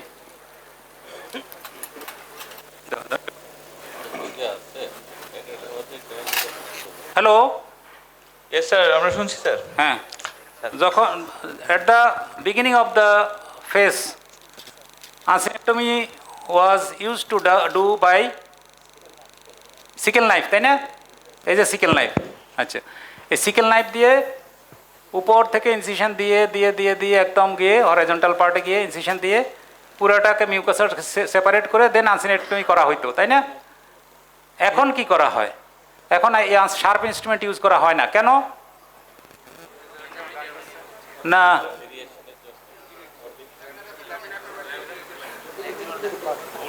ল্যামিনা পেপারিশিয়াতে ইনজুরি প্রিভেন্ট করার জন্য এখন আর সেটা করা হয় না। তাইলে এখন কি করা হয়? এখন ব্যাক বাইটিং দিয়ে শুরু করা হয়, তাই না? ব্যাক বাইটিং দিয়ে নিক্স ট্রায়াঙ্গেল যেটা আছে, নিক্স ট্রায়াঙ্গেলে আমরা জাংশন জাংশনটাই নিক্স ট্রায়াঙ্গেল বলে, নিক্স এরিয়া বলে। 1 2 3টা কাট দিয়ে। কিন্তু বাবর, জি স্যার, এটা কি কতটুকু মোবাইল, এটা দেখার কোনো বা ওদের প্রয়োজন আছে কিনা প্রুফ দেয়া? আমরা বুঝলাম কতটুকু। হ্যাঁ, তোমার লেমিনেট পেপার সরি আনসিনেট প্রসেসটা, তোমার মোবিলিটি কতটুকু আছে? ও আচ্ছা আচ্ছা, হ্যাঁ।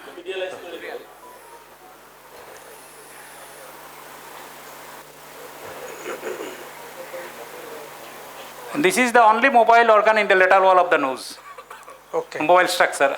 আর সবগুলোই fixed. Okay. This is the free end. হ্যাঁ।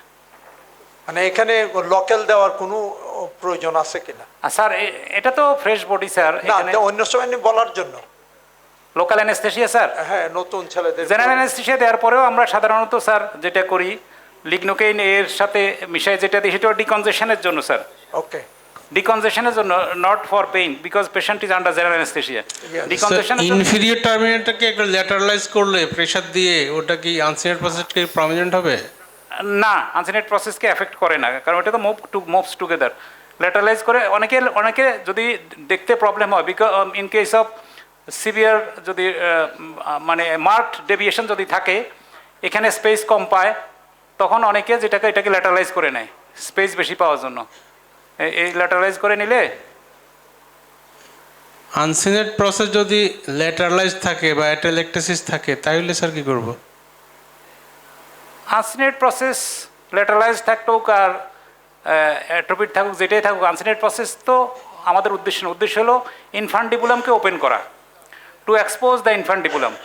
আর ইনফান্ডিবুলাম কি? ইনফান্ডিবুলাম হলো the area of the osteomeatal complex বা three dimensional area in the osteomeatal complex which is covered by the uncinate process. This is called infundibulum. আচ্ছা, এখন বলপ্রুফ। হ্যাঁ, তাহলে আমরা middle টার্মিনেটের 3টা পার্ট দেখাইলাম, আনসিনেট প্রসেসের 2টা পার্ট দেখাইলাম। নাও বুলা ইথমোডালিস, দিস ইজ কল্ড বুলা ইথমোডালিস। এখন বুলা ইথমোডালিস, দিস ইজ বুলা। ফার্স্ট তুমি প্রথম তোমার দৃষ্টিতে আসবে মিডল টার্মিনেট, আনসিনেট প্রসেস, দেন আসবে বুলা, ঠিক আছে? বুলা ইথমোডালিস। এখন বুলা ইথমোডালিস পিছনে এই যে বেজাল ল্যামিনার সাথে ফিউজড হয়ে থাকে, তার মানে অ্যান্টেরিয়র ওয়াল অফ দ্য বুলা আমরা যদি রিমুভ করি আমরা পাবো বেজাল lamina, which is the posterior wall of the বুলা। সেম। এখন কখনো কখনো আমরা বলছি, ওই যে এক্সরেতে দেখেছি, কখনো বুলা ডাইরেক্টলি ফিউজ না থেকে পিছনে একটা রিসেস থাকে, এই যে ঢুকে গেছে, এটাকে বলে রেট্রোবুলার রিসেস। আবার উপরের দিকে উঠতে স্কাল বেজের সাথে অ্যাটাচ থাকে, তাই না? স্কাল বেজের সাথে অ্যাটাচ থাকে না, রিসেস আসে না, থাকতে পারে। উপরে একদম স্কাল বেজের সাথে ফিউজ না হয়ে এখানে একটা রিসেস থাকতেও পারে, সেটাকে বলে সুপ্রাবুলার রিসেস। এই সুপ্রাবুলার রিসেস আর রেট্রোবুলার রিসেস মিলে একটা গ্রুপের মতো ফর্ম করে ফারো। এই ফারোটাকে বলে হায়াটাস সিমিলার, না, এটাকে বলে ল্যাটারাল সাইনাস। এই ল্যাটারাল সাইনাসটার যে ওপেনিং যেটা এই ওপেনিংটা যেটা মিডল মিটাসে আছে, সেটাকে বলে হায়াটাস সিমিলারিস সুপারিস। তাইলে ল্যাটারাল সাইনাসের ওপেনিংটাকে বলে হায়াটাস সিমিলারিস সুপারিয়রিস। আর আমরা নর্মালি যেটা হায়াটাস সিমিলারিস জানতাম, ওটাকে বলে হায়াটাস সিমিলারিস ইনফেরিয়রিস। সেটা কই? এই যে বুলার অ্যান্টেরিয়র ইনফেরিয়র, এটাকে বলে হায়াটাস সিমিলারিস ইনফেরিয়রিস। এই হায়াটাস সিমিলারিস, আর এটা কি? এটা হলো বুলার ওপেনিং, ওই যে এই যে ওপেনিং অফ দ্য বুলা। হ্যাঁ, তাইলে ইনফান্ডিবুলামে কে ওপেন করে? অ্যান্টেরিয়র ইথময়েড, এই যে বুলার ওপেনিং। উপর থেকে ফ্রন্টাল সাইনাস আসতেছে আর নিচে আছে ম্যাক্সিলারি সাইনাস।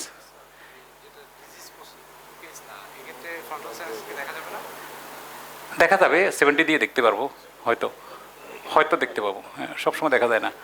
আচ্ছা, তাইলে এখানে এদিকে কি? এখানে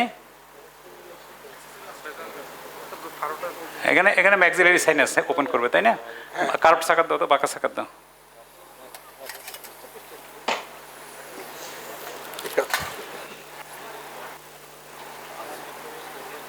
এগুলো পড়বে, খেয়াল রেখো, পড়ে না যেন।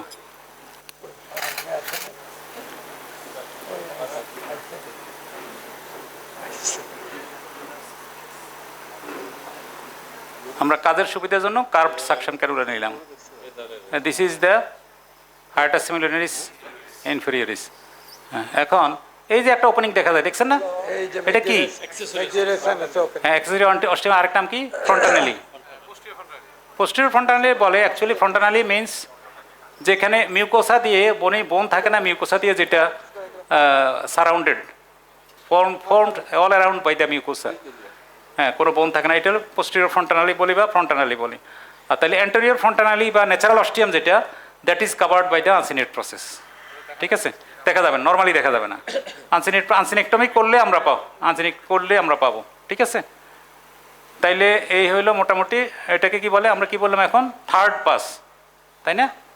Third pass.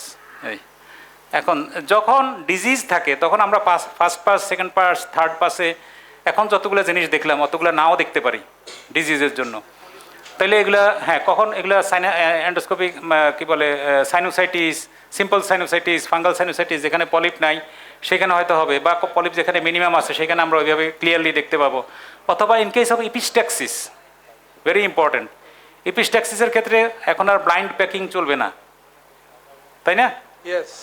যেখানে এন্ডোস্কোপির মেশিন আছে, ফ্যাসিলিটিস আছে, সেখানে ব্লাইন্ড প্যাকিং আর করা যাবে না। ব্লাইন্ড প্যাকিং করলে কি হয় তোমরা তো জানোই, ঢাকা মেডিকেল কলেজ ইমার্জেন্সি ডিপার্টমেন্টে কাজ যারা করছে তারা তো জানে ডেইলি কয়টা এপিস্ট্যাক্সিস আসে, কতগুলো ব্লাইন্ড প্যাকিং করা লাগে। গজ প্যাকিং করতে গিয়ে মিউকোসাল অ্যাব্রেশন হয়, পরবর্তীতে সাইনেকিয়া হয়, তারপরে ওই গজ প্যাক যখন খোলা হয় তখন আবার ব্লিডিং হয়। ওই অরিজিনাল ব্লিডিং পয়েন্ট না, কিন্তু এটা নতুন ব্লিডিং পয়েন্ট, তখন আমরা মনে করি ব্লিডিং থামে না, আবার প্যাকিং করি। এই সেকেন্ড প্যাকিংটা হয়তো বা আননেসেসারি, শুধু মিউকোসাল অ্যাব্রেশনের জন্য, তো এটাও হইতে পারে। তো এই জন্য এখন ব্লাইন্ডলি প্যাকিং না করে আমরা অ্যাডিকুয়েট মেডিকেশন দিয়ে এখানে এক্সামিন করব যে কোথায় নেজোএন্ডোস্কোপি করব, কোথাও অ্যাক্টিভ ব্লিডিং পয়েন্ট আছে কি না।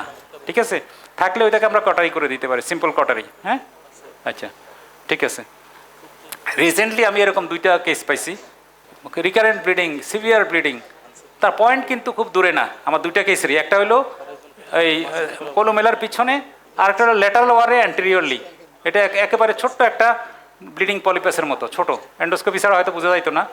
তো ওগুলো কটারি করে দেওয়ার পরে বাবর স্যার শোনো, কটারি করার আগে তোমার প্ল্যাটলেট কাউন্ট, এই প্রোফাইলগুলো দেখে নিবা, কারণ অনেক বয়স্ক রুগীদের প্ল্যাটলেট কাউন্ট কিন্তু একটা বড় বিপদ হইতে পারে। আপনি তো অপারেশন করে আবার 12টা বাজাইছেন। আসলে যেগুলো হয় কি স্যার, প্রোফাইলটা অ্যাটলিস্ট দেখে নাও। যেগুলো আসে, সত্যি কথা বলতে কি ওগুলো অনেক কিছু করে টোরেই তারপরে আসে আর কি। তবে স্যার যেটা বলছেন দ্যাট ইজ কারেক্ট। অন্য কোনো ব্লিডিংয়ের কজ আছে কিনা সেটাও দেখতে হবে, প্রোফাইল করতে হবে, প্লেটলেট কাউন্ট দেখতে হবে, সব কিছুই দেখতে হবে। আর যদি তুমি একদম অবভিয়াস একটা ব্লিডিং পয়েন্ট পেয়ে যাও সেটা তো কটারি করবেই, but side by side sir যেটা বলছেন সেগুলো আমাদের করতে হবে। না জিয়ে কেন, লোকাল দিয়ে। হ্যাঁ, আচ্ছা, তাইলে এটা গেল আমাদের নেজো এন্ডোস্কোপি। ঠিক আছে, তাইলে এখন কি আমরা ফেসে যেতে পারি, শুরু করতে পারি? ওকে, তাইলে ব্যাক বাইটিং তো একটাই আছে না আরও আছে? একটা ব্যাক বাইটিং একটাই, আচ্ছা ঠিক আছে, ওকে। ওইসব টেবিলে আছে নাকি দেখো তো একটা। এখন এন্ডোস্কোপিক বেসিক এন্ডোস্কোপিক সাইনাস সার্জারির ফার্স্ট স্টেপ ইজ আনসিনেক্টমি, তাই না? আচ্ছা, কোথায় আমরা করব? নিক্স ট্রায়াঙ্গেল বলে, at the junction of the superior বা ভার্টিক্যাল হরাইজন্টালের মাঝখানে করব আমরা। আচ্ছা, কতগুলো আমরা কতবার কাটবো, কতবার বাইট দিব, ডিপেন্ড করবে হলো আমার রেজিস্ট্যান্স ফিল না করি, হার্ট বোন না আসে ততক্ষণ। এখন এটা হলো ডাইরেক্টলি পিছনের দিকে, তাই না? আবার কেউ কেউ বলে এটাকে একটু ঘুরে নিচের দিকে করে নিতে। কেন করতে বলে? বলে যে তাইলে ল্যাজোরেক্টমের দাগ থেকে আমি একটু দূরে থাকবো। ঠিক আছে, সরাসরি দিলে তো ডাইরেক্টলি পিছনে দিলে গিয়ে ওই পিছনে ন্যাজোরেক্টমের দাগ থাকবে, আর যদি একটু অ্যাঙ্গেল করে দিই নিচের দিকে তাইলে একটু দূরে থাকবে। আচ্ছা, তো এখন ন্যাজোরেক্টমাল আমি বেশি শক্ত পাই নাই মানে ন্যাজোরেক্টমের দাগটা যাই নাই তা না, কিন্তু এখানে ল্যাক্রিমাল ফোসা কি দিয়ে ফর্ম, এই জন্য বলছি সার্জন হইতে গেলে অ্যানাটমি নলেজ ভালো থাকতে হবে। ল্যাক্রিমাল ফোসা কি দিয়ে ফর্ম হয়? ল্যাক্রিমাল বোন, পিছনের দিকে ল্যাক্রিমাল বোন, সামনের দিকে frontal process of maxilla. Frontal process of maxilla is hard বোন, বাট ল্যাক্রিমাল বোন ইজ ভেরি থিন বোন, হ্যাঁ, ফলে ল্যাক্রিমাল বোন কাটা গেলে আমি সহজে বুঝতে পারবো না। এই জন্য বেশি একেবারে অনেক শক্ত পাই নেই আরেকটু করতে থাকি এরকম না, কিন্তু একটু রেজিস্ট্যান্স ফিল করলেই স্টপ করে দেওয়া উচিত। হ্যাঁ, 2-3টা ডিপেন্ড করবে তুমি কত বড় কাট নিছো তার উপরে। এইটা তাইলে আর কি আর থাকে যে ইনফেরিয়র টার্মিনেটের ল্যাক্রিমাল প্রসেস একটা আছে, lacrimal process of inferior terminate, 3টা হলো কন্ট্রিবিউটিং ফ্যাক্টর ইন দ্য নেজোল্যাক্রিমাল ট্র্যাক্টের এখানে। আচ্ছা, তাইলে এই এখন এই যে তোমরা লেজার ডিসিআর এত প্রথমে শুরু হয়েছে, এখন এত পপুলারিটি লস করছে কেন? লেজার ডিসিআর কেন কেন রিকারেন্স হয়? তোমার আমরা যখন লেজার দিয়ে বার্ন করি, মিউকোসা বার্ন হয়, স্যাক বার্ন হয়, তারপরে বোন বার্ন হয়, bone lacrimal bone easily burn হয়, বাট এরপরে anterior part of the fossa is formed by the frontal process of maxilla, which is very hard, which cannot be burned by the by laser. So এখানে bony stoma টা ছোট হয়। Laser DCR ফেলিয়ারের একটা বড় কারণ হলো small bony stoma, ঠিক আছে। নাম্বার 2 কজ হলো গ্র্যানুলেশন টিস্যু বেশি ফর্ম হয়, সেই জন্য স্টেনোসিস বেশি হয়, ঠিক আছে। ওকে, তাইলে আমরা এখন ফার্স্ট স্টেপে যাই। First step microdebrider ready? হ্যাঁ, ফার্স্ট স্টেপ ইজ আমরা নেক্সট ট্রায়াঙ্গেলে একটু হালকা নিচের দিকে ঘুরে নিয়ে একটা কাট দিলাম, সিঙ্গেল 1, হ্যাঁ, এক কাট।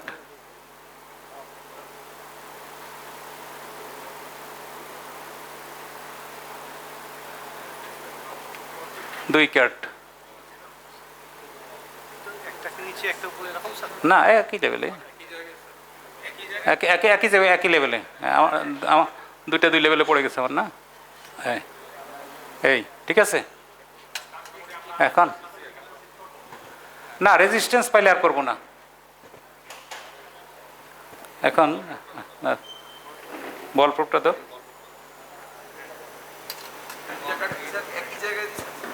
একই জায়গায়, হ্যাঁ। এখন এটাকে আনসিনের প্রসেসটাকে আমরা একটু হরাইজন্টাল পার্টটাকে আমরা একটু সামনের দিকে নিয়ে আসতেছি, হ্যাঁ, হ্যাঁ, মিউকোসা ইনজুরি এখানে একটা কাট দেওয়া যেতে পারে, তাই না? হ্যাঁ, দাও দাও, আবার দাও।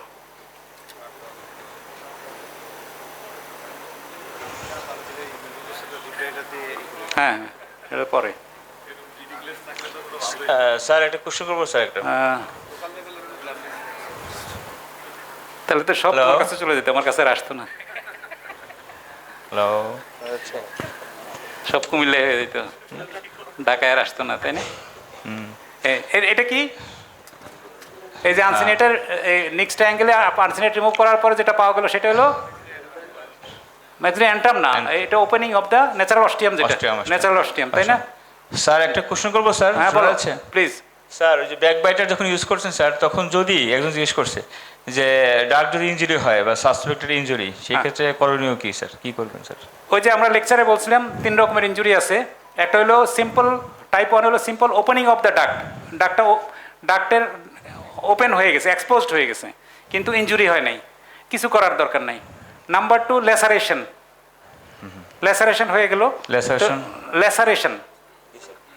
ল্যাসারেশন যদি হয় সেই ক্ষেত্রে আমার অ্যান্টেরিয়র পার্ট যেটা, that is frontal process of maxilla বরাবর যে পার্টটা, সেই পার্টটা তো ইনটেক্ট আছে, ফলে এখানেও খুব বেশি কিছু করার দরকার নেই, স্টেরয়েড, অ্যান্টিবায়োটিক, চোখের ড্রপ এগুলো দিলে চলবে। বাট থার্ড টাইপ যেটা ট্রান্সেকশন যদি হয়ে যায়, হ্যাঁ, সেক্ষেত্রে স্টেন্টিং করে দিলে ভালো, অথবা একটা ওয়াইড কাট করে দিলে ভালো, ঠিক আছে। So now it is called type 1 middle meatal antrostomy, ঠিক আছে। মিডল মেটাল অ্যান্ট্রোস্টমি টাইপ 1, হ্যাঁ, হয়ে গেল। টাইপ 2 কি? টাইপ 2 হলো এই যে পোস্টেরিয়র ম্যাক্সিলার পোস্টেরিয়র বনি ওয়াল পর্যন্ত, that is vertical plate of perpendicular plate of palatine বোন পর্যন্ত, এটুকু যদি আমরা ওপেন করে দিই এটাকে বলে টাইপ 2 মিডল মেটাল অ্যান্ট্রোস্টমি। দিস এই বোন, এই যে বোন এই যে পালপেট করতেছে, হ্যাঁ, this is type 2 middle meatal antrostomy, ঠিক আছে। Type 2 medial meatal antrostomy. এখন এইখানে বলে হ্যাঁ এখানে বোন আছে, আনসিনেট প্রসেসের সিকেল নাইফ।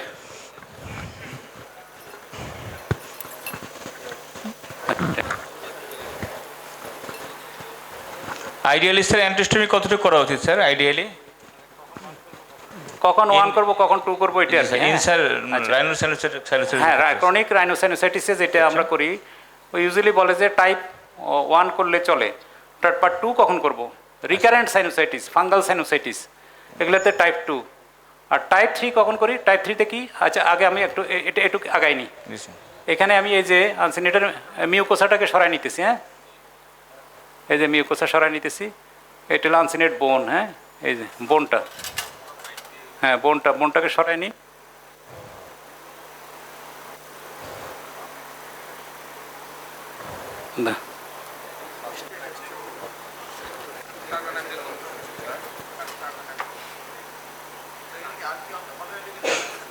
হ্যাঁ না সার্কুলার নাইফ না, তুমি সিকেল নাইফ দিয়েও করতে পারো, কটেল সেলিভিটর আছে ওগুলো দিয়ে করতে পারো। এখন আমাকে ইয়ে দেন, কি বলে ডিব্রাইডার, এটা ধরো।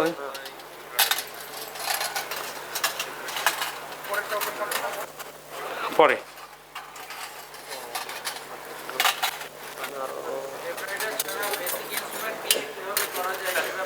থ্রু কাট দিয়ে করতে পারো, থ্রু কাট। ডিব্রাইডার তো এখন দাম বেশি না। এই মাত্র ডিব্রাইডারের দাম কত এখন? 2 লাখ টাকাও পাওয়া যায়, 50 লাখ টাকাও পাওয়া যায়, দুইটার কাজ দুই রকম। হ্যাঁ এত পাথর কেন এখানে? 50 লাখ 2 লাখ টাকা। এটা আমি এই যে ল্যাটারাল পার্ট অফ দ্য মিউকোসাটা রিমুভ করলাম, হ্যাঁ মিডিয়াল পার্টটা, তাইলে ল্যাটারাল পার্টটা রেখে দিলাম। এখন আমার ইয়ে কই, ওয়াল প্রুফ কই, রেখে দিলে এখন কি হলো, এই মিউকোসাটাকে এই মিডল টার্মিনেটের র এরিয়া, মিডল ইনফিরিয়র টার্মিনেটের র এরিয়া যেটা র হয়েছে ওইটার উপর বিছিয়ে দিলাম, ঠিক আছে? তাহলে মিউকোসালাইজেশন ইজি হবে। এটা হলো টাইপ 1, ঠিক আছে? এটা হলো নর্মালি সাইনোসাইটিসে করে থাকি, but recurrent sinusitis, fungal sinusitis সেক্ষেত্রে এগুলো করে আমরা বড় করে টাইপ 2 করি। আর টাইপ 3 কখন করি? টাইপ 3 কি? What is type 3? মিডিয়াল ম্যাক্সিলেক্টমি না, মডিফাইড মিডিয়াল ম্যাক্সিলেক্টমি। এটা হলো যে ইনফেরিয়র টার্মিনেটের পিছনের পার্টটাকে ফেলে দিয়ে, আমার মাইক্রোফোন আছে, মাইক্রোফোন ঠিক আছে।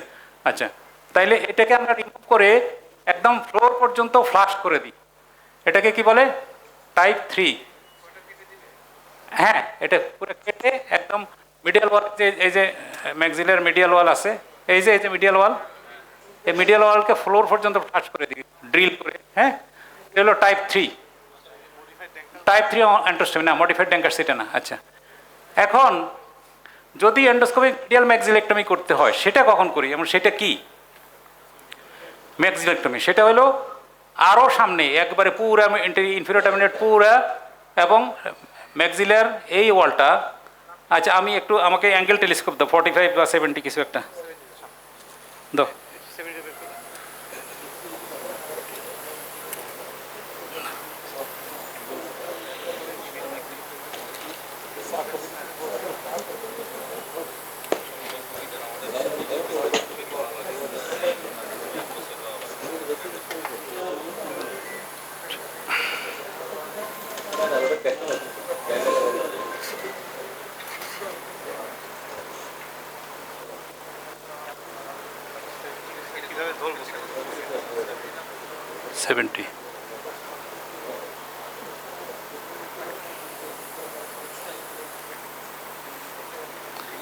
হ্যাঁ 70 ডিগ্রি টেলিস্কোপ। হ্যাঁ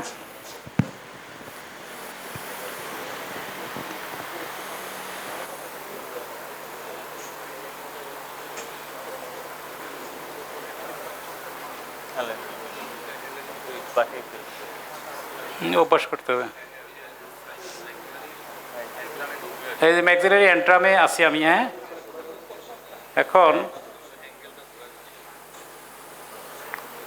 এখন এই যে এরিয়াগুলো, হ্যাঁ এই এরিয়াতে যদি ডিজিজ থাকে, এটা হলো antero inferior angle of the maxilla, যেটা তুমি এখন 70 দিকে আবার দেখলাম কিন্তু কোনো ইনস্ট্রুমেন্ট দিয়ে আনতে পারতেছি না, ক্লিয়ার করা যাচ্ছে না। তখন কি করবা? তখন এই জায়গার যে মিডিয়াল ওয়ালটা আছে ম্যাক্সিলার, দ্যাট শুড বি রিমুভড, ঠিক আছে? সেটা করতে গেলে টাইপ 3-তে হবে না, তখন কি করতে হবে? ইয়ে দাও, ফ্রিয়ার্স দাও, ফ্রিয়ার্স এলিভেটর অ্যাপ্রোচ বা ক্যানন ফোর্স অ্যাপ্রোচ 30 আছে নাকি না? আচ্ছা থাক, ওকে।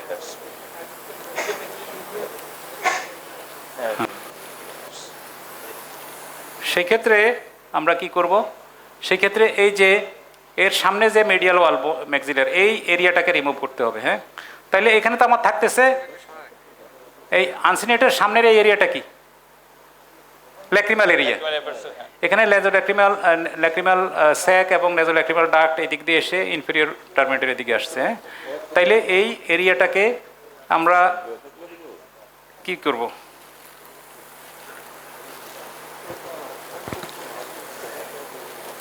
প্রিল্যাক্রিমাল অ্যাপ্রোচ স্যার, ওই অ্যাপ্রোচ। হ্যাঁ, এই যে ওয়াহিদ বলে ফেলছে। তাইলে কি হবে?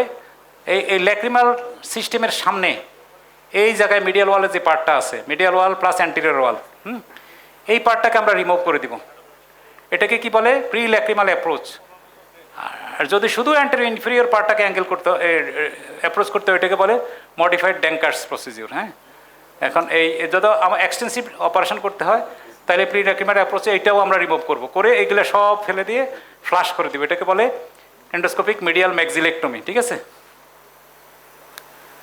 আচ্ছা, আমরা এখন যদি এন্ডোস্কোপিক মিডিয়াল ম্যাক্সিলেক্টমি করে ফেলি, তাইলে আর এন্ডোস্কোপিক ডিসিআর দেখাইতে পারবো না। আমরা তাইলে ওইটা একটু পরে করি, এন্ডোস্কোপিক ডিসিআর করার পরে করি তাইলে, তাই না?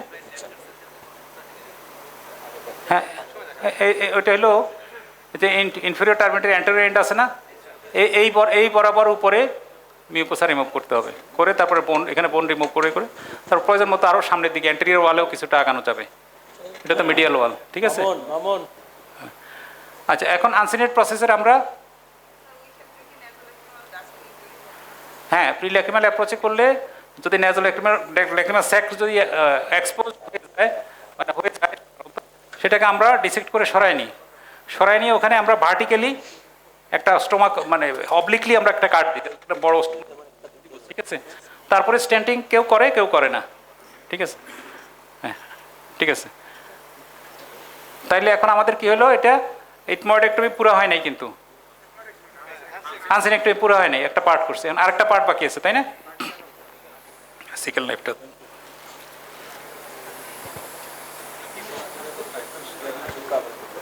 হ্যাঁ, এখন এটাকে হ্যাঁ মাইক্রোডিব্লেডে দিয়ে করেন। বাবু স্যার, ডিসিআর এর স্টেপটা আবার একটু ইয়ে করেন। জি, এন্ডোস্কোপিক ডিসিআর যেটা বলছিলেন, আবার একটু ইয়ে করেন। এন্ডোস্কোপিক ডিসিআরে আমরা যাবো, এই জন্য একটু পরে যাই, এটা শেষ করি নাকি? আনসিনেক্টমি শেষ করে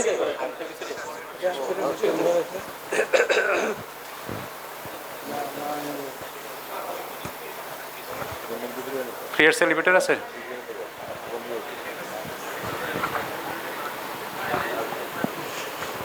স্যার এই আনসিনের প্রসেসটা স্যার উপরের দিকে স্যার, মানে পেরিওরবিটের সাথে খুব ক্লোজ প্রক্সিমিটি থাকে। এখানে স্যার সিকেল নাইফকে একটু রিস্কি না, সিকেল নাইফ আমরা আনসিনেক্টমির জন্য করিনি, মিউকোসাতে ইনসিশন দেওয়ার জন্য করছি, জাস্ট সিম্পলি মিউকোসা। আচ্ছা, হ্যাঁ, তো আর আনসিনেট প্রসেস এখন সিকেল নাইফ দিয়ে করে না।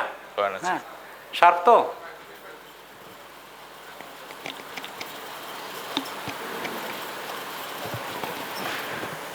আমরা এই যে আনসিনেটের বোনের উপরের মিউকোসাটাকে নিয়ে আসতেছি।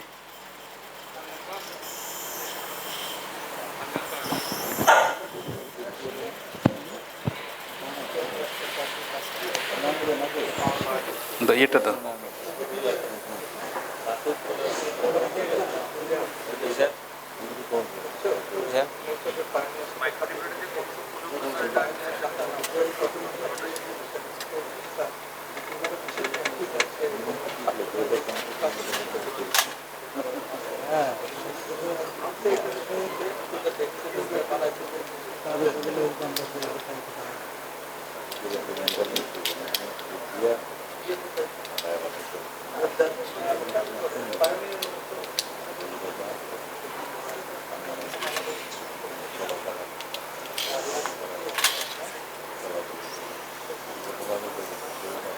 ফ্রোজেনটা দাও তো, সার্কুলার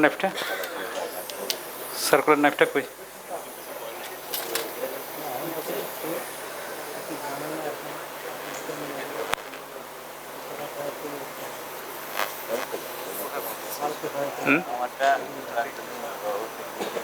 মামুন করছে, Mamun. This is the mucosa over the uncinate process, Mucosa over the uncinate process.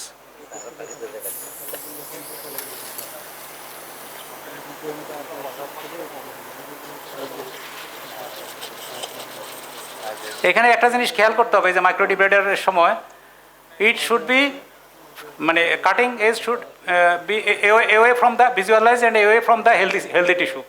Middle terminator দিকে ঘুরাই করলে এখানে ইনজুরি হবে এবং সাইনিকিয়া হইতে পারে, ব্লিডিংও হইতে পারে।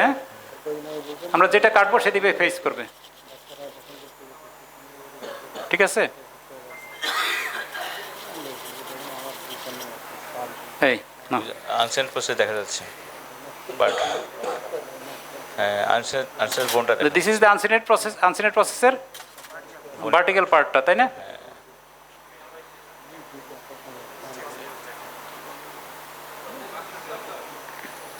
Upturn forceps.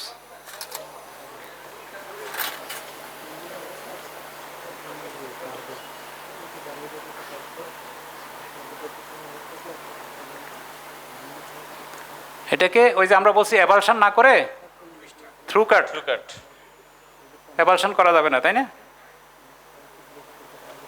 অ্যাভালশন করলে না, এটা থ্রু কাট না,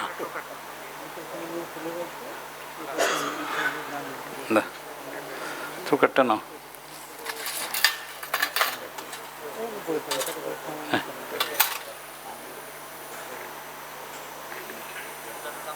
সুতোটা না,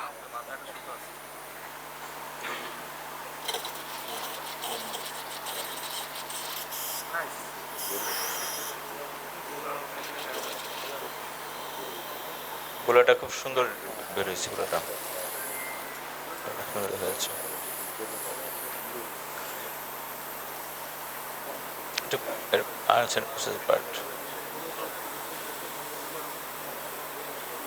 আনসিনেটের একটা পার্ট রয়ে গেছে এখানে,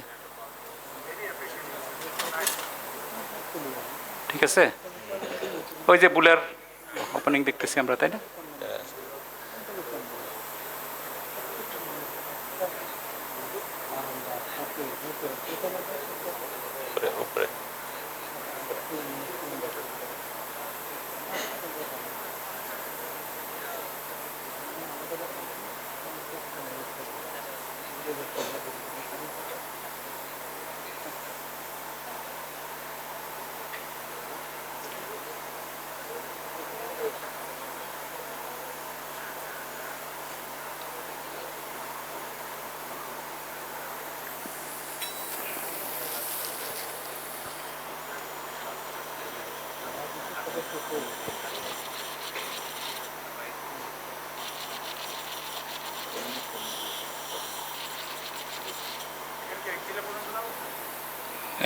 আনসিনেটের উপরের পার্ট পর্যন্ত আর কি।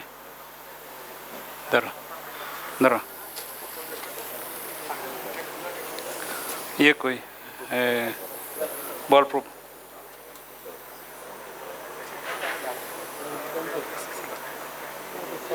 এখন এই যে বুলার অ্যান্টেরিয়র ওয়াল, তাই না?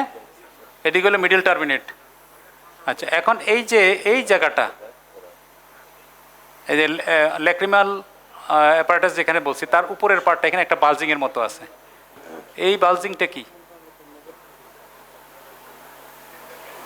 অ্যাগারনেজি এরিয়া, অ্যাগারনেজি এরিয়া, তাই না? আচ্ছা, অ্যাগারনেজি এরিয়া যদি হয়ে থাকে, দাঁড়া, তাহলে এখন 70 ডিগ্রিটা একটু দেন স্যার। আনসেন্ট প্রসেসের পার্ট কি স্যার রয়ে গেছে স্যার? একটু আছে এখনো।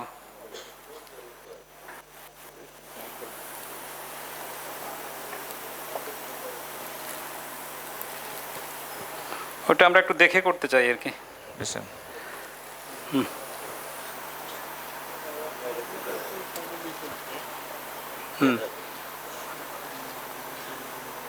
এখন ইয়ে কই আমার বল প্রুফ। হ্যাঁ, এখন ফ্রন্টাল সাইনাস কীভাবে ওপেন করা যায়? এটা 70 ডিগ্রি ফ্রন্টাল সাইনাস বলে বুলা আপ টেকনিক, বুলা ডাউন টেকনিক, ইনটেক বুলা টেকনিক আমরা ইউজ করি।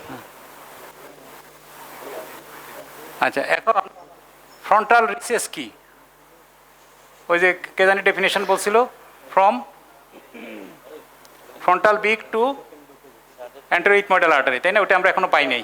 আচ্ছা, এইদিকে হলো মিডিয়ালি হলো মিডল টার্মিনেট, ল্যাটারালি হলো ল্যামিনা পেপারেশিয়া। আচ্ছা, এখানে আমরা একটা জিনিস বলি, আমরা যে এখানে যে আনসিনেক্টমি করলাম, ভার্টিক্যাল পার্টটা করলাম, এর ল্যাটারালি যেটা আছে এটা হলো কি, এটা কি, এটা ল্যামিনা পেপারেশিয়া, হ্যাঁ, হলুদ ল্যামিনা পেপারেশিয়া। তারপরে হলো বুলা, ঠিক আছে?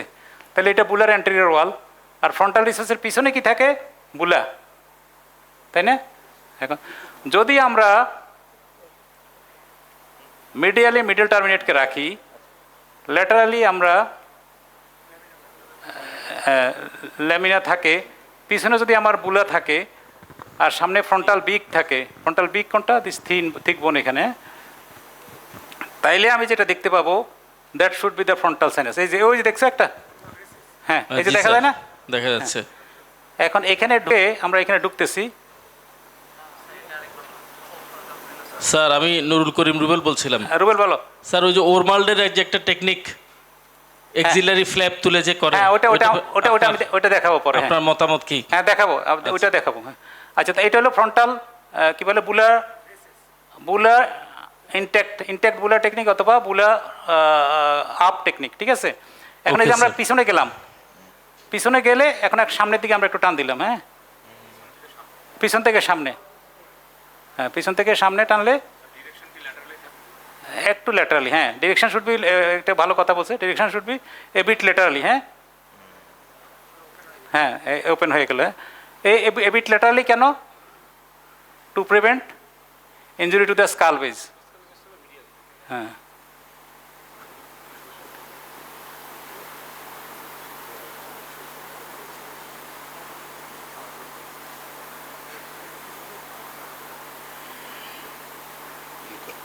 এখানে একটু মিউকোসা আছে, তাই? তাহলে একটু র্যাপিড যেতে হবে না?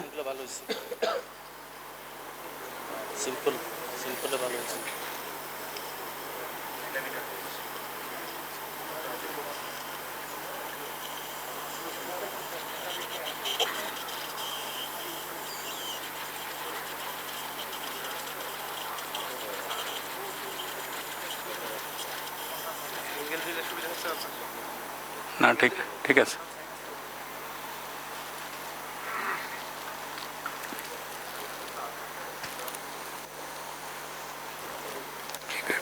ভিজা গজ নেই, এটা ভিজা গজ দিয়ে রাখো, দাও, এটা ভিজা গজ দিয়ে রাখো, দাও।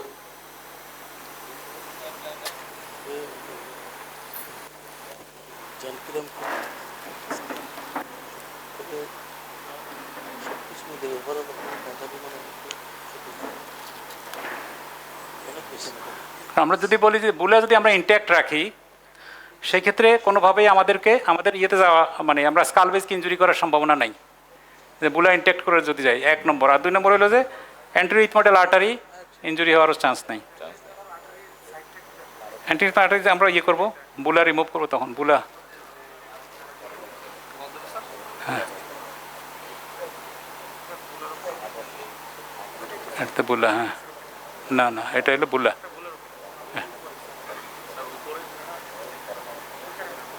এটা না, উপরেরটা।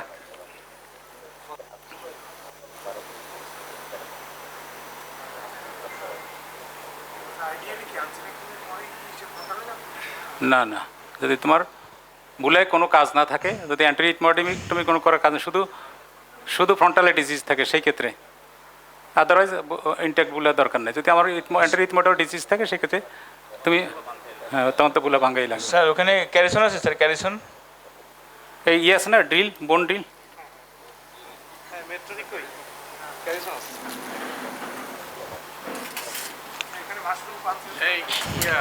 স্যার আগার নেজাই সেলটাকে রিমুভ করলে ইজি হইতো না সব কিছু? হ্যাঁ, রুবেল একটা ভালো কথা বলছে, আগার নেজাই সেলকে আমরা রিমুভ করলে এখানে আমাদের অনেক কিছু ক্লিয়ার হয়ে যায়, অনেক সুবিধা হয়ে যাবে। অনুসারে আগার নেজাই সামনে থেকে কম্প্রেস করে রিসেসকে। হ্যাঁ, আছে তো অবশ্যই, আগার নেজাই তো ইউজুয়ালি থাকেই। রোজন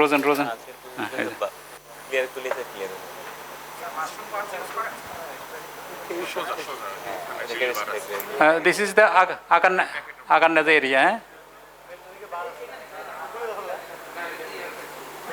This bulge area anterior to the uncinate process এখান থেকে আমরা রিমুভ করলাম. This is the Agarnaza area.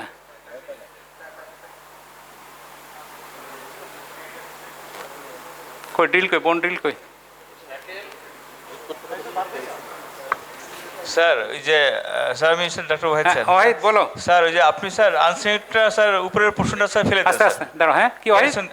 আনসেট প্রসেসটা স্যার রিমেনিং পোর্শনগুলো ফেলে দেন স্যার, ওইটা তাহলে ইজি হবে মনে হয়। আনসেট প্রসেস এইটা স্যার এইটুক স্যার ক্যারিসন দিয়ে স্যার ভেঙে দেন স্যার এইটুক। আচ্ছা ক্যারিসনটা দাও, ক্যারিসন দাও। হ্যাঁ এটা ফেলে দিয়ে ভেঙে দিলে স্যার এক্সপোজ হয়ে যাবে। হ্যাঁ তারপর স্যার অ্যাগানিজে চলে আসেন স্যার। তারপরে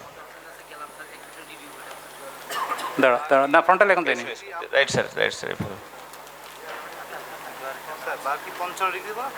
দাঁড়ো না এটা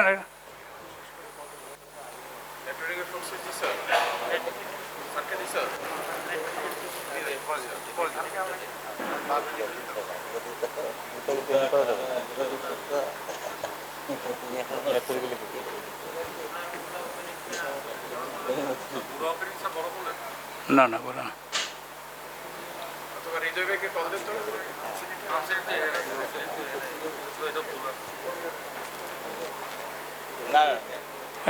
এটা হলো ওয়াহিদ এটা সুপ্রাপুলার সেল। হ্যাঁ সুপ্রাপুলার রিসেস, সুপ্রাপুলার রিসেস।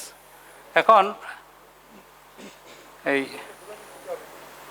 ফ্রন্টাল তাহলে বুলার সামনে এই জায়গাটাতে ফ্রন্টাল। হ্যাঁ স্যার মাঝখানে ওই বোনটাও স্যার ভেঙে দেন স্যার। হ্যাঁ ভেঙে দিব। হ্যাঁ পার্টিশনটা ভেঙে দেন। দিলে হয় ইজি হবে, কিন্তু ওই ইজি হবে, এক্সপোজার ভালো হবে, কিন্তু গ্রামার থাকবে না আর কি। আচ্ছা দিই কই ড্রিল নিছো? আমাদের এমনি ড্রিল দাও, ওদেরটা না থাকলে আমাদের এমনি ড্রিল আছে না লম্বা বার দিয়ে, ওইটা দাও।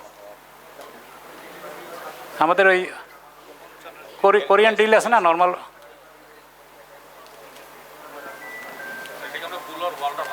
হ্যাঁ সুপ্রাপুলার রিসেস।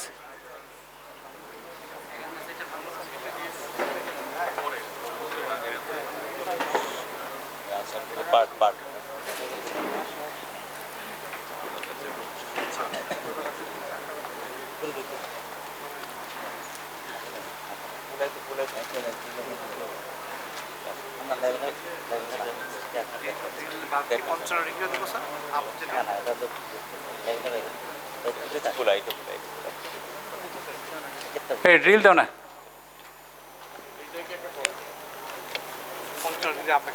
দো দো দো দো দো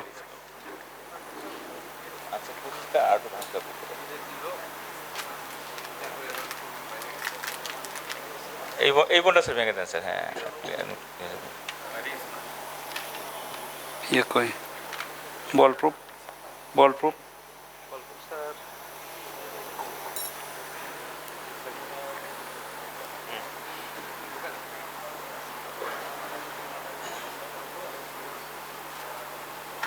এটা ভেঙে দেন। হ্যাঁ বোন অনেক শক্ত।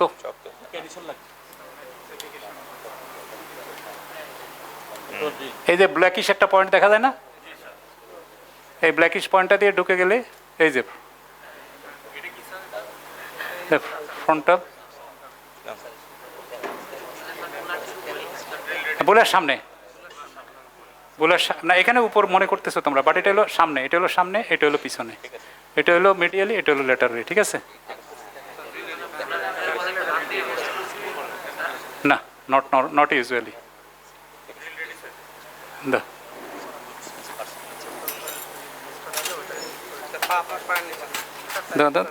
তারপর টানপর হ্যাঁ না এখনো বুলা ইনটেক্টই আছে। বুলা ইনটেক্ট স্যার, বুলা ইনটেক্ট আছে। স্যার এটা ইনটেক্ট বুলা টেকনিক।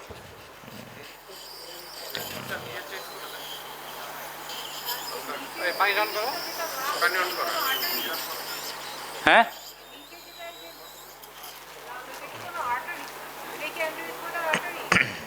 অ্যান্টিটমেন্ট আরও পিছনে ইয়ে দাও, আমার বল প্রুফ দাও।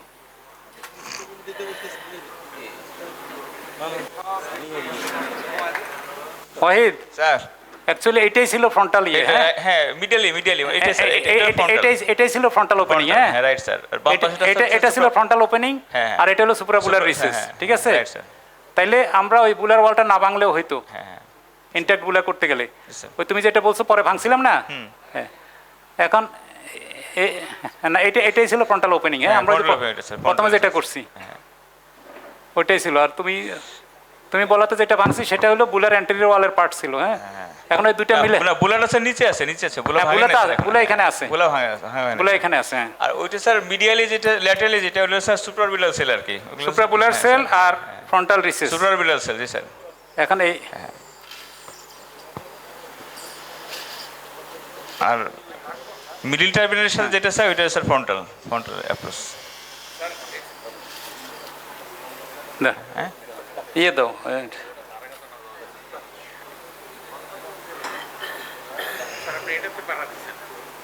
হ্যাঁ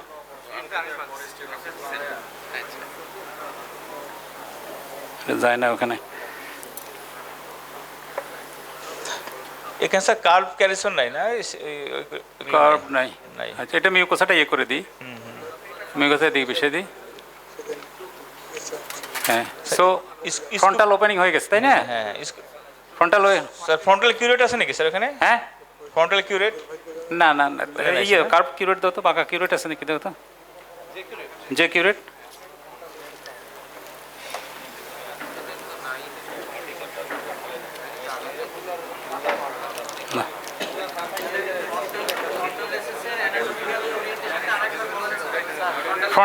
ফ্রন্টাল আবার বলতেছি, হ্যাঁ দাঁড়া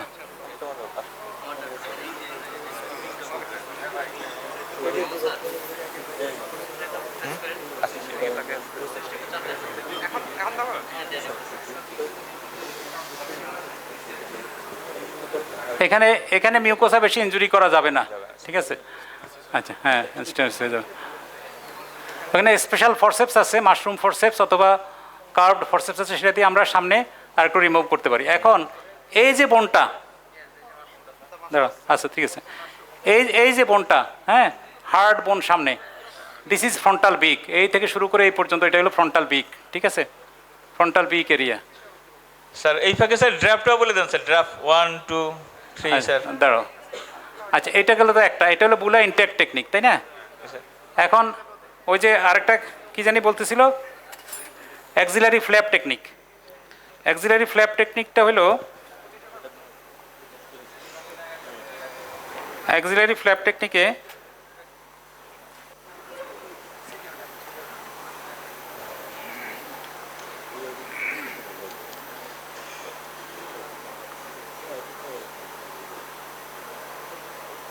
এদিকে অ্যারাউন্ড 1 সেন্টিমিটারের মতো একটা ইনসিশন দেওয়া হয়।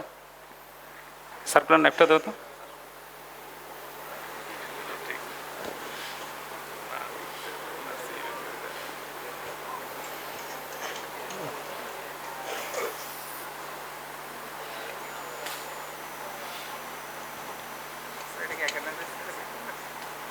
এটা ওই যে ইয়ে দেখে দিয়েছে,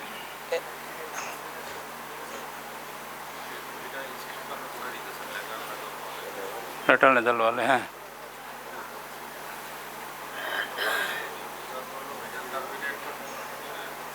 ইনসিশনটা ভালো দেওয়া, এটা অ্যাক্সিলারি ফ্ল্যাপ টেকনিক।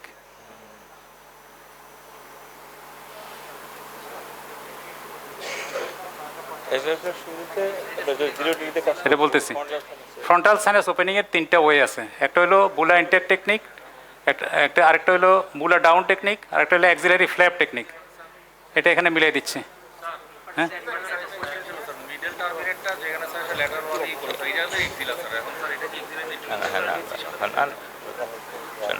দাঁড়াও,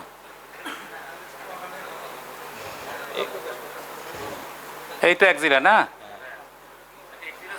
এটা সুপ্রিয়র বেস্ট ফ্ল্যাপ নিতে হয় স্যার, তাই না স্যার? একদম ফ্ল্যাপে। আর 0 ডিগ্রি এন্ডোস্কোপ যদি ইউজ করে আমরা ফ্রন্টাল সাইনাসে ঢুকতে চাই সেক্ষেত্রে ইউজফুল। এই হ্যাঁ আমরা এতক্ষণ 70 ডিগ্রি দিয়ে কাজ করতেছিলাম, বুঝছো না? এখন ওয়াহিদ কি বললো যে আমরা যদি 0 ডিগ্রি দিয়ে ঢুকতে চাই, মনে করো আমার 30 আছে, 0 আছে, 70 নাই, তা আমি তো 70 ছাড়া তো পুরোপুরি ভিতরে দেখতে পারবো না। তখন এই টেকনিকটাতে যাওয়া হয় ফ্রন্টাল সাইনাসে, ঠিক আছে? আমি এখানে ইনসিশন দিতে একটু সুবিধা পাইতেছি না, দেখ এখানে একটা ইনসিশন দিয়ে ফ্ল্যাপ তৈরি করা হয়। সুপিরিয়র বেস্ট ফ্ল্যাপ করতে হয় স্যার একটা। সুপিরিয়র ঠিক না, সুপার মিডিয়ালি বেসড আর কি। দাও আমার ইয়েটা দাও, কি বলে, ফ্রিয়ার্সটা।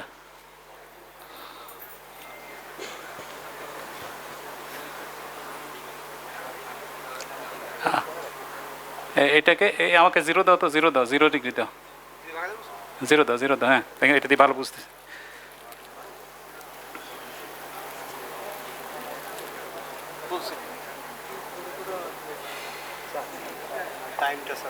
ও আচ্ছা, এতে হয়ে গেছে।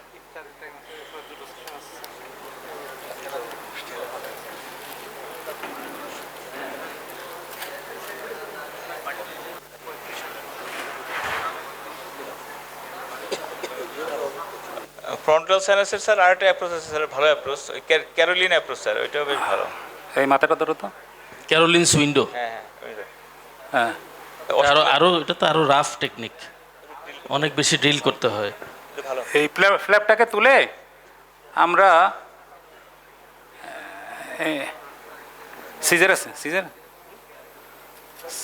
সিজার নেই,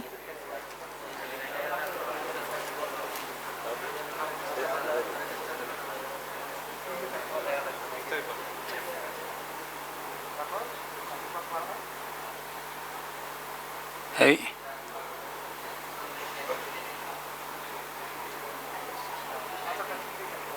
এই ফ্ল্যাপটাকে আমরা মিডল টার্মিনেটের মিডিয়ালি এদিকে আমরা রেখে দিব, ঠিক আছে? রেখে দিয়ে দেন আমরা ইয়ে দাও, ক্যারিসন দাও, লং ক্যারিসন দাও।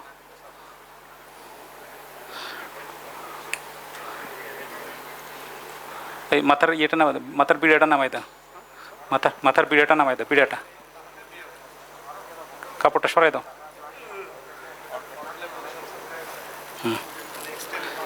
হ্যাঁ, এখন আমরা একটু ওই মাথার নিচের বিড়াটা সরাই দিলাম, হ্যাঁ ফ্রন্টালে যাবো তো সেই জন্যে। এখন এই জিরো দিয়ে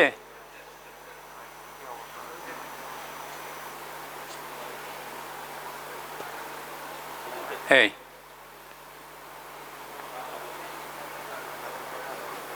সার্জারি করতে ড্রাফট 2,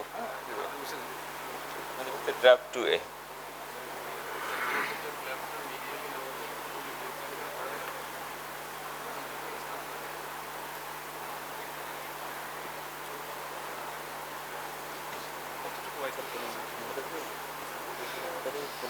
ফ্রন্টাল সাইনাস বলে, ও বলছে কতটুকু ওয়াইড করতে হয়।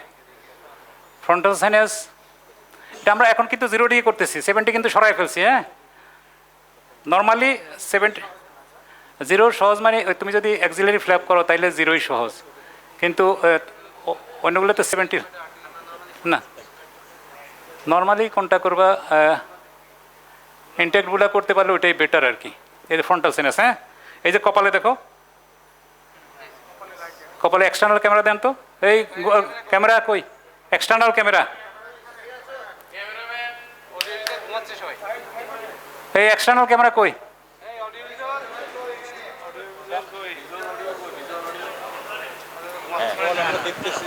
হ্যাঁ স্যার আমরা দেখতে পাচ্ছি, খুবই সুন্দর, থ্যাংক ইউ স্যার। হ্যাঁ আচ্ছা, ক্যামেরাম্যান যদি থাকে ওখানে, এখানে পাঠাও, ক্যামেরাম্যান লাগবে এখানে। ট্রিটমেন্ট দেখা যাবে বুলে ভাঙার পরে। হ্যাঁ এখন নাও ক্যামেরা যে লোক আছেন এই ঘরে আসেন, এই রুমে, এই রুমে অ্যান্টিরিটমেন্ট করতে। ড্রিলটা কই, ড্রিল খুলে ফেলছো কেন? আচ্ছা, ক্যামেরার লোক যে ওই রুমে যদি থাকে এই ঘরে আসেন একটু আর্লি। স্ট্রেটটা নেই না? আচ্ছা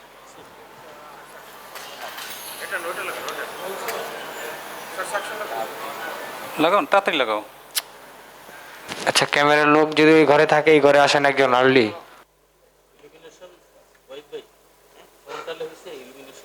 ভাই তারে টান পড়ে তো। এলইডি স্ক্রিনে একজন লোক এখানে আসেন, আপনাদের ক্যামেরাটা অন অফ হয়ে গেছে। করো হ্যাঁ, দিস ইজ এখন বুলে আমরা করি, বুলে আমরা অনেকে বলি যে ফরসেপসকে ক্লোজ করে ঢুকায় ওপেন করে দিতে, তাই না? অনেকে বলে ব্লান্ট সাকশন ক্যানুলা দিয়ে ইয়ে করতে, আবার কেউ বলে ড্রিল দিয়ে করতে, যার যেটা সুবিধা হয়। এটা হলো বুলার কয়টা, 6টা ওয়াল, বুলার ওয়াল কয়টা, 6টা, anterior wall, posterior wall, medial wall, lateral wall. Lateral wall হলো ল্যামিনা পেপারিশিয়া, সুপিরিয়র ওয়াল হলো স্কাল বেজ, আর দিস ইজ ইনফেরিয়র ওয়াল। এখন ইনফেরিয়র ওয়াল, অ্যান্টেরিয়র ওয়াল আর মিডিয়াল ওয়াল, এই 3টা জাংশনে এখানে করে এই ডিল কোনটা দিছে দাও।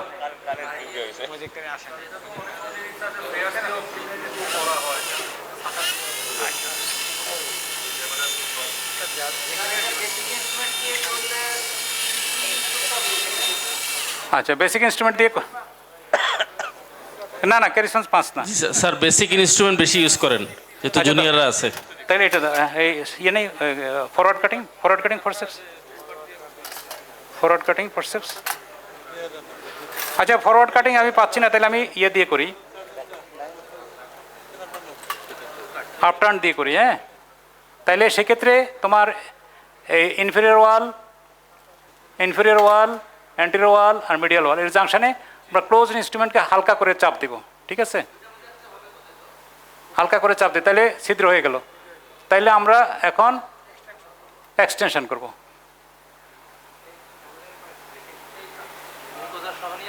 হ্যাঁ, এখানে মিউকোস আনবো, ইনার ওয়ালে মিউকোসা রেখে দেব।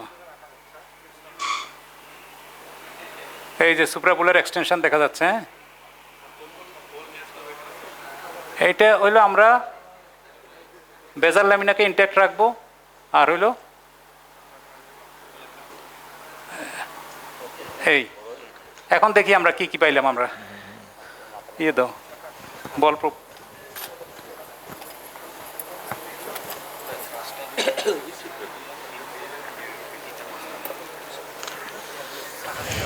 যখন আমরা বুলা ভেঙে ফেললাম, এটা হইলো বেজাল ল্যামিনা, তাই না? এই যে বেজাল ল্যামিনা দেখছি না? জি জি স্যার, বেজাল ল্যামিনা। এখন যদি আমরা এখানে ভাঙতেই হয়, এই যে বেজাল ল্যামিনার সামনে ভাঙতে হয়, তাইলে সামনের দিকে টানতে বলে, এই যে সামনের দিকে।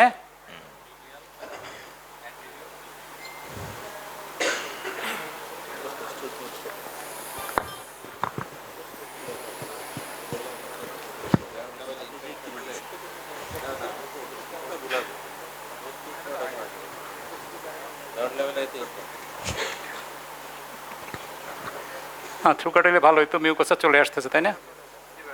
হ্যাঁ, এখন হ্যাঁ বেজাল ল্যামিনা তো এটা, এই যে এটা বেজাল ল্যামিনা, এই যে বেজাল ল্যামিনা। হ্যাঁ, এই বেজাল ল্যামিনা।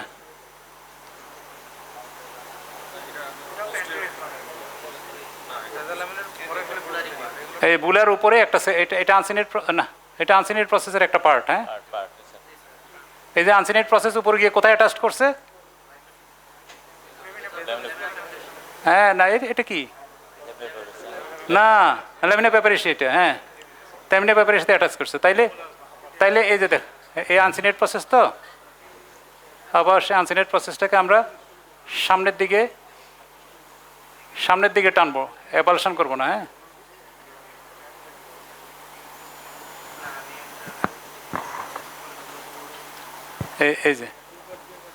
এই যে আনসিনেটের আপার পার্টটা। হ্যাঁ,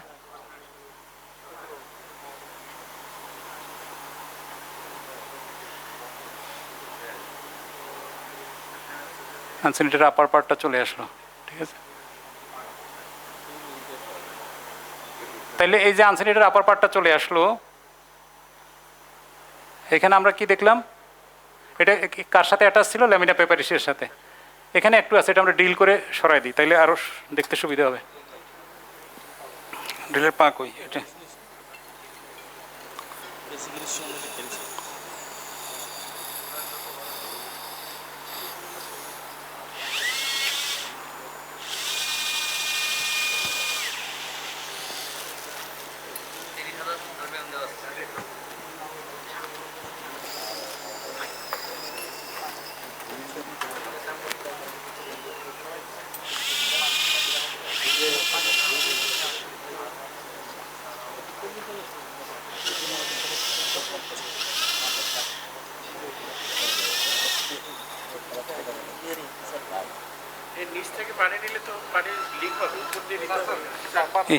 ইয়ে তো আপনার ফরসেপ নাই স্যার থ্রুকাট আছে আপনার নাই স্যার আপনার ফরসেপ নাই স্যার ওখানে আপনার না আমি থ্রুকাট চাচ্ছিলাম আছে নিশ্চয়ই নিশ্চয়ই আছে আপনার দিয়ে স্যার ওগুলো নিয়ে আসেন স্যার পাইছো থ্রুকাট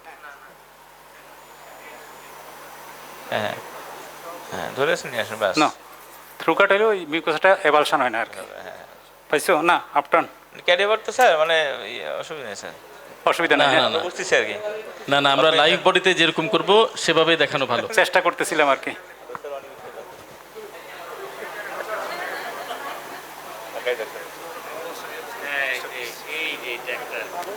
তাইলে দেখো ফ্রন্টাল সাইনাস আছে না ফ্রন্টাল সাইনাস পিছনেও কিন্তু অনেকগুলো সেল পাওয়া যাচ্ছে তাই না হ্যাঁ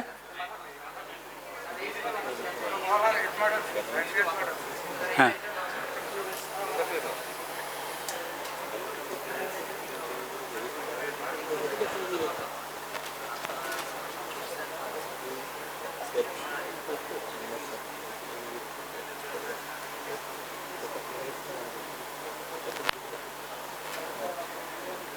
Upturn.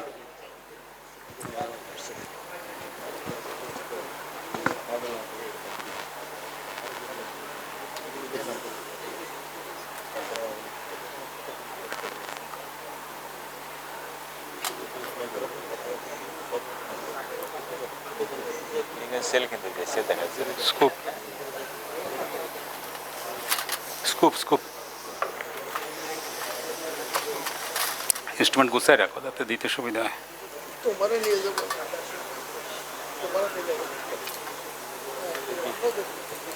এইটা যে ফ্রন্টাল সাইনাস আমরা কী করে বুঝবো হ্যাঁ ফ্রন্টালের পোস্টেরিয়র ওয়ালটা একটু অ্যান্টেরিয়রলি বাল্জ থাকে তাই না অ্যান্টেরিয়রলি বালজিং থাকে তাতে এই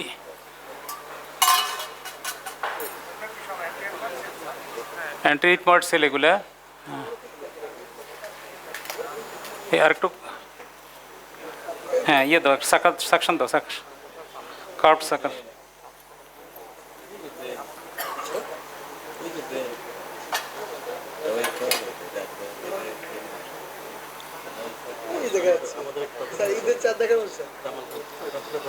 এই যে এখানে একটা হরাইজন্টাল স্ট্রাকচার দেখা যাচ্ছে তাই না তোমার ইয়ে দাও তো বাঁকা স্ট্রেট সাকার দাও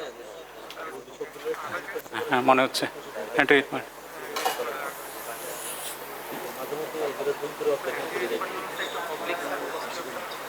এটা পুরোটা ওপেন করলে এখন তো শ্যাডো দেখা যায় এখন তো পুরো হ্যাঁ না এটা পসিবলি অ্যান্টিরিথময়েডাল সেল কিন্তু এটা আরেকটু মোটা থাকার কথা দেখি আমরা আরেকটু আর এর পিছনটা হইতে পারে এই যে ওর এই যে এটা বেজার ল্যামিনা না তার ঠিক সামনে যেটা আছে ঠিক সামনে এই যে একটু কিছু দাও বাঁকা কিছু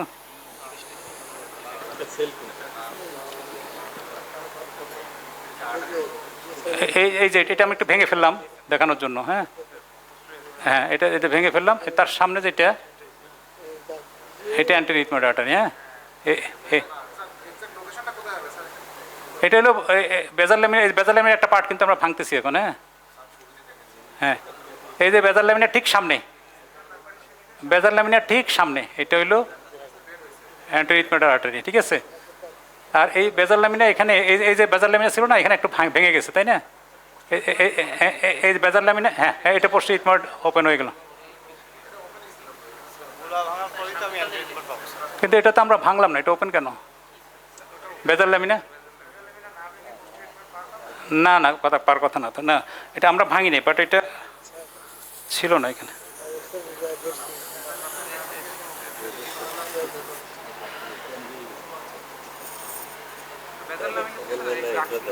না এটাই বেজার ল্যামিনার পার্ট তো এটাও কিন্তু তার উপরে এই পর্যন্ত যেটা ছিল সেটা ভাঙার পরে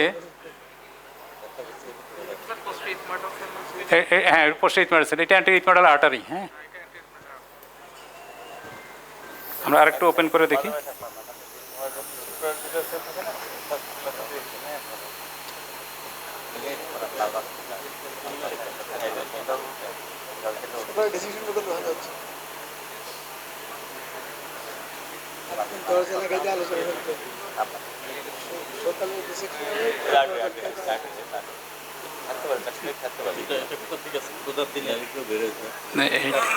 এইটা থাকে তো নর্মালি তো বনি কাভারিং থাকে। হ্যাঁ, মেজেন্টারে কেরোস টাইপ 3 থাকলে তখন থাকে না স্যার। আর যেখানে স্যার সুপ্রাঅরবিটাল সেল থাকে স্যার, সেখানে সাসপেন্ডেড থাকতে পারে এইভাবে আর্টারিটা। হ্যাঁ, না যেখানে হ্যাঁ সুপ্রাঅরবিটাল সেল থাকলে তখন আবার এখানে মনে হয় সুপ্রাঅরবিটাল সেল আছে বোধহয়। হ্যাঁ আছে স্যার, আমাদের ছিল স্যার সুপ্রাঅরবিটাল সেল। সুপ্রাঅরবিটাল সেল থাকলে এরকম সাসপেন্ডেড থাকতে পারে।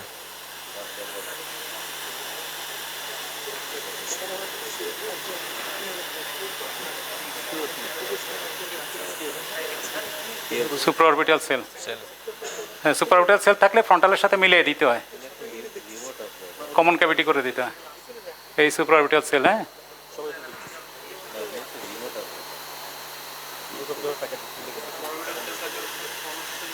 হ্যাঁ মিলিয়ে দিলে ও ড্রেনেজটা ভালো হয় আর কি, ওয়াইড ওপেনিং থাকে।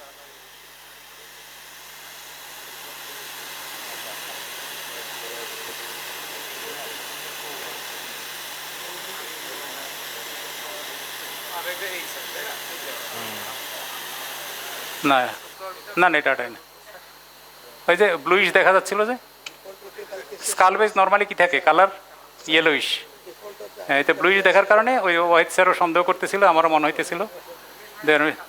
হ্যাঁ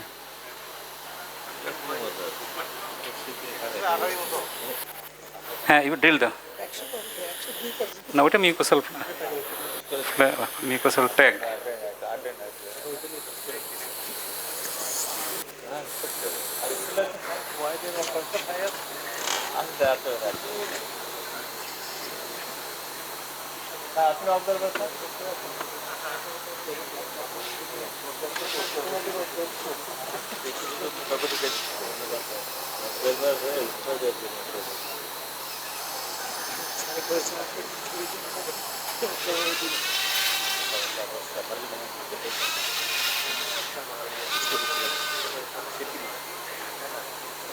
হ্যাঁ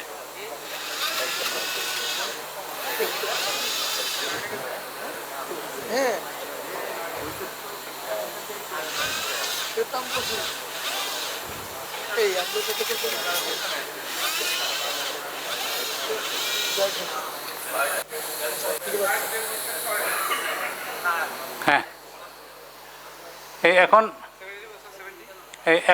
এখন ঠিক আছে স্যার, এটা পোস্টেরিয়র টেবল দেখা যাচ্ছে এখন posterior table of frontal sinus. হ্যাঁ এখন হলো তোমার ওই সুপ্রাপুলার সেল আর ফ্রন্টাল একসাথে মার্জ হয়ে গেছে। এখন এই যে posterior wall of the frontal sinus দেখা যাচ্ছে, ঠিক আছে ইয়েলোইশ যেটা। আর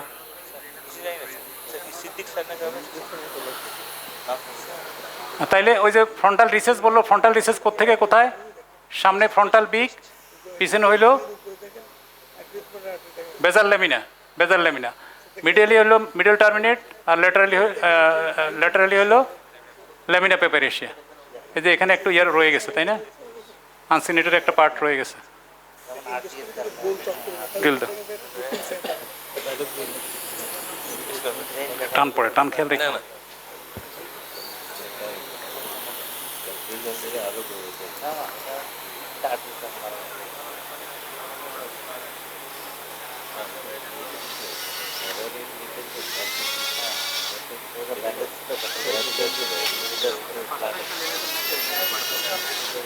হ্যাঁ এটা ইলোটা ল্যামিনা পেপারেশিয়া। হ্যাঁ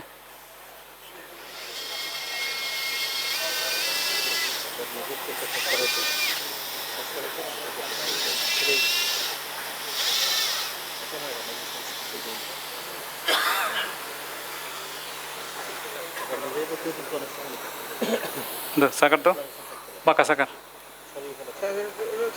বাঁকা সাকার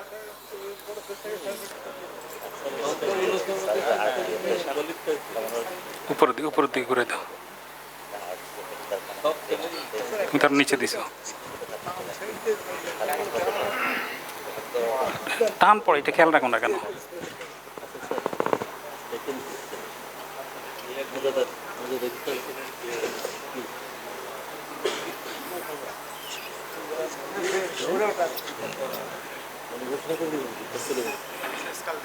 হ্যাঁ হ্যাঁ স্কাল বেস স্যার ফোবিয়া সম্ভবত ফোবিয়া, হ্যাঁ। এটা যদি অ্যান্টি ইথময়েড আর্টারি হয়, হ্যাঁ হ্যাঁ, এটা ফোবিয়া ইথমোডালিস, এটা বেজাল ল্যামিনা, হ্যাঁ না বেজাল ল্যামিনা তাকেই ভেঙে গেছে না, এটা অ্যান্টি ইথময়েড আর্টারি, এটা হ্যাঁ, তাইলে বেজাল ল্যামিনাতে এই জায়গাটায় ছিল, এই যে বেজাল ল্যামিনা ছিল, আর এটা পোস্ট ইথময়েড আর্টারি। ঘোলা কেন?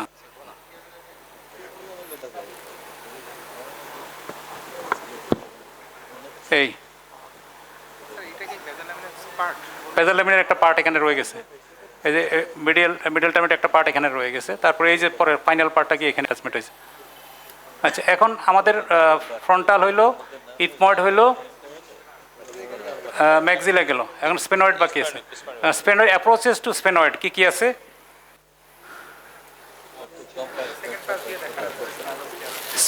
স্পেনয়েডের ওপেনিংয়ের কয়েকটা প্রসেস আছে, তাই না? একটা বলে মিডিয়ান অ্যাপ্রোচ, মিডিয়ান মানে মিডলাইন অ্যাপ্রোচ, সেটা হলো মিডিয়ান মানে ট্রান্সসেপ্টাল যেটা আর কি, হ্যাঁ, সেপ্টামের পোস্টেরিয়র কিছু পার্ট ফেলে দিই, এই যে সেপ্টামের পোস্টেরিয়র সুপিরিয়র পার্টটাকে রিমুভ করে এদিক দিয়ে যদি আমরা ড্রিল করে বা পাঞ্চ করে অথবা যদি আমরা হেমার গাউজ করে ঢুকি, আগে যেটা করতো নিউরোসার্জনরা করে স্যার, নিউরোসার্জনরা করে, তো সেটা হলো ট্রান্সসেপ্টাল অ্যাপ্রোচ, ওই বোমার ভেঙে করে মিডিয়ান অ্যাপ্রোচ। হ্যাঁ, আচ্ছা, অ্যাডভান্সের আজকে পারা যায় দেখি না, যদ্দূর পারি, হ্যাঁ ঠিক আছে। আচ্ছা, তাইলে এটা হলো মিডিয়ান অ্যাপ্রোচ, ঠিক আছে। আর একটা হলো মিডিয়াল অ্যাপ্রোচ। মিডিয়াল মানে এই যে সরাসরি, এই যে ওপেনিং আছে, এই যে অস্টিয়াম দিয়ে সরাসরি ওপেনিং, হ্যাঁ, মিডিয়াল অ্যাপ্রোচ। আর একটা বলে ল্যাটারাল অ্যাপ্রোচ। ল্যাটারাল অ্যাপ্রোচ হলো এই যে আমরা বেজাল ল্যামিনাকে ভাঙলাম, এরপর একটা কোয়াড্র্যাঙ্গুলার এরিয়া পাচ্ছ, এই হ্যাঁ কোয়াড্র্যাঙ্গুলার এরিয়া। এই কোয়াড্র্যাঙ্গুলার এরিয়ার দুইটা ভাগ করে, একটা হলো সুপারোল্যাটারাল পার্ট, একটা হলো ইনফেরোমিডিয়াল পার্ট। এই ইনফেরোমিডিয়াল পার্ট দিয়ে যদি আমরা ঢুকে যাই, হ্যাঁ ইনফেরোমিডিয়াল পার্ট দিয়ে ঢুকে গেলে স্পেনয়েডে ঢুকে যায়, তাই না?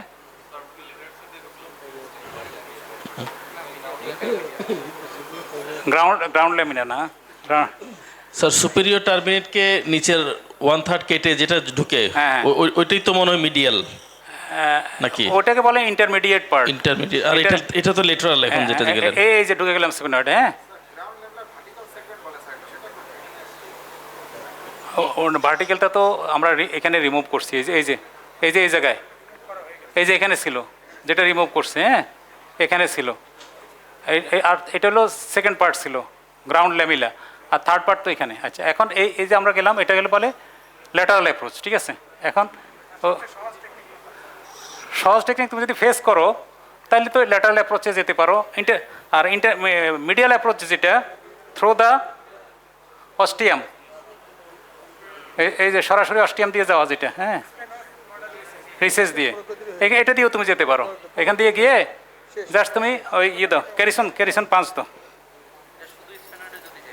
শুধু স্পেনয়েডে যদি যাও, তাইলে এই যে ইন্টারমিডিয়েট অ্যাপ্রোচ যেটা, মিডিয়াল অ্যাপ্রোচ যেটা, এই গেলা, হ্যাঁ। এখন মিডিয়ালি অ্যান্ড ইনফেরিয়রলি সেফ, ঠিক আছে, এই সেফ। ল্যাটারালি ক্যারোটিড আর্টারি থাকে, সুপারিয়রলি অপটিক নার্ভ থাকে, তাহলে তুমি মিডিয়ালি, এবং এটা তো সেপ্টাম, তাহলে মিডিয়ালি, আর ইনফেরিয়রলি, হ্যাঁ এই যে ইনফেরিয়র। এটা তো শুধু যদি তুমি স্পেনোডোটমি করো তাহলে ঠিক আছে।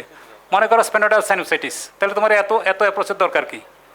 শুধু সিম্পল, হ্যাঁ হ্যাঁ হ্যাঁ হ্যাঁ মনে করো স্পেনোডাল মিউকোসিল, আর কিছু নেই, শুধু স্পেনোডাল মিউকোসিল, তাহলে তুমি কেন এত কিছু করতে দেবে? এই যে তো ওই যে উপরে একটা বাস দেখছো অপটিকের, হ্যাঁ, ল্যাটারালি থাকবে ক্যারোটিডের, ওই যে উপরেরটা,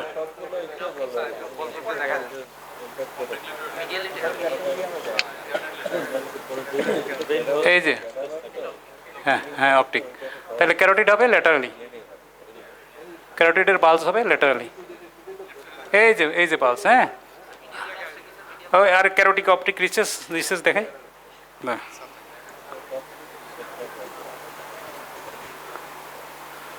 এই যে অপটিক আর এই যে ক্যারোটিড, এটা হলো ক্যারোটিক অপটিক রিসেস, ঠিক আছে?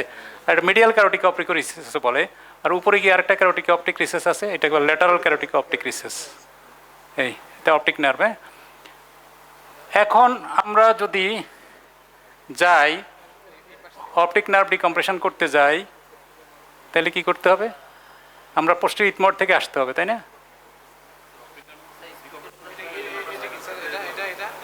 এটা তো পোস্টেরিয়র ইথময়েড, হ্যাঁ জি স্যার। পোস্টেরিয়র ইথময়েড হলে এইটা সম্ভবত পোস্টেরিয়র ইথময়েড আর্টারি, হ্যাঁ সম্ভবত বলছি, শিওর না, এখনো নাও হইতে পারে। স্যার পোস্টেরিয়র টু এন্টেরিয়র আসা যায় না? পোস্টেরিয়র ইথময়েড কম ডেঞ্জারাস, এইটা মনে হয় পোস্টেরিয়র ইথময়েড আর্টারি। হ্যাঁ পোস্টেরিয়র ইথময়েড আর্টারি ছোটো এবং এর ব্লিডিংও খুব বেশি ডেঞ্জারাস হয় না। বলে যে অপটিক নার্ভ থেকে 6 মিলিমিটার উপরে হলো posterior ethmoid artery, posterior ethmoid থেকে 12 মিলিমিটার সামনে হলো অ্যান্টেরিয়র ইথময়েড আর্টারি। আর এই অ্যান্টেরিয়র ইথময়েড আর্টারি হলো ফ্রন্টাল ক্রেস্ট থেকে, ল্যাক্রিমাল ক্রেস্ট থেকে 24 মিলিমিটার দূরে, 24, 12, 6, ঠিক আছে? এখন এটা যদি অপটিক নার্ভ হয়ে থাকে, আর এটা হলো আমাদের ল্যামিনা পেপারেশিয়া, না ল্যাটারাল ওয়াল, হ্যাঁ ল্যামিনা পেপারেশিয়া, না স্কালপেজ তো উপরে, স্কালপেজ তো সোজা উপরে, আর এটা হলো স্যার কি অপটিক নার্ভ ডিকম্প্রেশন দেখাতে যাচ্ছেন? আর এই যে পোস্টেরিয়র ইথময়েড, এই যে। আচ্ছা এখন যদি আমাদের ইয়ে করতে হয়, প্রথম হলে আমরা অরবিটাল ডিকম্প্রেশন, অরবিটাল ডিকম্প্রেশন আগে দেখাই। হ্যাঁ ল্যামিনা পেপারিয়াসা তো খুব পাতলা, তাই না? খুব পাতলা বোন ল্যামিনা পেপারিয়াসিয়া, তো এটা একটু শক্ত শক্ত লাগতেছে কেন? হ্যাঁ এটাই, এটা একটু শক্ত লাগে। ইয়ে দাও, ডিলটা দাও দেখি, তুমি টান পড়ে খেয়াল করো না, টানটা খেয়াল রেখো। হ্যাঁ এটা কি ফ্যাট? ও ও অলরেডি কি অলরেডি ওপেন কেন? ইয়ে দাও, ফ্রিয়ার্স দাও। স্যার ট্রমাটিক কেস তো স্যার মনে হয়। ট্রমাটিক কেস নাকি? হ্যাঁ হ্যাঁ আরটিএস স্যার আগে বলে নাই, এই জন্য তো বেজার ল্যামিনার এখানেও একটু ফাটা পাইছিলাম আমরা। আচ্ছা তাইলে এটা যদি আইবল হয় তাহলে আমরা দেখি একটু চাপ দিয়ে দেখি, এই যে এই যে এই যে আমরা আইবলের উপরে চাপ দিতেছি। হ্যাঁ স্যার নিচের দিকে স্যার ল্যামিনা দেখা যাচ্ছে, ওই যে স্যার হ্যাঁ নিচের দিকে ল্যামিনা পেপারিয়াসা আছে, এই যে পেরিঅরবিটা তো নাই, ফ্যাটই তো বাইরে আসতেছে।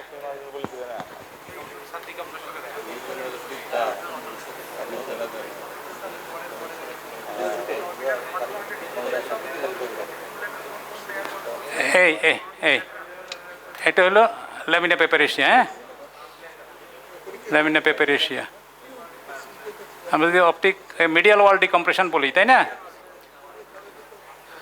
আপনার দাও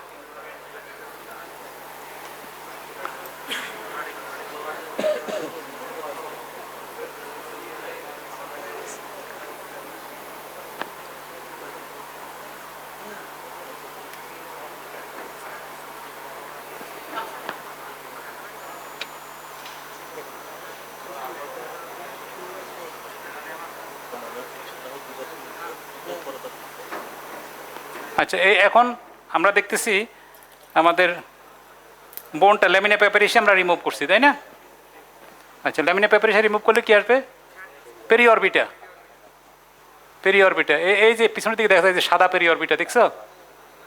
এই যে সাদা ফাঁসার মতো পেরিঅরবিটা, রাইট স্যার। জি স্যার। এই পেরিঅরবিটার মধ্যে আমরা আসলে এখানে তো ট্রমাটিক কেস জানতাম না, যাই হোক আমরা প্রথমে দুইটা হরাইজন্টাল ইনসিশন দিব। হ্যাঁ দিয়ে ফ্যাটটাকে বাল্জ করতে হেল্প করব, না হলে ক্রিস ক্রস দিয়ে দিব, ওই দুইটার মধ্যে আবার ভার্টিক্যাল দিয়ে দিব। ফ্যাট একটু বাল্জ করলে যদি দেখি যে আমার আবার আইবলের উপরে পালপেট করে দেখব যে সফট লাগে কিনা, টেন্স কিনা, অরবিটাল হেমাটোমার ক্ষেত্রে টেন্স কিনা। যদি দেখি যে এখনও টেন্স আছে তাইলে আমরা ইনফেরিয়র ওয়াল ডিকম্প্রেশন করব। ইনফেরিয়র ওয়াল কোনটা? ইনফেরিয়র ওয়াল হলো এই যে ম্যাক্সিলার সুপেরিয়র ওয়াল, ম্যাক্সিলার সুপেরিয়র ওয়ালটা। হ্যাঁ এটাকে ডিকম্প্রেস করবো, এটাকে সরাই দিব। আচ্ছা আমাকে মামুন বারবার বলতেছে একটু টাইমের বিষয়টা, তো এটাকে ড্রিল করে আমরা এই ওয়ালটাকে আবার ফিয়ার্স দিয়ে পাতলা করে নিব, আগে ড্রিল করে তারপর ফিয়ার্স দিয়ে আস্তে আস্তে করে সরাই নিব, ঠিক আছে? দেখাবো দো সাকার দো।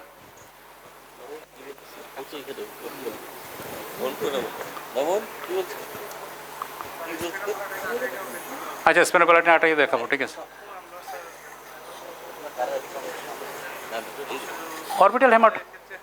অরবিটাল হেমাটোমা ডিকম্প্রেশন তো, হ্যাঁ ফাঙ্গালের ক্ষেত্রে কেন ফাঙ্গালতে আমরা চাবো যে আরও ইনট্যাক্ট রাখতে ওয়াল, হ্যাঁ নর্মালি তাই। আরেকটা হইলো ইয়েতে হয় ওই যে ম্যালিগনেন্ট এক্সোপথালমাস, হ্যাঁ থাইরয়েড ডিজিজে অরবিটাল ডিকম্প্রেশন, হ্যাঁ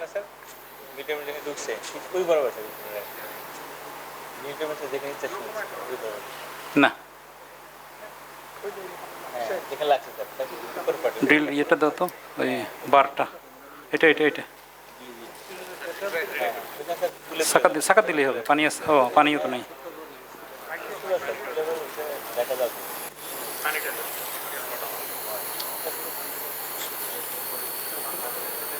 পানি অন করা আছে?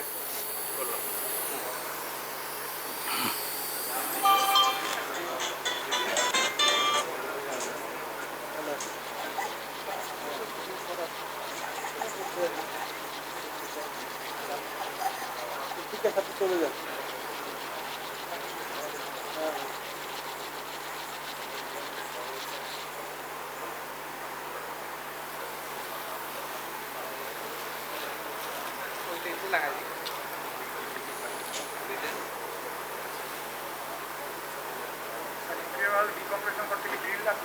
হ্যাঁ ড্রিল স্ট্রেট ড্রিল লাগতো, স্ট্রেট বার লাগতো। হ্যাঁ কি হয়ে গেল?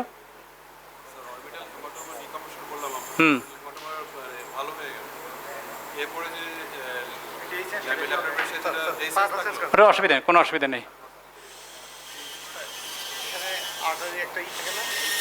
হ্যাঁ এই যে এখানে একটা লাল লাইন দেখা যাচ্ছে না, হ্যাঁ এটা হলো ইনফ্রাঅরবিটাল ফোরামিনাল লাইন, ইনফ্রাঅরবিটাল নার্ভ এন্ড ভেসেলের ইয়ে থেকে ফোরামিনাল থেকে ইনফ্রাঅরবিটাল আর্টারি অ্যান্ড নার্ভ থাকে।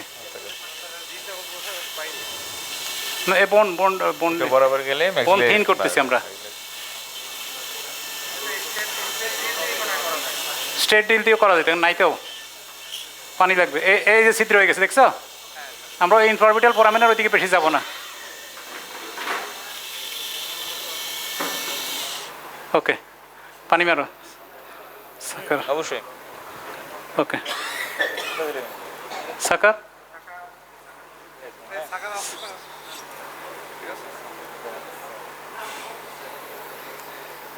আচ্ছা এখন আমাকে এলিভেটর দাও কোনো একটা।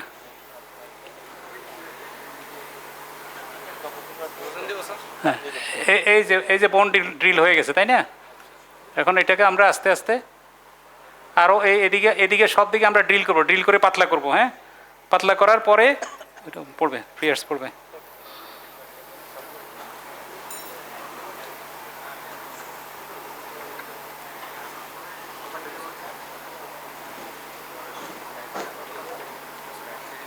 এই যে বোনগুলোকে আস্তে আস্তে করে নিয়ে আসবো। হ্যাঁ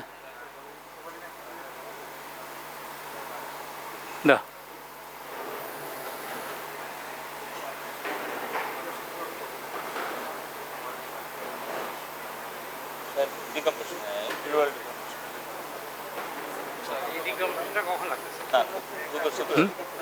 ওই যে বললাম না ডিকম্প্রেশনের ইন্ডিকেশন তো আলাদা বিষয়। এটা হলো ধরো তোমার একটা হলো অরবিটাল হেমাটোমা, আর একটা হলো ওই ম্যালিগনেন্ট এক্সোপথালমাস হয় না, প্রাইমারি হাইপারথাইরয়েডিজম, প্রাইমারি হাইপারথাইরয়েডিজম।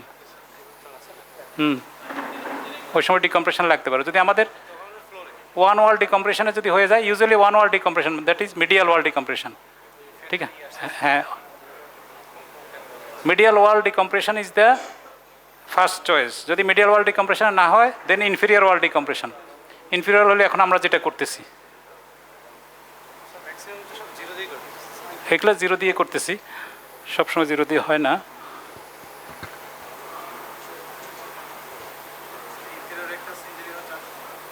না সেটা তো তুমি পেরিঅরবিটা তো করবে না, ইনজুরি করবে না, পেরিওস্টেম রেখে দিচ্ছি তো আমরা,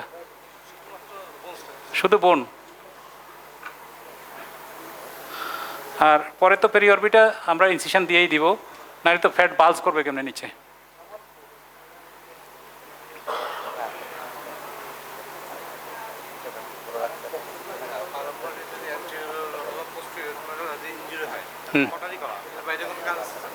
কটারি প্যাকিং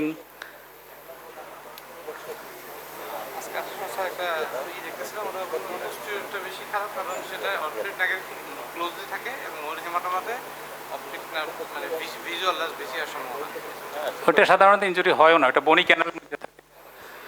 আর ইনজুরি বেশি অ্যান্টেরিয়র ইথময়েডটা মেজেন্টারির মধ্যে থাকতে পারে অনেক সময়, কিন্তু পোস্টেরিয়রটা মোর প্রোটেক্টেড।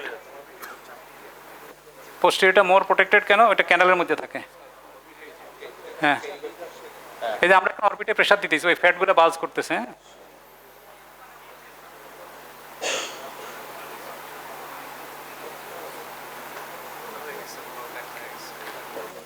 এরকম করে করে আমরা আরো সামনের দিকে আসবো। হ্যাঁ,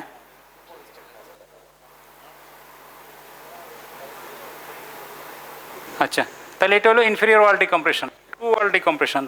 আর 3 ওয়াল ডিকম্প্রেশন যদি বলে তখন ল্যাটারাল ওয়াল ডিকম্প্রেশন। আরও ডিকম্প্রেস করতে হলে ল্যাটারাল ওয়াল, সেটা করা হয় এক্সটার্নাল অ্যাপ্রোচে। না ল্যাটারাল ক্যান্থোটমি না, ল্যাটারাল ওয়াল ডিকম্প্রেশন। এখানে ইনসিশন দিয়ে এইটা তুলে ওই zygomatic part of the process of the orbital ওটাকে রিমুভ করা হয়। আর ল্যাটারাল ক্যান্থোটমি তো এখানেই করে। আচ্ছা, এখন আমরা আমরা আর 2টা জিনিস আজকে দেখাই। একটা হলো স্পেনোপ্যালাটাইন আর্টারি, আর একটা হলো ডিসি এন্ডোডিসিয়ার। ঠিক আছে, এখন স্পেনোপ্যালাটাইন আর্টারি কীভাবে লাইগেট করা হয় বা আইডেন্টিফাই করা হয়। আমার সিকেল নাইফ আর সার্কুলার নাইফ।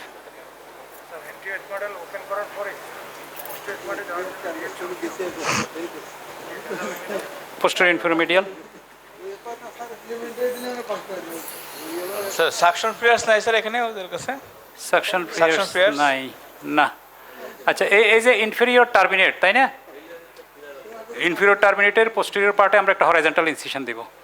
তারপরে ম্যাক্সিলার যে এই যে বনি লিমিট, তার সামনে আরেকটা ইনসিশন দিব, দিয়ে আমরা একটা ফ্ল্যাপ তুলবো। হ্যাঁ, এখানে একটা হরাইজন্টাল ইনসিশন দিতেছি। হ্যাঁ, স্পেনোপ্যালাটাইন আর্টারি এইভাবে একইভাবে।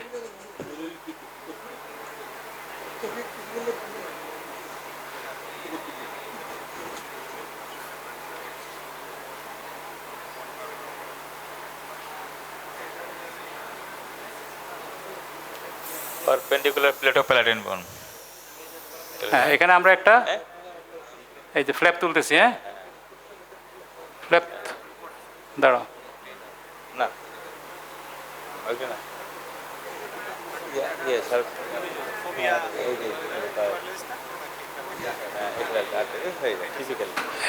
এটাকে কি বলে? এই যে একটা বনি ক্রেস্ট আছে, এটাকে ক্রিস্টা ইথমোডালিস।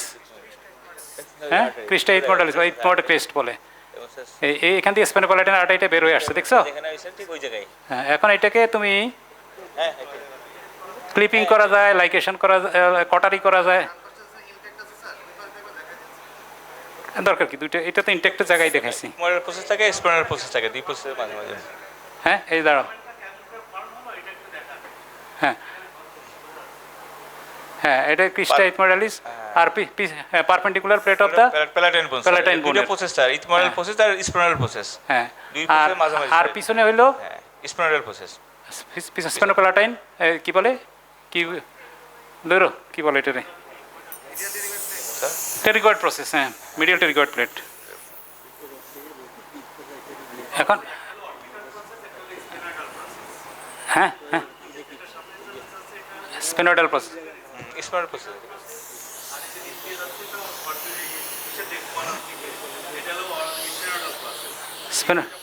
স্পেনোডাল প্রসেস স্যার। স্পেনোপ্যালাটাইন ফোরামেন এর বাউন্ডারি কি? বাউন্ডারি একটা হইলো ক্রিস্টা ইথমোডালিস সামনে, আর পিছনে হইলো পারপেন্ডিকুলার প্লেট অফ ইথময়েড, আর হইলো পিছনে হইলো medial process of the medial pterygoid plate, আর নিচে হলো, আচ্ছা এখন আমি কি করতেছি, পোস্টেরিয়র ওয়ালটা স্যার, পোস্টেরিয়র ম্যাক্সিলারি ওয়ালটা রিমুভ করতেছি। এই যে না না, এটা কি ক্লিপিংয়ের জন্য দরকার নেই, আমি দেখাচ্ছি হলো pterygoid fossa approach, pterygopalatine fossa approach. এই যে এখান থেকে শুরু করে আমি আস্তে আস্তে, হ্যাঁ অখিল আসছে না, অখিল থ্যাংক ইউ। বোনটা কিন্তু খুব শক্ত থাকে। এই দেখো এটা ম্যাক্সিলার, এটা ছিল সুপেরিয়র ওয়াল তাই না ম্যাক্সিলার, আর এটা হলো পোস্টেরিয়র ওয়াল। এখন সুপেরিয়র ওয়ালও গেছে, পোস্টেরিয়র ওয়ালও গেছে। এই যে দেখো আমরা এখান থেকে রিমুভ, এই যে এখানে একটা রেডিশ লাইন দেখা যায় না, এটা কিসের লাইন? ম্যাক্সিলারি আর্টারির লাইন। যদি ম্যাক্সিলারি আর্টারি লাইগেট করতে হয় এখানে করা যেতে পারে, ঠিক আছে। আর এই যে ম্যাক্সিলারি আর্টারি দেখছো, এই যে ম্যাক্সিলারি আর্টারি, এটা স্পেনোপ্যালাটাইন। ম্যাক্সিলারির দুটো টার্মিনাল ব্রাঞ্চ থাকে, একটা হ্যাঁ গেটার প্যাটার্ন আর্টারি দেখা যাচ্ছে স্যার, নিচের দিকে যেটা চলে গেছে ডিসেন্ডিং যেটা, এই ওই যে উপরে।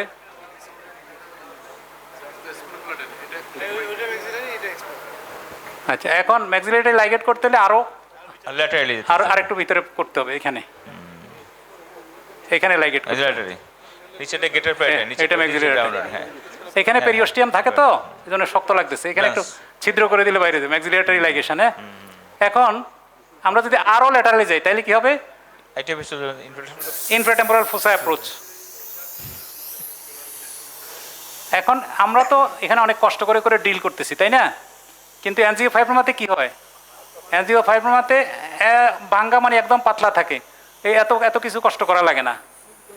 সিম্পলি আমরা ওই যে কি বলে ফ্রিয়ার সেল লিভেটর অথবা বল প্রপ দিয়ে আস্তে আস্তে করে আড়াল দিয়ে দিয়ে বোনগুলো নিয়ে আসতে পারি। ওখানে অনেক থিন থাকে, এখানে তো অনেক ঠিক তাই না, এখানে অনেক ঠিক।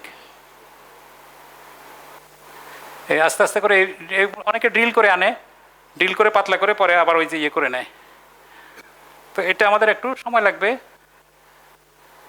হ্যাঁ এটা হলো ইনফ্রাটেম্পোরাল ফোসা। হ্যাঁ কোথায় এক্সরে সিটি স্ক্যান আমরা দেখছি না, কোথায় থাকে এটা? পোস্টেরোলেটারাল টু দ্য ম্যাক্সিলা তাই না, ম্যাক্সিলারি হ্যাঁ পোস্টেরোলেটারাল ম্যাক্সিলারি ওয়ালের ল্যাটারালি এই আস্তে আস্তে করে ওপেন হয়ে যাচ্ছে তাই না। না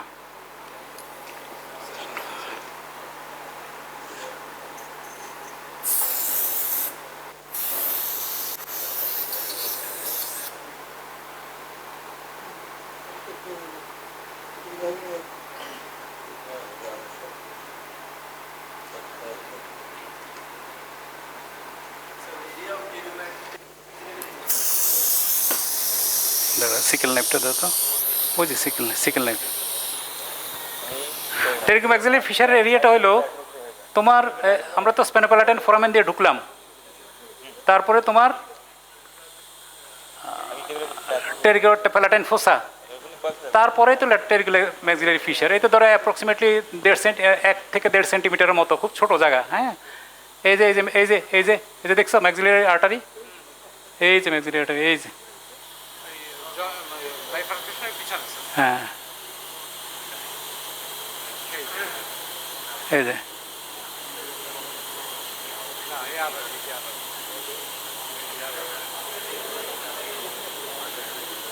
এই যে ম্যাক্সিলারি আর্টারি। এই আচ্ছা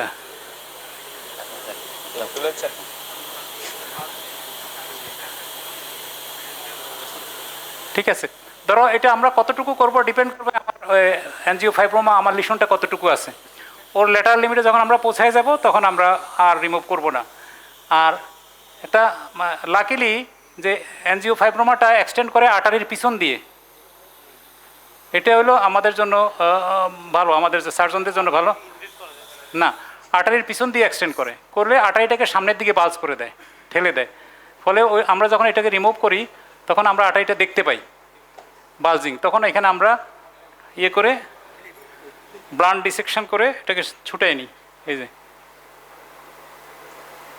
যে ব্লান্ট ডিসেকশন করে ছুটাই নিই। হ্যাঁ হ্যাঁ করে দেন আমরা আর্টারিটাকে ক্লিপ করে নিই আমরা। হ্যাঁ এটা স্পেনোপ্যালেটাল আর্টারি, হ্যাঁ। তা আমরা লাইগেট করি প্রক্সিমালি 2টা ক্লিপ আর ডিস্টালি একটা ক্লিপ দিয়ে এর মাঝখানে কেটে দিয়ে তখন আমরা এদিকে চলে আসি, মাছটা সহ এদিকে নিয়ে আসি।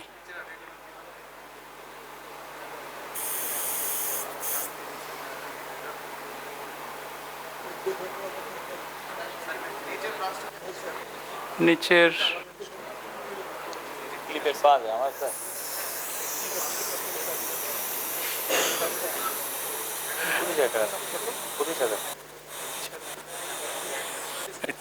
এটা কি না এটা বুঝছো, নিচেরটা ম্যাক্সিলারি, এটা হলো স্পেনোপ্যালেটাল আর এটা হলো ইনফ্রাঅরবিটাল। ওই যে ইনফ্রাঅরবিটাল, এটা ওই যে উপর দিকে চলে গেছে, অরবিটাল ওই দিকে, ইনফ্রাঅরবিটাল উপরের দিকে গেছে।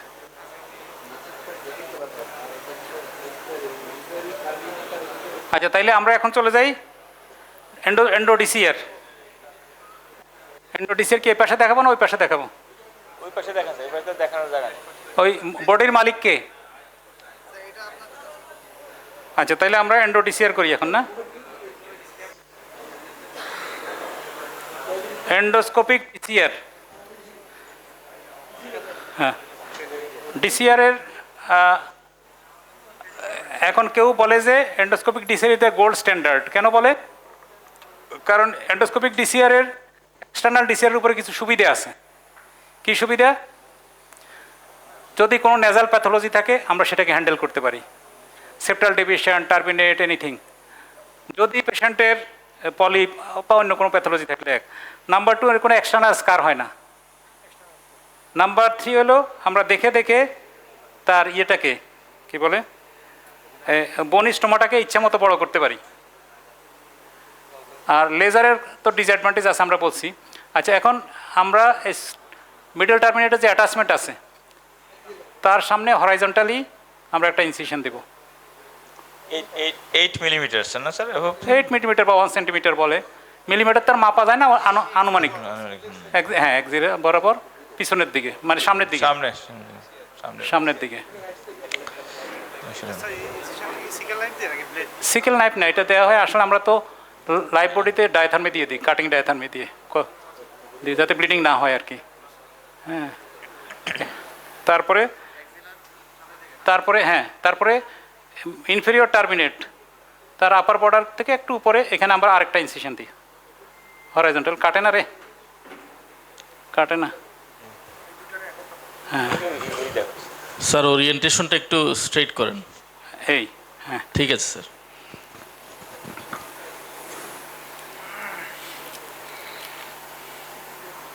ঠিক আছে রুবেল, রুবেল ঠিক আছে, রুবেল ঠিক আছে স্যার? ঠিক আছে স্যার, ঠিক আছে, ঠিক আছে স্যার। আচ্ছা, এখন এই দুটাকে আমরা মিলিয়ে দিব, তাই না?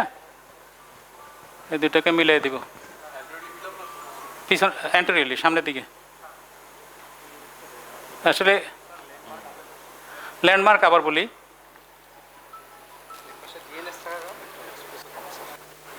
ল্যান্ডমার্কগুলো আবার বলি, ধরো তো ভিজে কষ্ট কই। হ্যাঁ,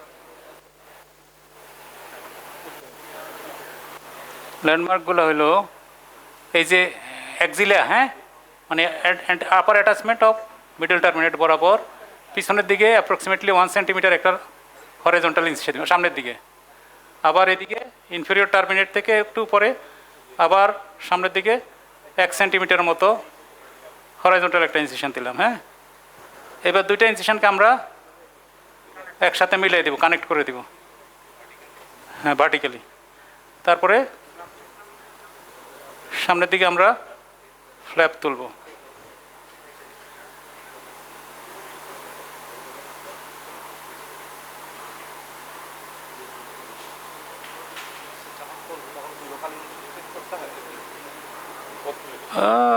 কেউ করে কেউ করে না। আচ্ছা, ডিপ্রেটের দাও, ওইটা পানি দাও, সাকার দাও, এই পড়বে, দাও দাও দাও, তাড়াতাড়ি দাও, তাড়াতাড়ি দাও, তাড়াতাড়ি, সময় কম।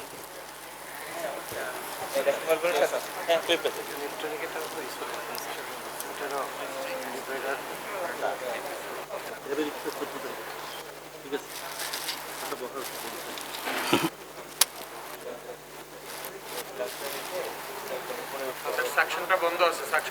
সাকারণ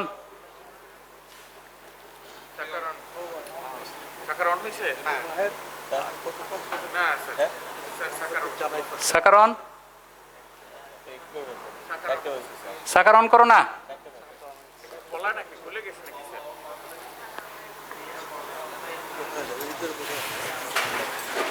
হ্যাঁ হয়েছে হয়েছে।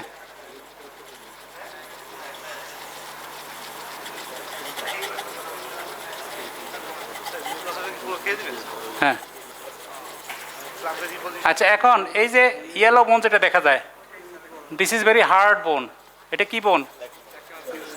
না, this is frontal process of maxilla. Frontal process of maxilla. এখন তার সামনে কি? তার সামনে না, তার পিছনে। হ্যাঁ, ল্যাক্রিমাল বোন।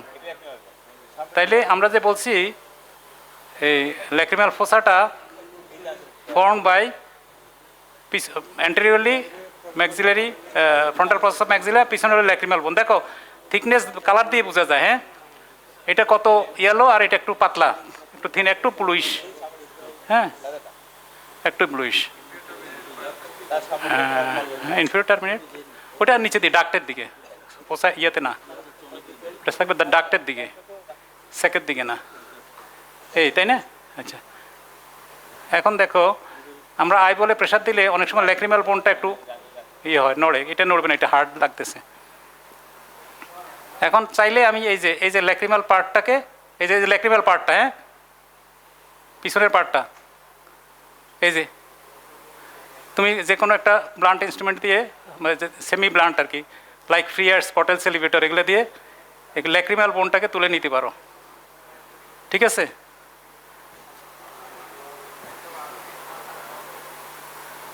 তুলে নিতে পারো। এখন এখন কি করবো আমরা? হার্ড পার্টটা কি করবো? হার্ড পার্টটা এই যে দেখো, এই যে নড়ে, দেখছো? হ্যাঁ, ডাক না সেক, এই যে নড়ে পিছনের পার্টটা, কিন্তু সামনে তো রয়ে গেল। এখন লেজার ডিসিয়ারে যেটা হয়, এই অনলি পিছনের পার্টটা লেজার দিয়ে ওরা পোড়াই দেয়, ফলে স্টোমাটা ছোট হয়। হ্যাঁ, বনি ওপেনিংটা, বনি স্টোমাটা ছোট হয়। ছোট হওয়ার কারণে স্টেনোসিসটা বেশি হয়, আরও গ্র্যানুলেশন টিস্যু হয় লেজারের জন্য। এই এখন সামনের পার্টটা আমরা কীভাবে আনতে পারি? আমার গাউজ দিয়ে আনতে পারি, ড্রিল করে আনতে পারি, ক্যারিসন দিয়ে আনতে পারি। এই ক্যারিসন না, ওই আরেকটা আছে না, একটাই। আচ্ছা, ক্যারিসন দিয়ে দে। ক্যারিসন সবার কাছে আছে, বুঝছি। এটা ক্যারিসন না? আচ্ছা, ঠিক আছে, বুঝছো ওয়াহিদ? ওয়াহিদ, ওরা বলতেছে ক্যারিসন আমাদের সবার কাছে আছে, ওটা দিয়ে দেখান। তোমার রোগী সব এখন বরিশাল চলে যাবে, বুঝছো?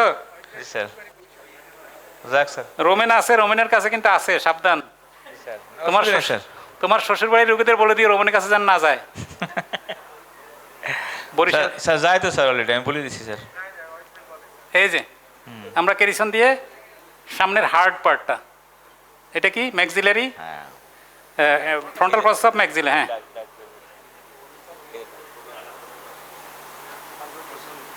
ম্যাক্সিলা। হ্যাঁ,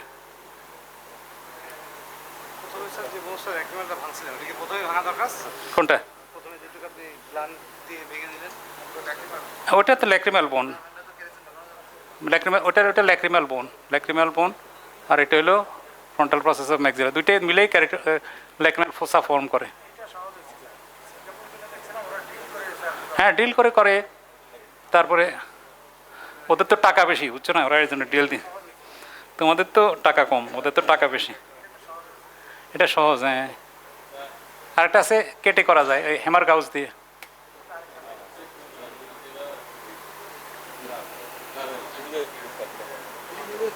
ওইটারে এই যে সরাই দিতেছি, এই যে সরাই দিতেছি। সফট টিস্যু মানে এটা স্যাক, ল্যাক্রিমাল স্যাক।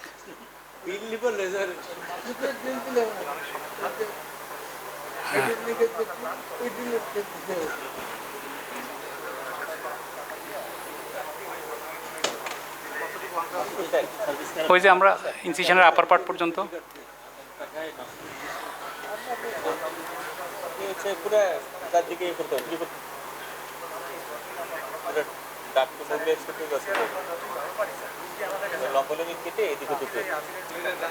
চোখে পানি পড়ে যায় এই জন্য চোখের ডাক্তারের কাছে সিএসএফ রাইনোরিয়া নাক দিয়ে পড়ে এই জন্য ইএনটি ডাক্তারের কাছে আসে। চোখের পানি যে নাক দিয়ে পড়ে এটা তার ওরা জানে না। হ্যাঁ হ্যাঁ ওপেন হয়ে গেছে না? ওপেন হয়ে গেছে। কেমনে ওপেন হইলো? ওই যে ইয়ে লাগছে আমার কেরিসন লেগে ডেক্টোসিস্টোস্টমি হয়ে গেছে। হ্যাঁ এই যে সেক, হ্যাঁ এই যে ল্যাক্রিমাল সেক, এটা হইলো যে আমরা তারপরে যেটা করি সিকল নাইফটা তো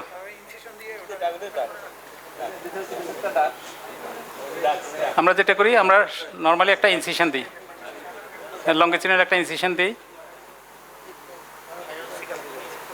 হ্যাঁ ইনসিশন দিয়ে এখানে একটা হরাইজন্টাল ইনসিশন কেউ দিয়ে দেয়, হ্যাঁ হ্যাঁ একটা হরাইজন্টাল, হ্যাঁ ওখানে একটা হরাইজন্টাল, হ্যাঁ দিয়ে তারপর এটাকে বিছাই দেয় আর কি, পাটির মতো বিছাই দেয়, এই বোনগুলো ফেলতে হবে, হ্যাঁ হ্যাঁ এই বিছাই দিয়ে মাঝখানে জেল ফর্ম স্যার, হ্যাঁ তারপরে আমাদের ওয়াইড করে এখানে একটা লম্বা জেল ফর্ম দিয়ে রেখে দেয় যাতে এটা আবার লেগে না যায়। জি স্যার। ওই জেল ফর্মটা তো ধরো 7 দিন 10 দিন পরে আস্তে আস্তে এমনি পড়ে যায়। এই যে হয়ে গেছে ডিসিআর, হ্যাঁ জি স্যার। স্ট্যান্ড কেউ দেয় না এরকম আর কি, অনেকেই দেয় না, অনেকে দেয়, আমি দেই না আমার। হ্যাঁ তাইলে এবার তোমরা ইয়ে করো নাকি? মামুন কই? ও মিডিয়াল ম্যাক্সিলেক্টমি তোমরা করবো না তাইলে? হ্যাঁ বাবা স্যার খুব এনজয় করলাম বহুদিন পরে। স্যার আপনি আসেন। নাইস শো, এই গুড ক্ল্যাপ। স্যার তো হাততালি দিয়ে দিছে, স্যার তো হাততালি দিয়েছে, এখন আর ম্যাক্সিলেক্টমি করা যাবে না। আচ্ছা ওকে। মামুন কই? মামুন এখন কি ওরা বাবুর ভাই ক্যারি অন, আপনারা যদি মানে টায়ার্ড না হন তাহলে চালায় যান। না আমি টায়ার্ড না, কিন্তু ওরা করবে না পার্টিসিপেন্টসরা তোমার? স্যার আসসালামু আলাইকুম স্যার। এখন যারা পার্টিসিপেন্ট স্যার যারা ওরা করবে স্যার, পার্টিসিপেন্টরা এখন স্যার ডিসেকশন করবে স্যার, আপনারা একটু গাইড করবেন স্যার ওইখানে। আচ্ছা ঠিক আছে, আমি ওই মিডিয়াল ম্যাক্সিলেক্টমি করতে পারতাম কিন্তু ওরা করুক, তাইলে তোরা করুক, মিডিয়াল ম্যাক্সিলেক্টমি পরে করি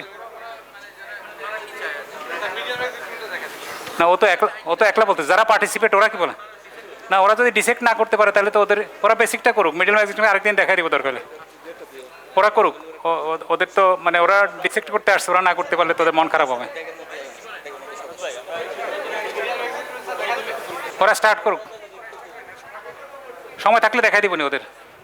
তোমরা ডিসেক্ট করে সময় থাকলে তোমাদের মিডিয়াল ম্যাক্সিলেক্টমি দেখাই দিব, ঠিক আছে?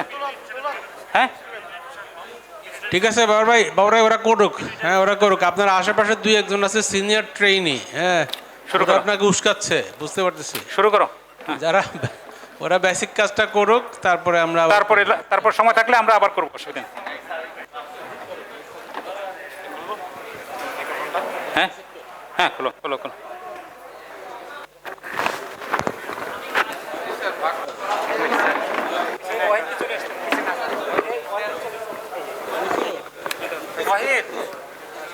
ওয়াহিদ,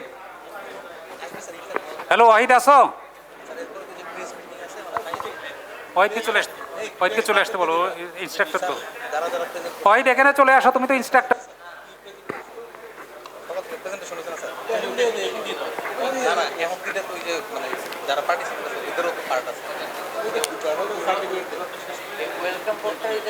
ওদের শেষ করবেন আসবে না, মানে স্যার আমাদের প্ল্যান হচ্ছে যে ইফতারটা এখানেই করা, মানে যারা আছে হলো ইফতারি করে তারপরে ভেরি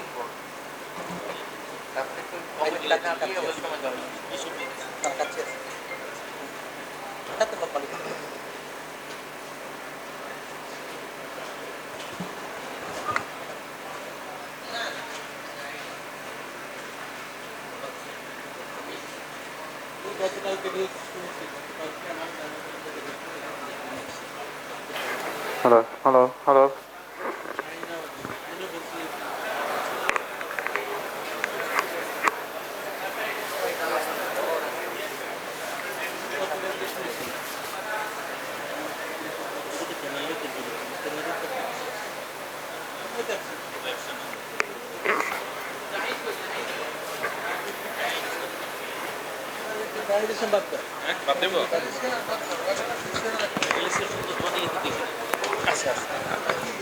ওটা আছে মানে ফাঁকায় রাখছিলাম ওই যে যখন পার্টিসিপেন্টরা করবে ওই টাইমটা একটা বোরিং টাইম কাটবে না এখন তো সবাই বসে থাকবে না এটাই তো বলছি এটাই Today is the first phase course 2026 and the panel discussion on this event. I am Dr. Mohammad Iftikharul Islam, Assistant Professor working on ENT and Head Neck Surgery Department at Dhaka Medical College Hospital.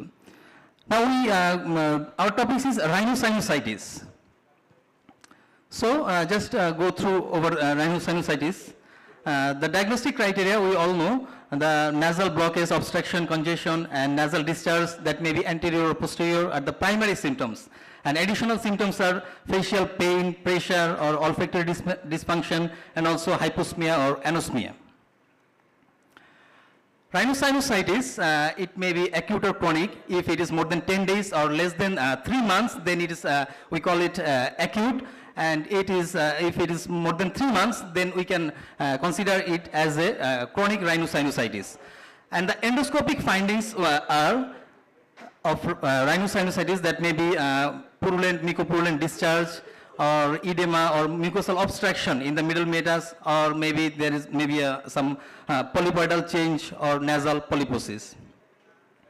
And also the important tools for diagnosis of rhinosinusitis, that is computed tomography CT findings. The CT findings are mucosal change or visible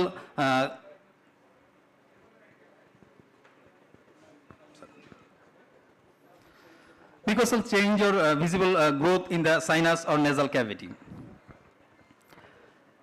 Now for rhinosinusitis or for face, the surgery phase, we think that the diagnosis we all learned from our morning, that is the preparation, preoperative preparation or preoperative workup, that is very much essential.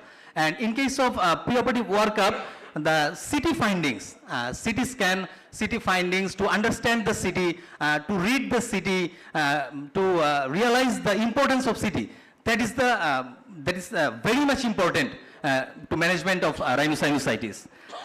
So in case of CT, already Babu sir told us our anatomical position, anatomical findings or anatomical considerations of CT. Among us the CT, the coronal view may be the give an important clue, as it is the surgeon's view. We as a surgeon, the coronal view, we can give a gross idea about our anatomical variation, anatomical deformity and obstacles from this view.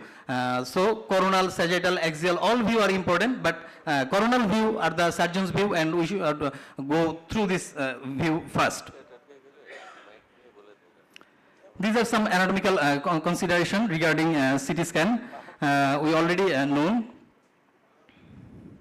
So now the first scenario, that is common scenario, that is a 30-year-old female suffering from chronic, dull and throbbing facial pain, particularly around the eyes, and reports persistent thick discolored discharge and reduced sense of smell for over 1 year. And that is the CT findings of this patient, that some mucosal change or mucosal thickening in the left maxillary sinus, and other sinuses are most of the clear. There is no opacification or abnormality or change. And there is the close view of a coronal cut.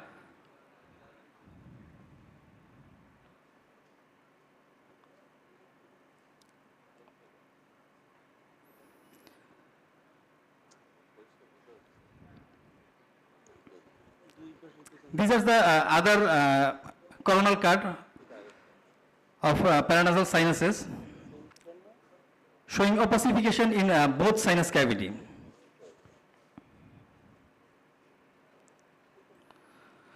So for the audience, what will be the diagnosis of this patient, like a scenario and the CT findings of this? So what we call this type of patient, what can we diagnose the patient? Anyone can give an idea or clue?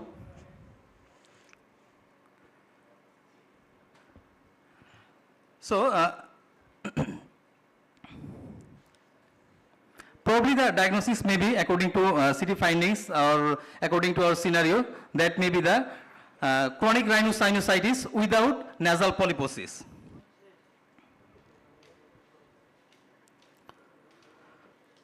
So now my first question to my panelists is to Professor Dr. Asadur Rahman sir, that how we prepare the patient for surgery.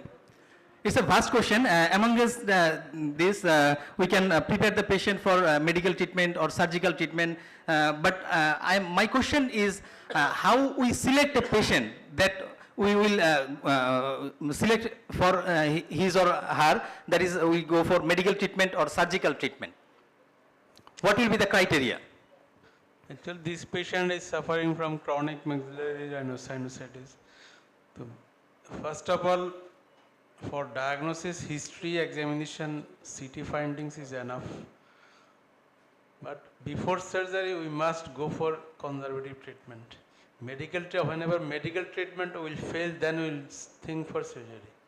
For this patient, nasal dosing, nasal spray, as well as antibiotic and antihistamine may play a role. If this treatment fails, then we can go for surgery, then surgical preparation. Before that, conservative treatment. Thank you, sir. Now my question is to Babur sir. How will we continue our medical treatment? For how long? And when will you go for the surgery? Thank you. Thank you. This is a very nice question. Actually, this is chronic rhinosinusitis without polyposis. So it is a favorable case for medical treatment. And medical treatment, as Professor Asad sir has said, nasal douching, nasal decongestant, antihistamine, antibiotics. Now, what about antibiotic? We see that patients are roaming around the city to different centers, taking 1 week antibiotic, amoxicillin, cefuroxime, levofloxacin, like this. 1 week antibiotic to one center, another week another center changes the antibiotic, another 1 week or 10 days, 2 weeks, but patient does not get any relief. So, antibiotic for chronic rhinosinusitis, minimum duration is 3 weeks, minimum. Average 6 weeks antibiotic with antihistamine, that is systemic decongestant, for 2 to 3 months, and nasal steroid spray for 2 to 3 months, and initial 1 week or 10 days oxymetazoline or xylometazoline nasal decongestant should be given, and follow up the patient. What are the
Sir, Said, any comment?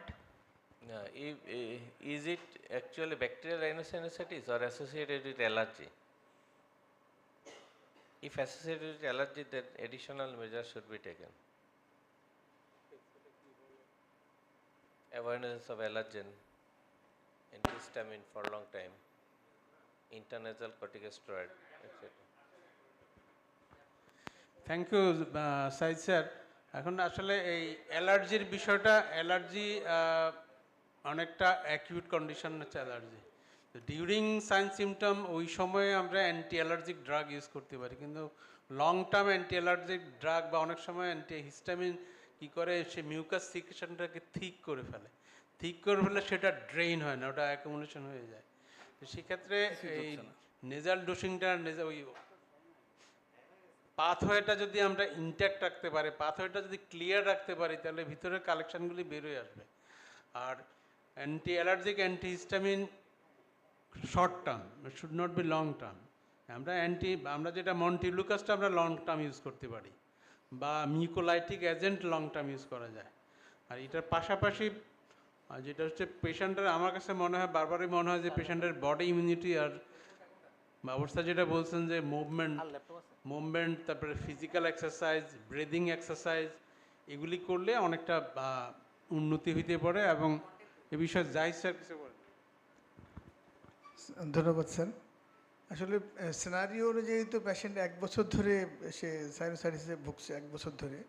তো এর মধ্যে আমরা যদি তার ট্রিটমেন্টটাকে review করি যে কী কী treatment সে পেয়েছে, কতদিন ধরে পেয়েছে, তাহলে আমাদেরকে এটা গাইড করতে পারবে। আর সিটি স্ক্যানে তো আমাদের দেখানো হচ্ছে যে কিছু সেকশানে আছে এটা মিউকোজাল থিকেনিং মনে হচ্ছে, কিছু সেকশানে কালেকশন মনে হচ্ছে। তো আমার মনে হয় যে যদিও এখন আধুনিকতার যুগ, তো আমাদের ক্রনিক সাইনোসাইটিস চিকিৎসায় তো আমরা বলতেই পারি যে এতদিন ধরে যেহেতু এটা ক্রনিক, অবশ্যই ক্রনিক, সেখানে অ্যান্টিবায়োটিকের রোল ছিল, অ্যান্টিহিস্টামিনের রোল ছিল, এগুলোতে হয়তো কাজ করেনি, অ্যাপ্রোপ্রিয়েট ডোজ পড়েনি বা ডিউরেশন অনুযায়ী পড়েনি, কাজ করেনি সেটা। তো এক্ষেত্রে আমার কাছে মনে হয় যে কেন জানি আমি যদি ব্যক্তিগতভাবে এই ধরনের পেশেন্টের সব জায়গায় সুযোগ পাওয়া যায় না, সব জায়গায় ফেসের সুবিধা নাই। এখানে আমার মনে হয় বাইলেটারাল অ্যান্ট্রাল ওয়াশ আউট করলে আমরা অনেকটা ড্রেনেজ করতে পারলে এটা প্রাথমিকভাবে ক্লিয়ার করা যায়। আর যেখানে ফেসের সুবিধা আছে সেখানে ফেস করাটা দরকার। সার্জিক্যাল অপশনের দিকে যেতে চাই স্যার। ধন্যবাদ। Thank you. তো আসলে chronic rhinosinusitis may be with polyposis, without polyposis, may be allergic, chronic allergic rhinosinusitis may be there. So in that case steroid spray একটা important role play করে, nasal douching, তারপরে steam inhalation, এগুলোও কাজ করে। আর অ্যান্টিবায়োটিকের কথা যেটা বলা হয়েছে, অ্যান্টিবায়োটিক সাধারণত এই ধরনের কেসে অ্যালার্জিক কারণে অস্টিয়ামগুলো ব্লক থাকে, ব্লক থাকার কারণে রিটেনশন হয় এবং অ্যাসোসিয়েটেড সাইনাস ইনফ্লামেশন থাকে। তো হেডেক, হেভিনেস অফ হেড, এগুলো থাকলে অ্যান্টিবায়োটিক সেক্ষেত্রে দেওয়া যেতে পারে, কিন্তু সবসময় যে একদম স্ট্রং রোল আছে তা না। অ্যান্টিবায়োটিক অনেক সময় ভালো কাজও করে। ইনফেকশন, লোকাল ইনফেকশন কমলে ইনফ্লামেশনও কমে যায়, সাইনাসগুলো ওপেন হয়, ড্রেনেজ ভালো হয়। তো steroid spray plays very important role. এখানে ম্যাক্সিলারি সাইনাসের থেকে বেশি ইনফ্লামেশন দেখা গেছে posterior ethmoidal cells. Posterior ethmoidal cells were completely opacified. Maxillary সাইনাসেও কিছু আছে। তো সেক্ষেত্রে আমরা কনজারভেটিভ ট্রিটমেন্ট তো আগে অবশ্যই ট্রাই করব, না হলে সার্জারিতে তো যাবো ইনশাল্লাহ। Thank you.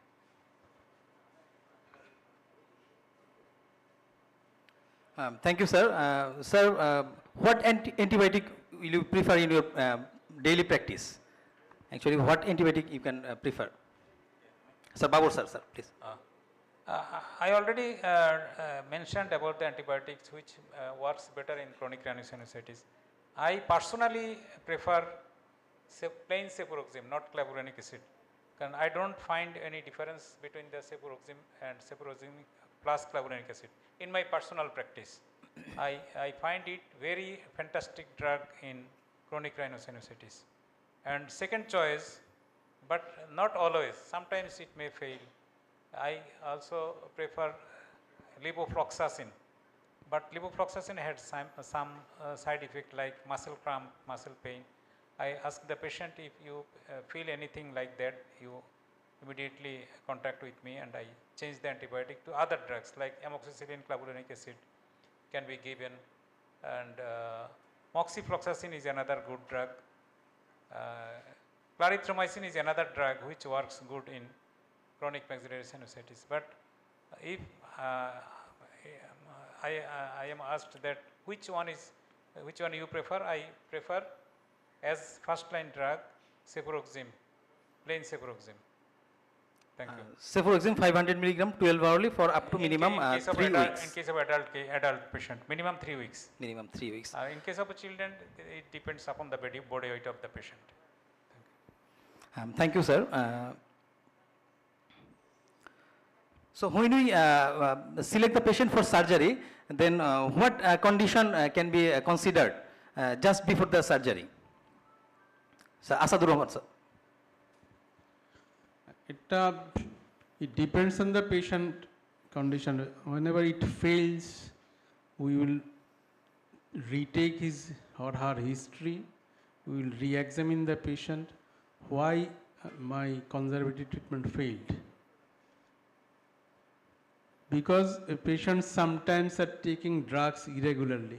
Patient's home environment, office environment is sometimes in favor of sinusitis. So if we do not correct his or her home environment, his office environment, his drug taking regularly, what will be the benefit of surgery? After surgery, it will come again. So if everything is correct, but conservative treatment phase, then we will go for surgery. So for this surgery, already we have taken his CT. We will reconsider the CT findings, then we will go for surgery. Thank you, sir. Just before surgery, we can consider a short course of prednisolone, that is 20 to 30 milligram of prednisolone may be started 5 to 10 days just before surgery, and a 2-week course of culture-directed antibiotic that is approved internationally, and also topical vasoconstrictor and anesthetics that are typically applied just before surgery to minimize the bleeding. In case of surgery, the first 15 minutes after anesthesia induction, the heart rate and blood pressure are at their highest. So we can take at least 5 minutes to allow our vasoconstrictor or local injectors to take effect.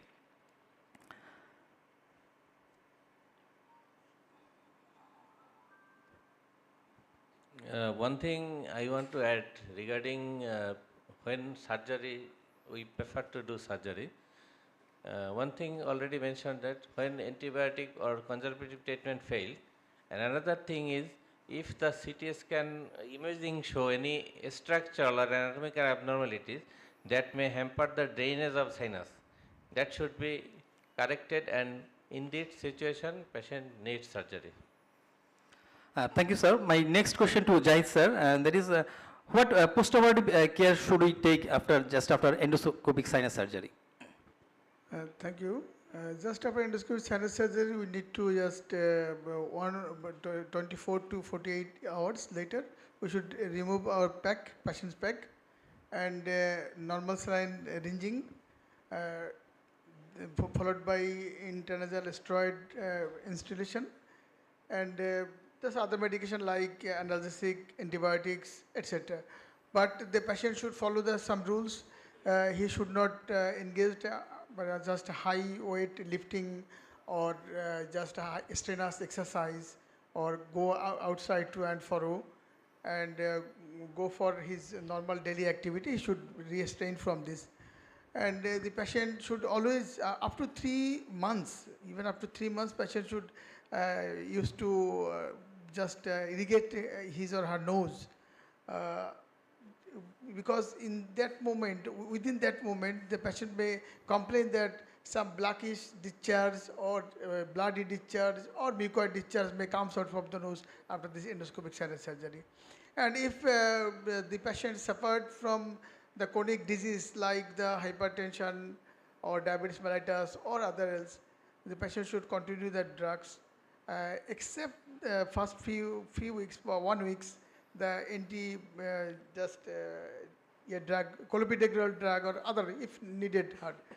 And the patient should examine to the surgeon just after 1 week, or just and after third week, and the patient may alert, but there is some flux sign if arise, like the temperature increased more than 101 degree Fahrenheit, persistent headache, and discharge, clear artery discharge from the nose when bending forward.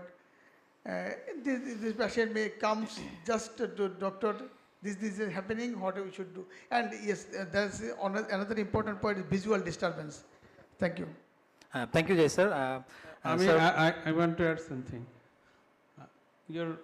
This question, previous question, before surgery management for preparation of the patient for surgery. In our settings, in this medical college, we do this surgery in 2 ways. One, most of the patients under local anesthesia. So for local anesthesia, we start prednisolone or steroid 1 or 2 weeks before, and sometimes we add tranexamic acid. And in study, it is shown that if you give tranexamic acid 1 week, perioperative bleeding will reduce. So tranexamic acid 1 week, steroid 2 weeks, and in addition, plus minus antibiotic. So whenever we set the patient for local anesthesia, we usually use intravenous pethidine, then local infiltration or direct application of adrenaline. So after pethidine, we have to wait for 5 to 10 minutes to come into action of this pethidine, then local, and after 10 to 15 minutes of local, we will go for nasal examination. Before that, if patient will be sensitized, patient will move his head and he will not cooperative.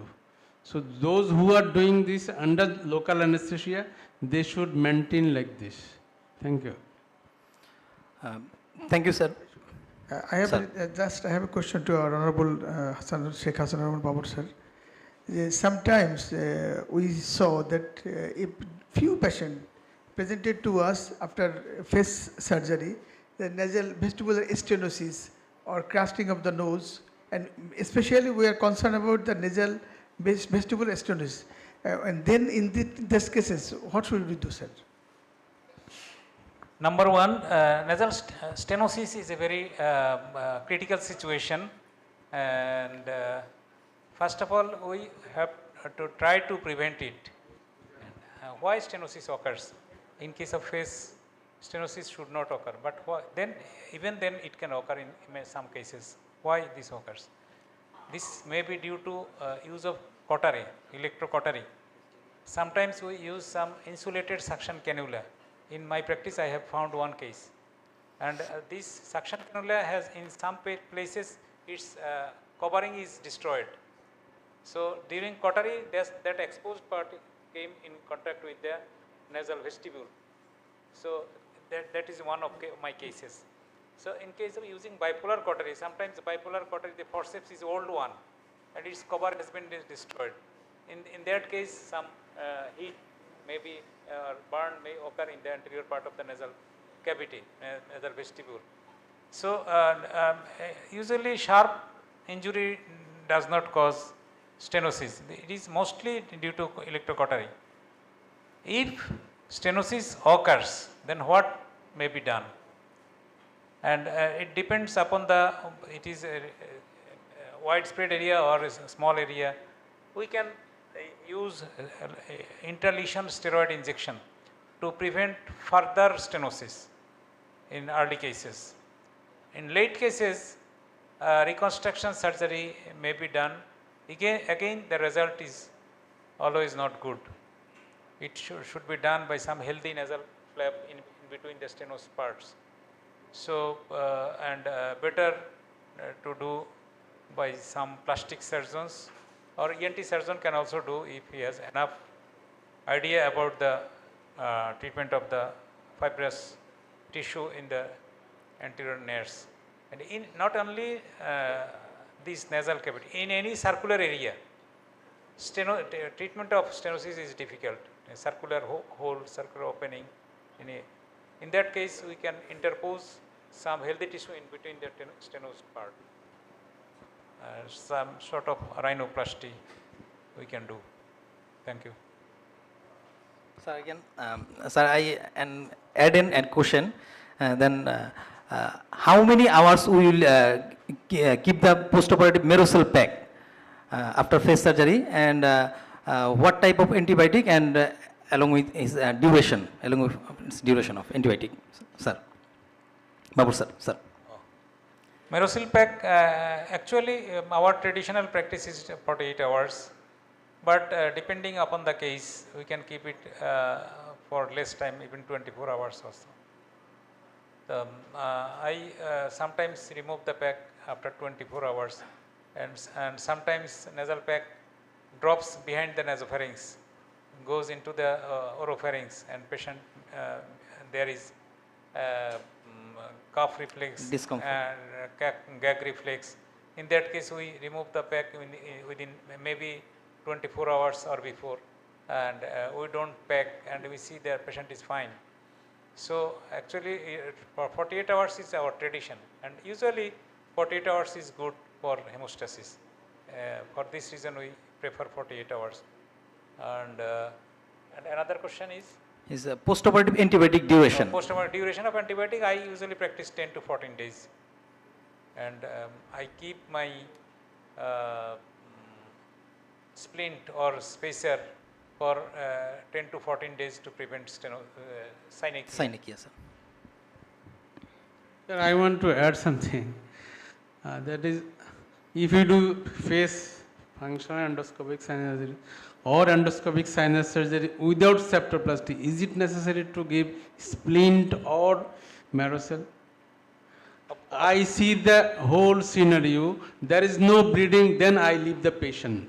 So why I will put this Merocel to এবং এই study আছে যে ম্যারোসেল nasal pack দিলে এই পেশেন্টের oxygen saturation কমে যায় এবং পোস্ট অপারেটিভ পিরিয়ডে পেশেন্ট হাইপক্সিয়াতে ভোগে। তাহলে কি আমি এন্ডোস্কোপিক সার্জারি করছি, আমি তো দেখে এখানে ব্লিডিং আছে, ব্লিডিং বন্ধ করলাম, ওখানে ব্লিডিং নাই ছেড়ে দিলাম, আমি মিউকোজা ইনজুরি কম করলাম, why then this mucocele? Actually, some mucosal damage is always present, and in that case, usually PAC is given. And in unusual situation or in very meticulous case, PAC may not be given, or it may be kept for some hours, even 6 hours, 8 hours, 24 hours. That can be given. Merocel or splint, usually splint is not given between the nasal septum and the middle turbinate. It is given lateral to the middle turbinate to prevent stenosis of the osteomeatal complex. Splint is given lateral to the middle turbinate because we work usually in the osteomeatal complex, that is between the ethmoid and middle turbinate. So we are talking in the morning that for prevention of the synechia, what we usually do, and it is the most common complication, postoperative complication of FESS, synechia, not postoperative complication. Overall complication among the paraoperative, postoperative, most important and most common complication is synechia. So to prevent synechia, we does not usually try to avoid rough packing like gauze packing during surgery and after surgery, before surgery. We try to give smooth packs like Merocel or cotton, and not very tight pack, and we use splint between the lateral to the middle turbinate to prevent synechia. Thank you, sir. So we will start a high volume isotonic normal saline irrigation just after 24 or 48 hours after surgery, and also nasal topical nasal steroids found to be improve symptoms and endoscopic appearance of healing of the sinus cavity. For severe nasal polyposis, budesonide may be added in case along with nasal irrigation, and also sir also mentioned short course of antibiotic, and sir prefer that is 14 days or 2 weeks antibiotics will improve the symptom and also improve the healing.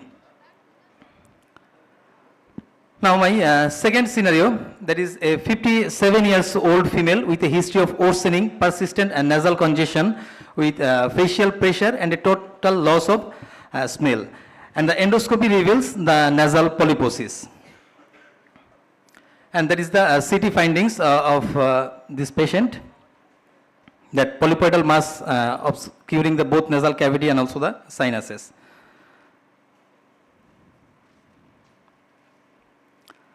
So what may be the diagnosis?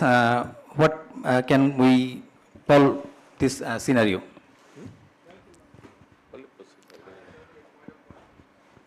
Bilateral ethmoidal polyposis from audience. Anyone can add to this scenario or to this diagnosis, or can reform the diagnosis, that is bilateral ethmoidal polyposis. Now what term we use it? From audience, any alternative term for this diagnosis? Actually, are we sure that it is ethmoidal polyp? It came from ethmoid, or it may come from any other sinuses or any other. In case of severe polyposis, we can see polyp may arise from the middle turbinate, even from the nasal septum.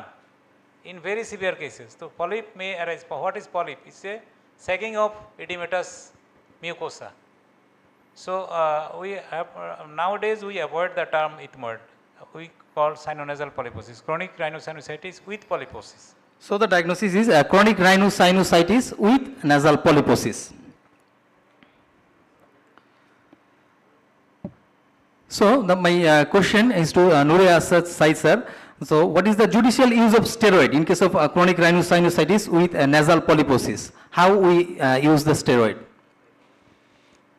Steroid is a very essential treatment in case of nasal polyposis, especially if it is allergic, associated allergic rhinosinusitis, and we use systemic steroid in a dose of 1 milligram per kg body weight, prednisolone, and it should continue for at least 2 weeks to 4 weeks.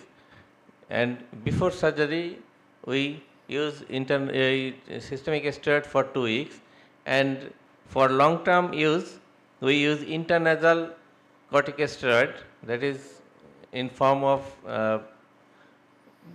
fluticasone or mometasone. In this form, we use for many days, and associated with, we should use other drugs for allergies like antihistamines, and periodic nasal douching. It should be associated with this. Thank you. Thank you, sir. I'd like to add that in case in that cases, always surgery is necessary. It is not necessary always. Because we have a term, that's medical polypectomy. When we can use the, as this is the case, this case it just shows bilateral nasal polyposis. Obviously, or we like this, it may cause due to allergy. And in case medical polypectomy, we can use by using this steroid spray, and systemic steroid, antihistamine, and montelukast. So before surgery, we like to make a trial by using these drugs. If it's not unusual, if we saw a few days, the patient suffered but came to us without no polyposis. ঠিক আছে, এমন ঘটনা ঘটেছে, আমরা এরকম রোগীকে আমরা পলিপোসিসের রোগীকে আমরা স্টেরয়েড এই চিকিৎসা দিয়েছি, রোগী অপারেশন আসার জন্য 2 মাস পরে ডেট দেওয়া ছিল, মেডিকেল কলেজে এসে বলেছে যে দেখেন, আমরা বলছি কে ডেট দিয়েছে। তো যাই হোক, এরকম রিপোর্ট আমাদের কাছে আছে। তো সেক্ষেত্রে আমার মনে হয় যে সার্জারির আগে আমাদের এই চান্সটু নেওয়া যেতে পারে এই ক্ষেত্রে। এটা একটা গল্প আছে এরকম যে নেজাল পলিপোসিসের জন্য অপারেশন করার জন্য অপারেশন থিয়েটারে নেওয়া হয়েছে। এই অপারেশন থিয়েটারে নেওয়ার পরে অ্যানেস্থেটিস্ট তার চেস্ট এক্সামিনেশন করে দেখছে যে এটা অ্যাজমার সমস্যা আছে।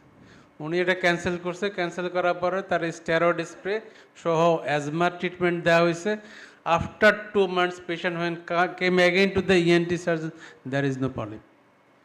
So steroid is a মানে খুব ভালো মেডিসিন ফর ইনিশিয়াল ট্রিটমেন্ট এবং সেটা 1 থেকে 2 সপ্তাহ প্রথম 2 সপ্তাহ যদি আমি ইভেন 2 সপ্তাহ স্টেরয়েড নেজাল স্প্রে দিলেও ইট response after 2 weeks you will see that size of the polyp will come down, maybe now there is 1/4 of the initial size. আর যদি বেশি মনে হয় বা ইনিশিয়ালি প্রথম সিটিংয়ে যদি মনে হয় এটা সিভিয়ারলি ব্লক করে আছে, কমপ্লিট অবস্ট্রাকশন হয়ে আছে, সিভিয়ার হেডেক আছে, then we can go for systemic steroid. Don't afraid of systemic steroid. If you start systemic steroid for 1 or 2 weeks, it does not require tapering or even it does not produce any complication. Sometimes some physicians are afraid of it will increase blood pressure, it will increase blood sugar. So what is the problem?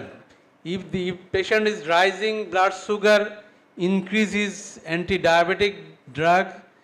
If blood pressure is rising, increase antihypertensive drug.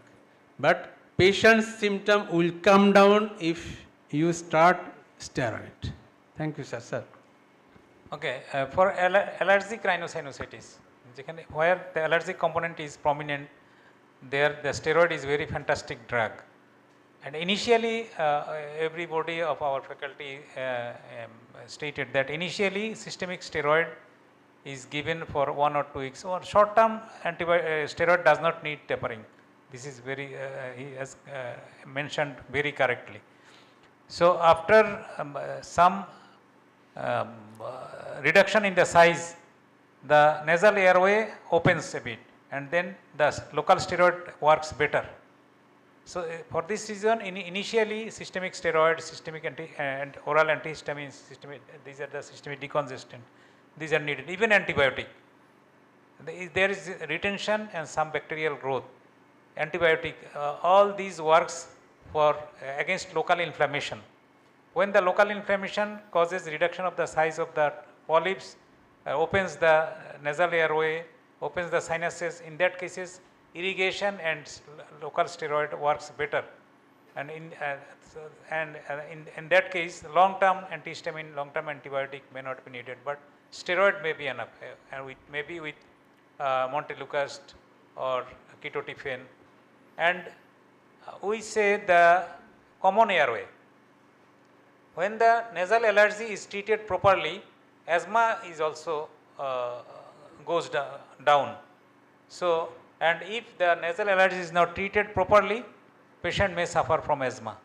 So it is called that neglected nasal allergy may lead to asthma. তো যাদের asthma নাই তাদেরও asthma দেখা দিতে পারে যদি nasal allergy properly treatment না করা হয়। Thank you. Thank you, sir. So 20 to 60 milligram steroid per day tapered over approximately 1 to 2 weeks is used, and that give the excellent result. Sir, my question is to Sir Babur sir. We are giving a steroid in 1 milligram per dose for 1 or 2 weeks to prepare a patient. But when the patient come to us, Asa sir mentioned that the scenario that we don't find any kind of polypedal change visibly, then what will we do? We will continue the medical therapy, or we will again do the CT scan, or again just mini face, or this kind of something, sir? No, when we see no polyps in the nasal cavity and patient symptoms improves, that means patient ventilation, sinus ventilation and ventilation in the nasal cavity improves. In case of we don't need to use the steroid for long time, systemic steroid. In that case, we can use the local spray, steroid spray, and antihistamine maybe for maybe 6 weeks to 8 weeks. Because in long term antihistamine does not work. Why? It causes hepatic enzyme induction. In that case, long term it may not work, but montelukast can be given, ketotifen may be given for long term, and nasal steroids, local steroid spray. This can be given for long time. Yes, we can do a CT scan after 6 to 8 weeks for just for follow up and for documentation. And if no symptom, no polyp, why should go for surgery? Only follow-up CT may be done after a few weeks. Thank you. Sir, I want to add something. Surgery phase is not the final treatment. It is not the curative treatment. আপনি একটা পাথরটা তৈরি করে দিলেন, সেই পাথরটাকে maintain করার জন্য আপনাকে তার লাইফ লং তার সেই নিয়মকানুনগুলি পালন করতে হবে, লাইফ লং তাকে ওই অ্যালার্জেন থেকে দূরে থাকতে হবে। তাহলে সেক্ষেত্রে আপনাকে ওই পেশেন্টকে আপনাকে ফলো আপ দিতে হবে এবং আপনাকে তার এই নিউট্রিশন, তার অ্যালার্জি এগুলি মেনটেন করতে হবে। অর্থাৎ আমি ফেস করে দিলাম আপনারা এটা ভালো হয়ে গেছে, আপনার আসতে হবে না, this is not like this. অর্থাৎ ফেস করার পরেও তাকে লম্বা সময় ধরে ফলো আপ দিতে হবে। Thank you sir. সাথে আমি আবার বলি, exercise, body weight, these are also important. আপনি দেখবেন যাদের ওবেস পেশেন্ট অ্যালার্জি হয় তাদের ট্রিটমেন্ট খুব ডিফিকাল্ট, কাজ করতে চায় না। যারা পাতলা পেশেন্ট আছে, লিন অ্যান্ড থিং, এদের খুব ভালো কাজ করে। তো এটা body weight is also important, obesity is very important thing here. Thank you, sir. My next scenario is a 27-year-old immunocompetent male from a humid region presents with a 4-month history of progressive unilateral nasal congestion, sticky nasal discharge, and reduced smell. He has a history of asthma.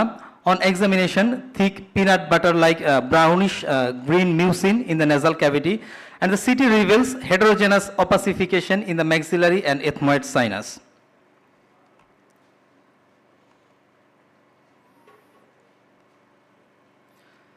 This is the CT findings, that heterogeneous opacity and expansion of the sinus cavity.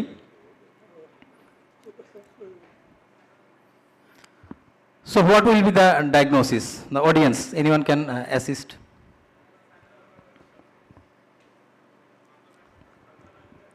Diagnosis তো বলেই দিছে, peanut butter.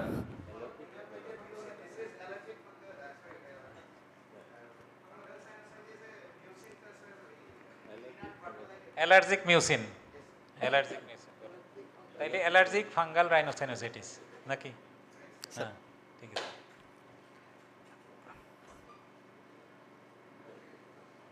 City স্ক্যানটা আবার একটু দেখো, city স্ক্যানটা, এই পেশেন্টের CT scan.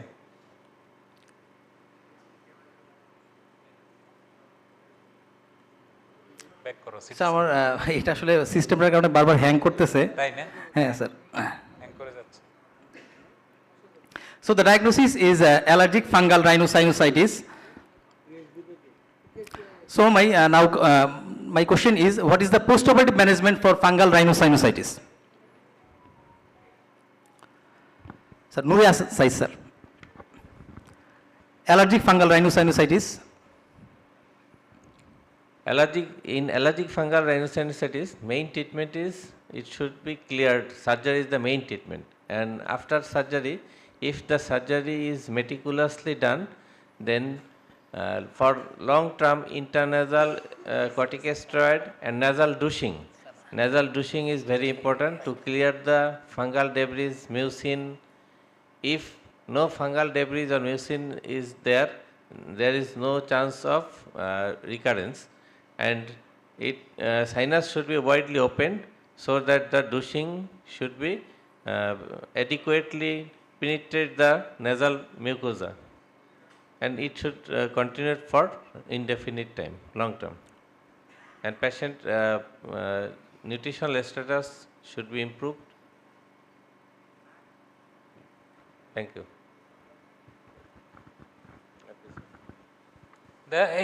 Here for diagnostic purpose, the CT scan is one of the diagnostic points. Symptom peanut butter like mucin, and CT scan is very important here.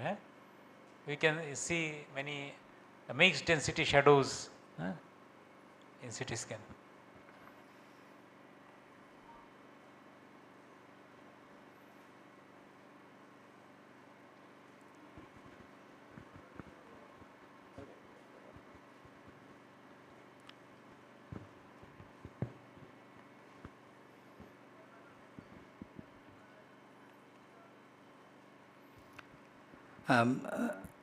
Asadul Rahman sir, can you just give a direction to our juniors about nasal douching? importance or the way or the process?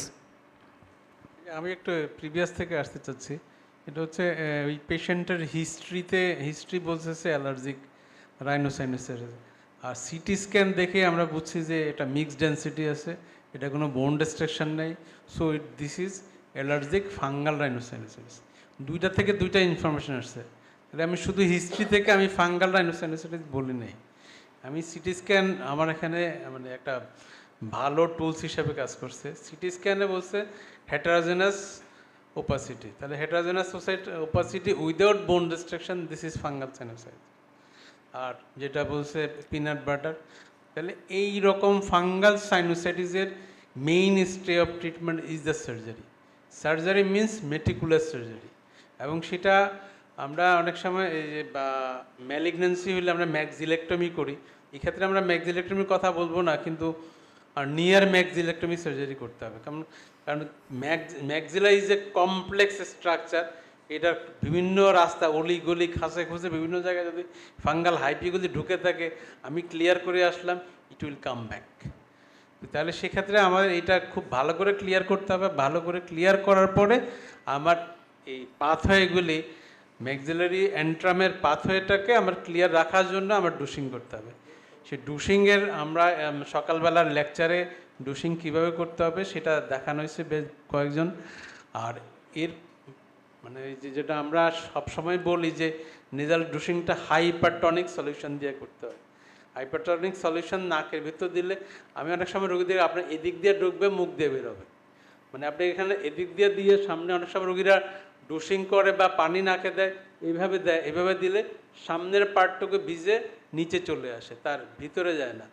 তাহলে সেই ক্ষেত্রে আবার sinus irrigator অথবা even একটা 20 CC সিরিঞ্জে যদি আমি একটা বাটারফ্লাইয়ের গোড়াটা লাগাই দিয়ে তার নাকে ডুশিং করতে বলি, সেটা একটা ইফেক্টিভ ডুশিং হয়। তো সেই আমরা যেটা বলছি হাইপারটনিক সলিউশন, সেটা আমরা ওই খাবার সোডা, তারপরে নর্মাল স্যালাইন, এটা ইভেন যদি এটাও সম্ভব না হয়, পেশেন্টকে এটা বললে হবে যে আপনি যেটা প্রত্যেক বাসায় আছে ওর স্যালাইন আপনি একটু কুসুম গরম পানিতে মিশায়া সকালে বিকালে বা 3 বেলা আপনি নেজাল ডুশিং করবেন। নেজাল ডুশিং করার পরে আপনি স্টেরয়েড স্প্রে ইউজ করেন। নেজাল ডুশিং করার পরে আপনার নাকটা শুকায় যাক, 5 মিনিট পরে আপনি স্টেরয়েড স্প্রে করেন। আর আরেকটা জিনিস স্যার, আমি স্যার বাবু স্যারের কাছে জানতে চাচ্ছি, some surgeon are in favour of middle terminate to cut the lower part of the middle terminate, এবং ওনারা বলছেন যে এরকম যে আপনি যদি মিডল টার্মিনেটটা লোয়ার অংশটুকু কেটে দেন, তাহলে তার ল্যান্ডমার্কটা রইল, কিন্তু ওই জায়গায় স্টেরয়েড স্প্রে মানে অ্যাডিকুয়েটলি সব জায়গায় পৌঁছানোর জন্য ওনারা এটার ফেভারে থাকেন। আমি জানি না স্যার কী বলবে। তো এটা এই এটার স্টেরয়েড স্প্রে প্লাস নেজাল ডুশিং তার লম্বা সময় ধরে চলতে হবে। এটা হয়তোবা 6 মাস থেকে 6 বছরও চালাইতে হবে, আনটিল আর আনলেস তার মিউকোজা ফুললি মিউকোজালাইজেশন না হয়, এবং ফুললি মিউকোজালাইজেশন হওয়ার পরে তার পাথওয়ে ইনট্যাক্টটা থাকে।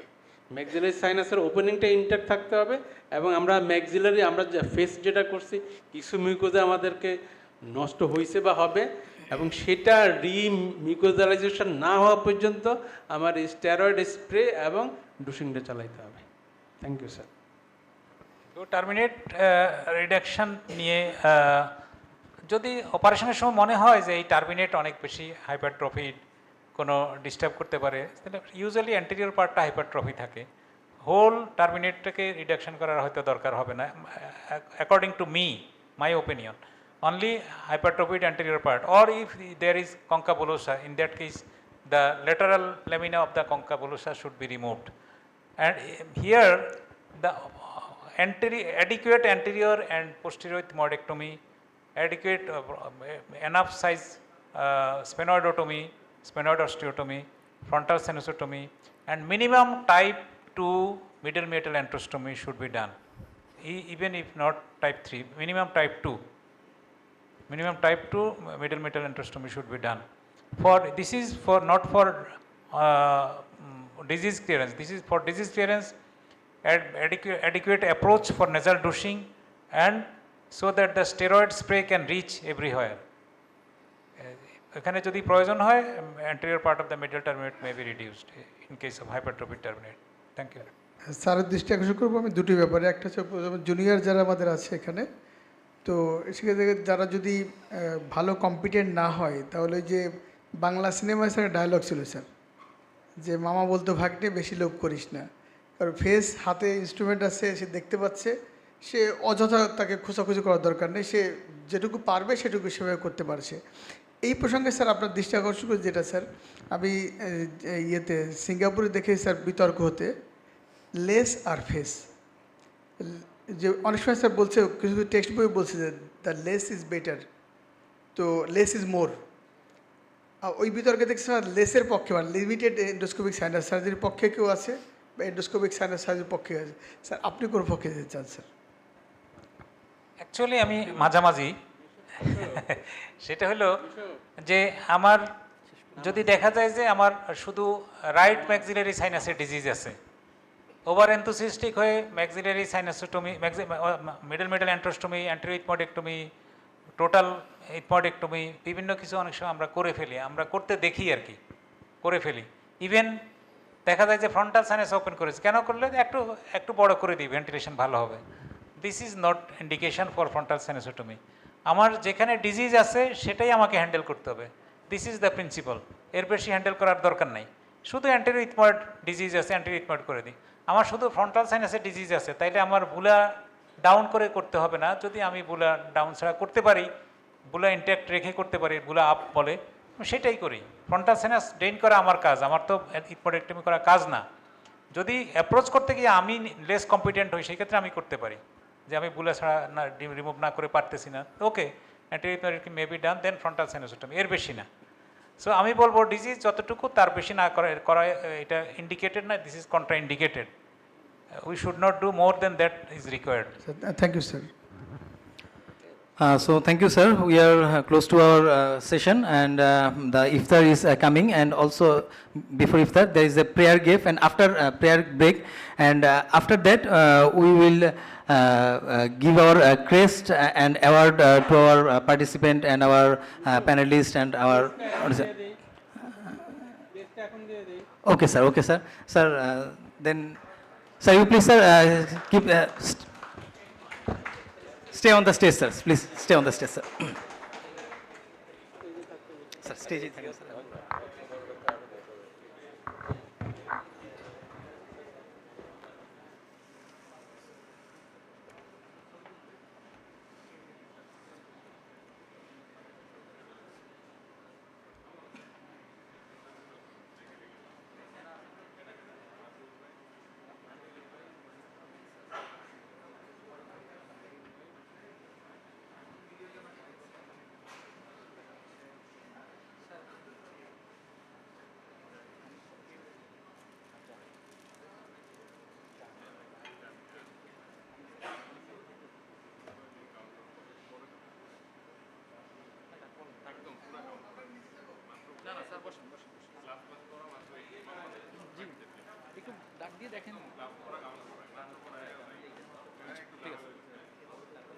Sir?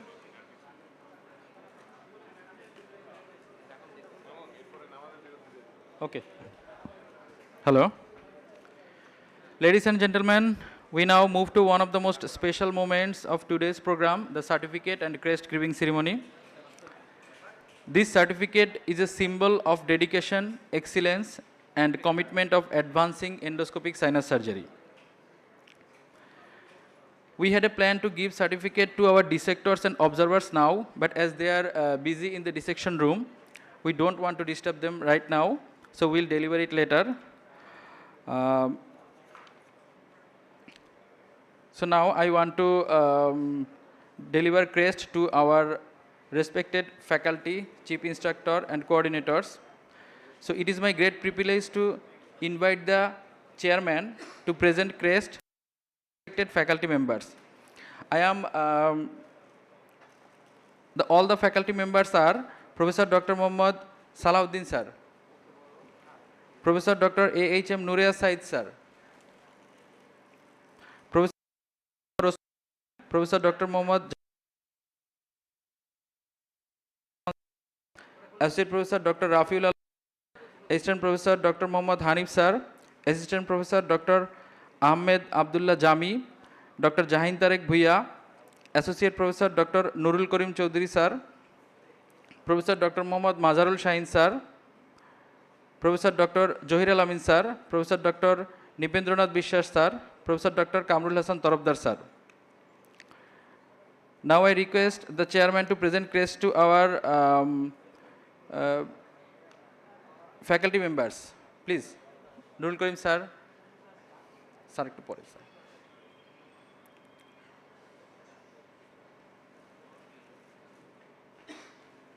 Our chairman sir will deliver crest to our faculty members. Though all of the faculty members are not present right now.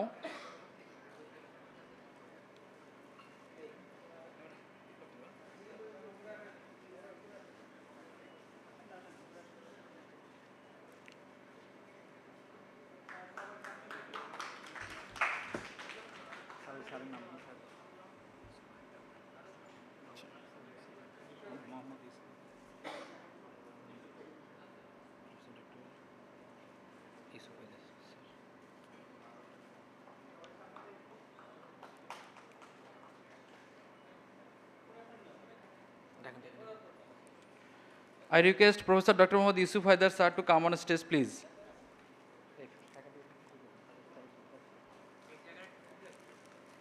Crest for Jahidul Islam sir, crest for Nuriaz Said sir. Chairman sir dibe ar Chief Instructor sir দুইজন মিলে দিবে.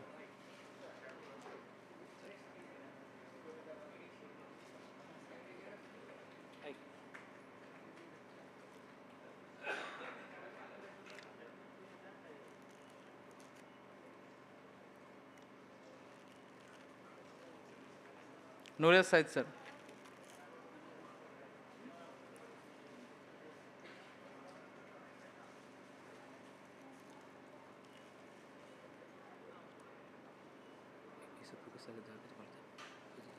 And crest for Professor Dr. Mohammad Yusuf Haidar sir.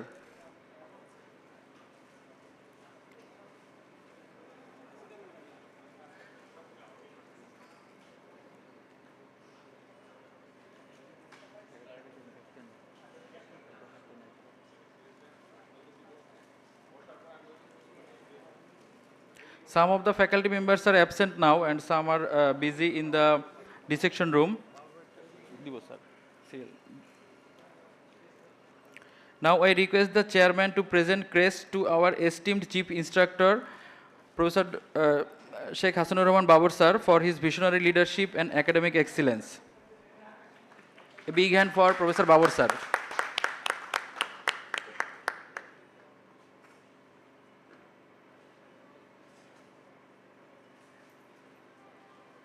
And now crest for the course coordinator, Dr. Mohammad Abdullah Al Mamun.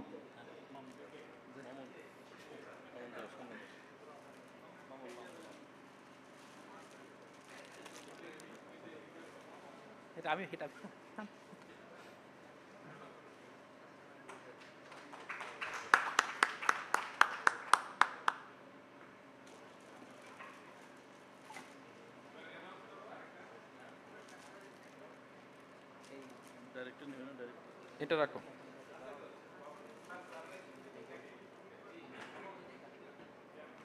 হ্যাঁ May I now request Professor Sheikh Hasanur Rahman Babur sir to present the crest to our honorable chairman, the driving force behind this academic initiative.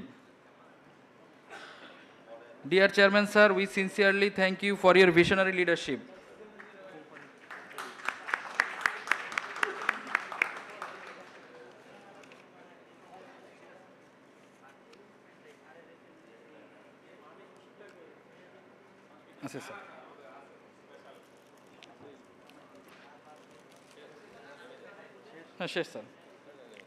Now I would like to thank and show my gratitude to Mr. Rezaul and Mr. Bahalul from Storage, Mr. Abbas and Mr. Ridoy from Medtronic, Mr. Masood, microdebrider made in Bangladesh microdebrider, and Mr. Rakib from Lepro Surgical for their valuable support to make this program successful.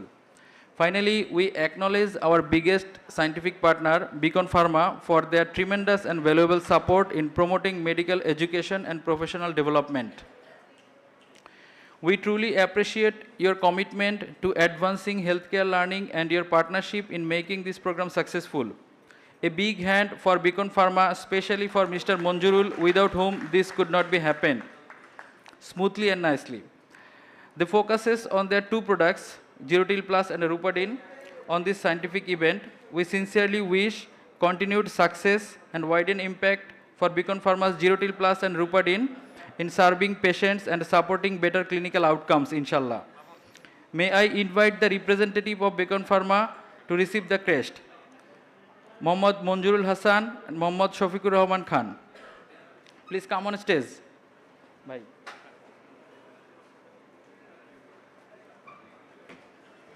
And now, I request our Honorable Chairman, sir, to deliver crest to the representative of Beacon Pharma Limited. Please a big hand from them.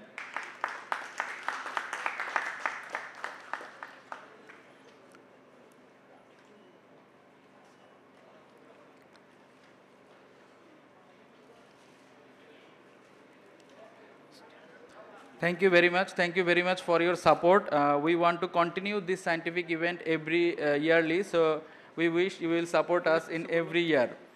Now we would be honored if you could share a few words with us. Mr. Monjurul Hassan. Thank you, sir. Thank you, sir. Big crowd, bit nervous.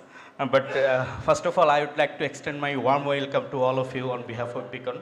We are truly honored and privileged being a part of this program.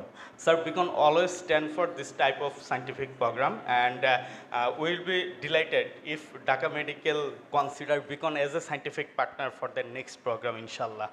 Thank you.